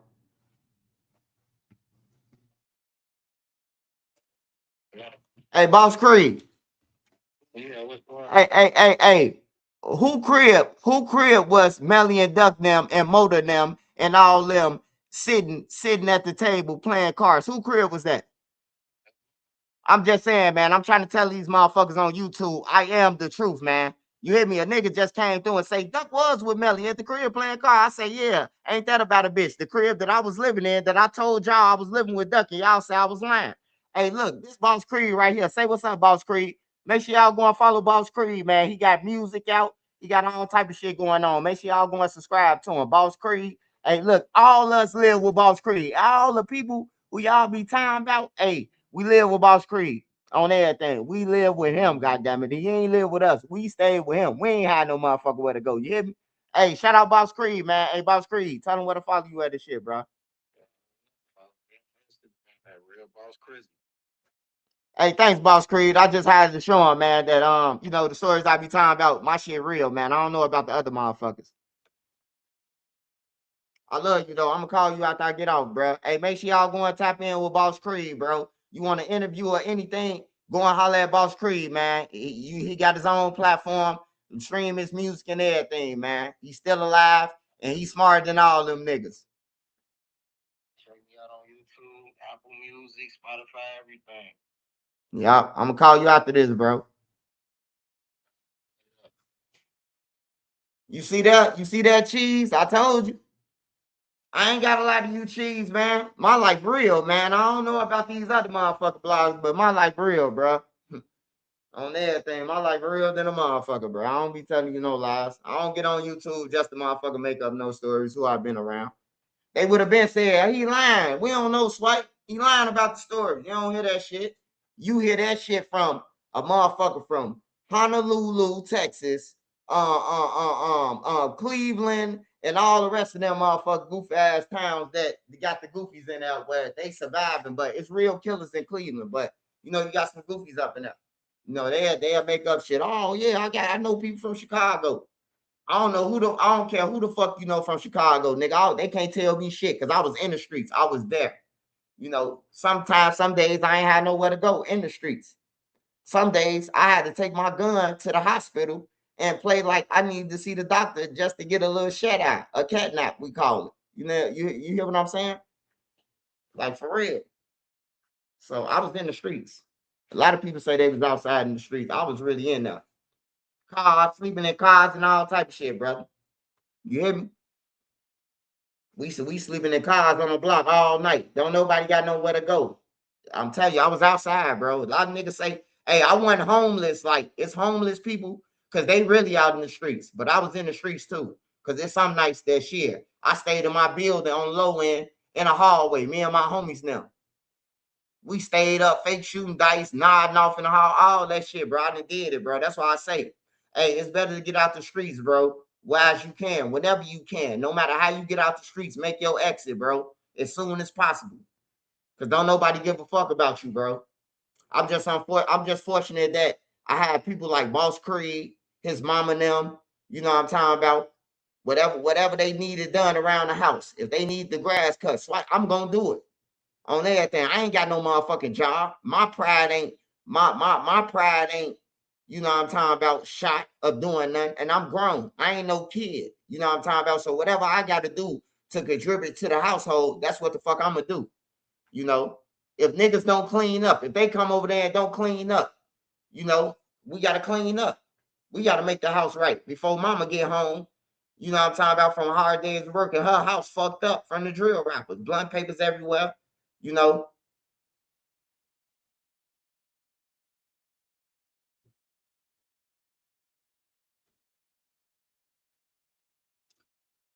No, flip cheese. All I was trying to tell you is the crib that you talking about, bro. I lived in, bro. I had my own room in, bro. On everything. I know every motherfucker who was coming over there, bro. Like for real. Me and Duck and them, we just stayed up all night watching battle raps in them cribs. We did a whole bunch of shit. Dex and them that came over. Who else famous? King Samson, Montana 300. Like a whole bunch of people, bro. Whole bunch of people that came through. JoJo, Dusky, all of them gone though. All of them gone, bro. So I just try to guide people the right way now. I don't want to commit no crimes with you. I don't want to go to jail with you or none of that. I just tell people to go a different way, bro. Cause you ain't gonna win, bro. You ain't gonna win at all in the streets. Like, I don't know nobody in the streets who really standing on business, getting money off the streets, and then last long enough to take care of their family. You could, hey, look, that little pebble that you selling in a bag, the little bag of dope, man, you can go to the store and buy all type of shoes and shit like that and everything. Clothes, all the Marys, all the little cars and rims. But you serve one motherfucking undercover or anything, and your ass going to jail for 20 years, man. That shit don't even add up, man. You in jail showing pictures from 2008 when you was balling. It's 2026, man. You still in jail, got 10 more years left, man, for serving a motherfucking a rock. You ain't the man no more, nigga. You ain't the man no more. Your ass is beat now. You hear me? You done went to jail for serving a rock, man. One rock. You done had to run, and now, like, the drugs don't even be worth selling, bro. The drugs. If you ain't selling kilos and getting the $25,000 to $50,000 in one rock, you just out there waiting to get locked up. That's all you is, man. You waiting to get locked up. You waiting to serve an undercover, or you waiting for them to do a surveillance on you or catch you on camera serving and then get you with a conspiracy, indictment, whatever. Like, you just practicing, man. Everybody I know who got money and came up, man, when they went to jail, bro, they went to jail for a minute. 25 years drug trafficking. Like that shit don't even be worth it, man. And then when they get out, now they gotta go and work at a motherfucking a factory, busting their back open. After 25 years of you being in jail. Yeah, I told my one homie this, man. I told him this. He in the feds. And he came through like, bro, call me. Hit me up. And I was like, man, hey, look, brother, I want the best for you, man. Ever since I known you, man, since I was a kid, you count millions of dollars. You going to jail for 10 years for drugs, drug trafficking, whatever, getting caught with hundreds of grams of dope. He come home, jump right in a new motherfucking Bentley and McLaren and all that shit, straight out the feds, man, and then go right back, bro. I say, man, this time when you come home, because he got about 10 years left. He got like 15 years in Minnesota. Well, he ain't in Minnesota no more because it's federal, so he probably somewhere else.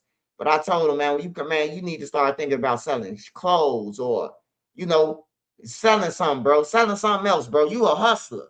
But drugs ain't the only thing that you can hustle, bro. Like ever since I was a kid, this man been balling, and then he go to jail, come out balling, go back to jail. Like, bro, at some point, you got to catch on to this shit.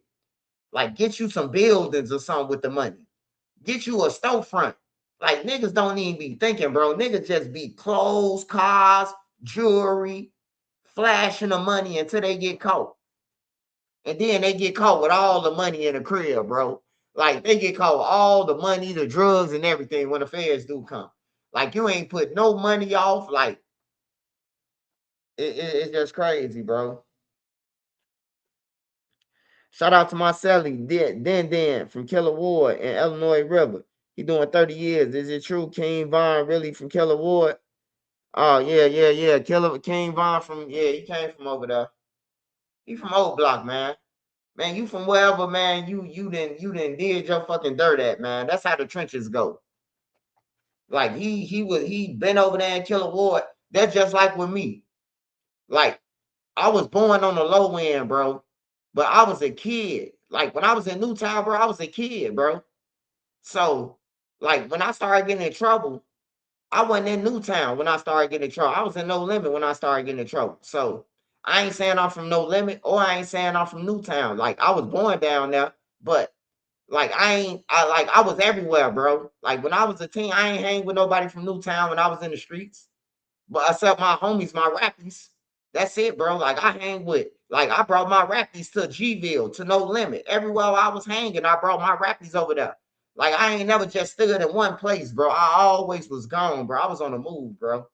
Like, I always felt like if I can go everywhere, bro, I ain't got no ops.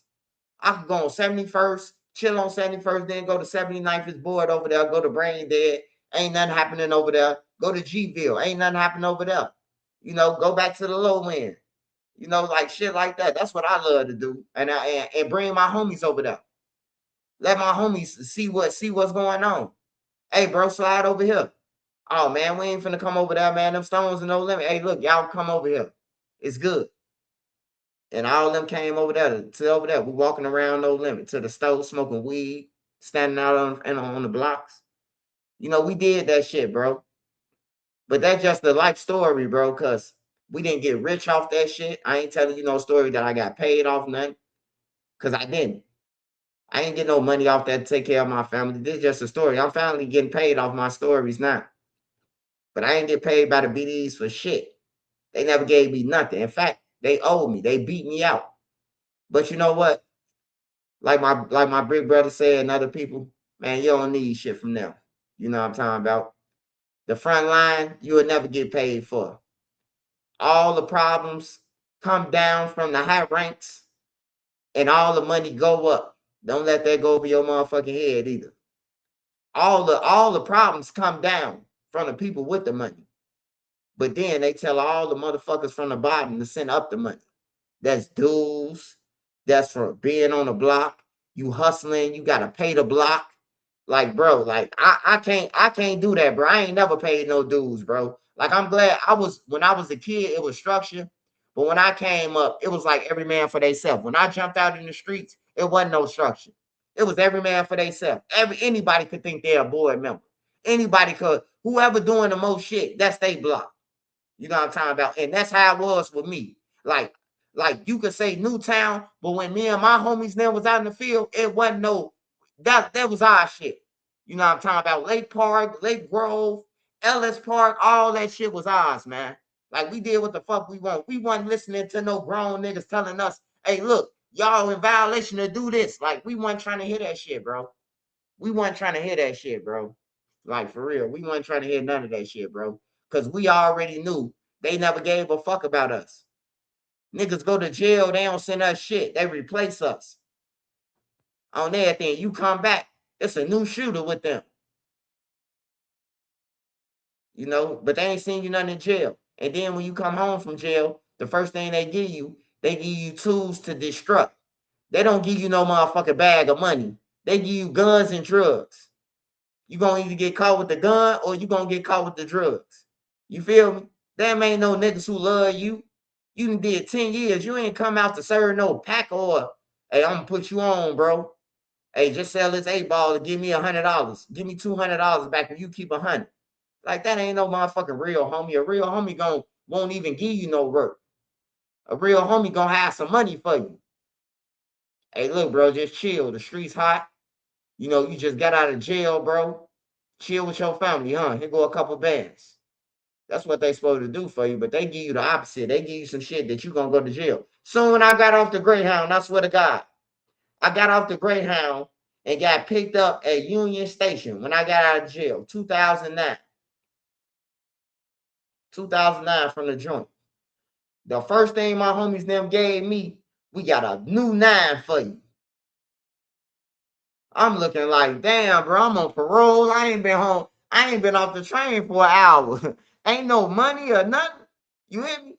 Like, ain't no money. They got guns, though, bro. They got something to give you to destruct.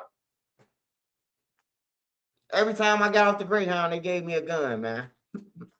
That's one thing they did, give me a gun. Some shit that I'm finna go back to jail for. Now that I see it, I don't know who was trying to trick me off the street, them or myself. Because that's tricking a nigga off the street. You give him a gun, and you knowing that he just came home. Instead of telling him, man, chill, fall back, see what it is, you know, because you just can't jump in the streets. If you've been gone for a week or two, you got to pay attention to what's going on out in the streets. You got to see who into it, because it change every day. A motherfucker might be cool, a motherfucker get killed, and now it's wartime between 2 blocks that's next to each other. It could be a block over, it's war. Niggas saying it's cool, but they sneak shooting, trying to pick up each other off. That's what go on, man. I'm telling you, bro. When Taekwon got killed, bro, I was right there. Me and Brick was shoulder to shoulder. We was talking. And next thing you know, Taekwon fell, man. On everything, bro. So I don't trust nobody in the streets. I don't trust shit further than I could throw them. Like, I love a lot of people in the streets. I want the best for them, bro. Like, get out the streets. Do something, bro. Make you a podcast. Draw. Make you some art. You know, there's some talented niggas out there. They ain't just bombs. I ain't gonna just say they bombs. Because I know some shooters that could draw. I know some shooters that can do math. I know some shooters they smart. Some of them smart. Like TB was smart. HK was smart. They could have went to college. HK and TB. But due to their circumstances, they losing all their friends. Eventually, if you on the block and there's nobody else to shoot, somebody got to step up. Somebody got to step up and grab that pipe, grab the gun. Somebody got to step up on everything. Whether you step up today or you step up tomorrow, you going to be forced to step up on everything. And that's the situation with TB and T-Roy. They killed his brother, and he felt like he had to step up because the old block wasn't moving too fast. You know, when I left HK, I called him Hakeem, bro. When I was in jail and me and 112, and they say, man, they just killed your little brother. The chaplain came over there and got Lil Mark 112 out the cell. He like, what's going on, man? They like, man, we need to talk to you, man. And he like, man, what's going on, bro? Last time y'all wanted to talk to me, y'all told me my little brother was dead. And that's when the chaplain say, yeah, your other little brother dead, man. Hakeem, he dead. Your family want to talk to you. That shit was hurtful, bro. And then you got Lil Mikey. Lil Mikey on the next deck. He come on our deck and say, scream out loud, I'm smoking on HK. I say, he a little dumb motherfucker, man. You know, the BDs was after Mikey and Shiny trying to whoop him. You know, all type of shit, man. But you know, the swiper, the BDs respect the swiper, so I had to tell them to leave Lil Mikey alone, because I know Lil Mikey mama, and then I know Lil Mikey, he ain't gonna be able to whoop none of them who he talking about he's smoking on. So I just had to stop it, like, hey, look, leave him alone, man. He just trolling. You know, I ain't even know that motherfucker was smoking on people in prison until I heard Lil Mikey say it. I never heard nobody say, I'm smoking on your dead homie in prison until I heard Lil Mikey with the goofy shit. Talking about he's smoking on people, you know. But yeah, Lil Mikey, it was crazy, man.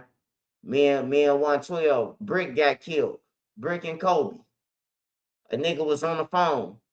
He say, hey, Swipe. I wouldn't answer. I thought he was begging for oatmeal cream pie or something. I thought he was begging for something. So I ain't answer. So he came to my door like, hey, Scud, wake up. I played like I was asleep. He say, man, Brick and Kobe dead, bro. My people on the phone right now. They say he on the ground right now. I got the crying, bro. I say, you got to be kidding, man. You talking about Kobe Mac dead? Like, what the fuck they killed Kobe for? And then I got on the phone and they tell me, oh, man, Kobe a hitter. Kobe be shooting. I'm like, nah, man, Kobe a player, bro. I know Kobe all his life. I ain't talking about no internet shit, bro. Me and Kobe, them family got the same last name, bro. We probably some kin to each other. And I know Kobe. I didn't know Kobe was even hanging with Duck them. Like, I knew he hung with Duck them because that's his family, but I didn't even know Kobe was hanging in Tuckerville like that, bro. I'd never seen him over there. I seen Kobe ride through in the car because he always had a car.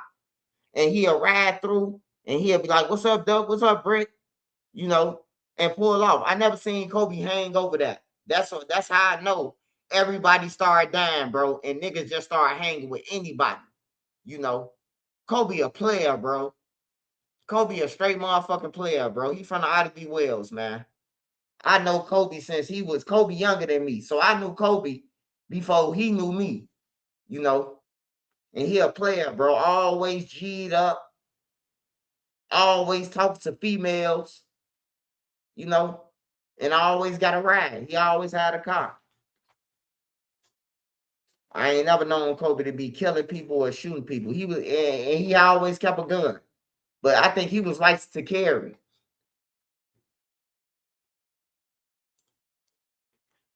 But yeah, everybody done died because of drill, man. Kobe done died. That shit pissed me off. Cause I'm like, damn, Kobe got killed on St. Lawrence. Like, what the fuck you doing over there?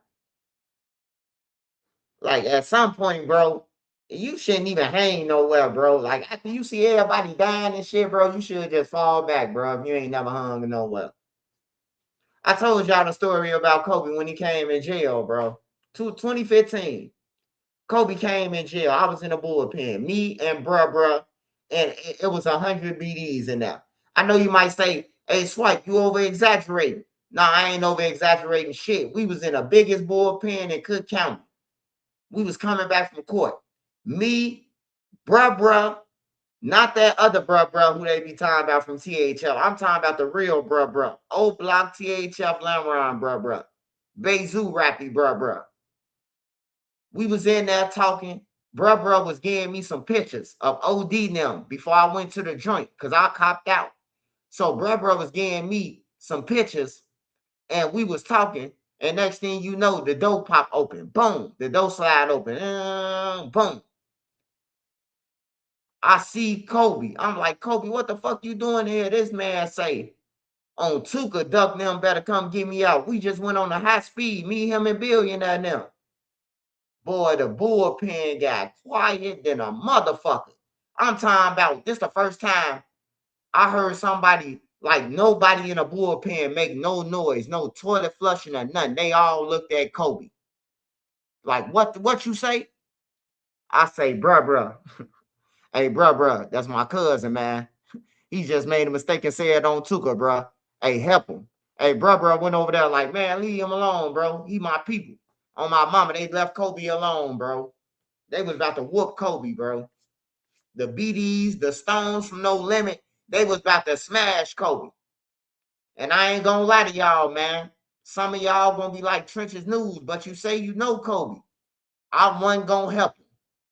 I wasn't gonna help him. I swear to God, I wasn't gonna help him. If they would have smashed him, I wasn't gonna jump in. I swear to God, I wasn't. I don't even know Tuka. I seen Tuka 6 times, man. He used to be in the same crib that I lived in with my homie Creed, you know, his sisters. They was friends. Tuka was her friend. So I seen Tuka like 5, 6 times in the crib for some hours, a couple of hours every time. But I didn't know Tuka. So if I didn't know him like that to say on Tuka or none of that, I knew he was a kid. What the fuck are you doing saying on Tuka? And I've been over there in the hood where Tuka at. So I wasn't gonna help him. They wasn't my business, man. I ain't gonna lie to y'all, man. Call me what you want. Trench News, you a hoe. I never be in a bullpen with you. Hey, look, if you come in there talking about on some dead people that I don't know, don't expect for me to help you. You say on Lil Shine, on Ken, on Rah, whatever. I don't know them motherfuckers, so you gonna have to handle whatever you gotta handle. I ain't fighting for no motherfucking name I don't know. On everything. I just ain't dying over I ain't dying over no motherfucker who dead already. If you dead already, I ain't dying over you. Because 9 out of 10, you did something. But if you a civilian or somebody in my family that ain't never did nothing, or one of my loved ones, my wife, my brother, something like that, oh man, you finna go to the Jetsons. You finna go to space, brother. You done fucked up the church's money. You done fucked with my people. On everything, you done fuck with my love, the people I love, that I tell I love every fucking day, walking around my house. You will not fuck with them on everything by all costs. But yeah, I ain't down for nobody who dead already. I gotta live life. I ain't going to jail for no motherfucker who already dead. I gotta live life. We can't all be in jail. We can't all be dead behind this shit, man. Like somebody gotta wake up and be like, man, he killed 5 motherfuckers. He got killed. All right, okay, that's what it is. On everything. This motherfucker done killed 10 people, and you still talking about y'all finna slide for him and shit. You know, you don't see Q50 them slide for Lil Jeff. Lil Jeff done killed 13 motherfuckers. Ain't no need to slide for him. Shit.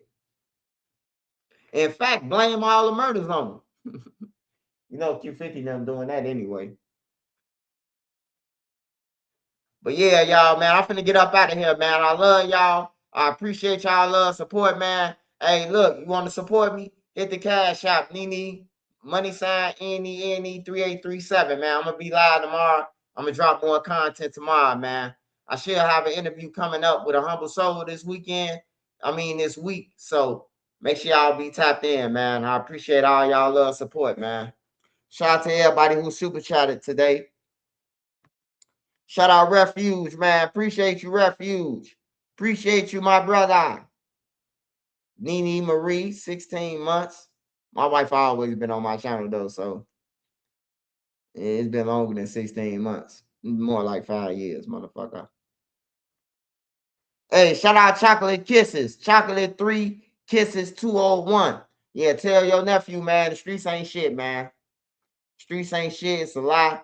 Tell him to go ahead and get him a trade, man. If he can't get through high school, tell him try to go and get a trade, man, where you could be a boss, man. You could be 18, 19 years old with your own crib, your own car, working on your motherfucking credit to get A1. By the time you turn 25, 26, you got A1 credit, the best cars. Hey, I'm telling y'all, the people with the jobs, they winning. The civilians, they winning, bro. They winning, bro, on everything. The niggas at Burger King and McDonald's, It might sound bad. Ha ha, you work at McDonald's. But the real joke is on you because ha ha, you can't even buy a Swisher.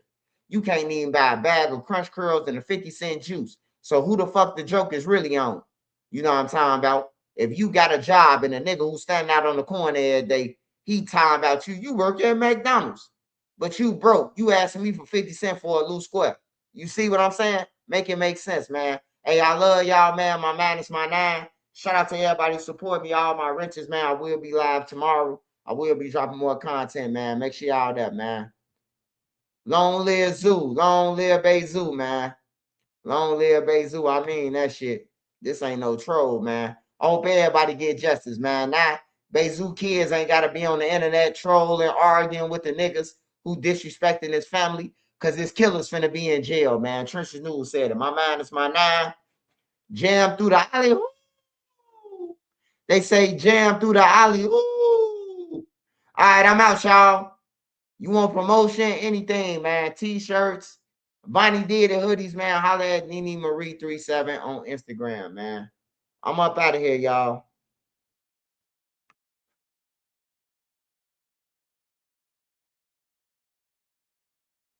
Hood fella, Tommy, and all that. Shout out to all y'all, man. I'm up out of here, man. Smash the cash app support and all that, man. Good night.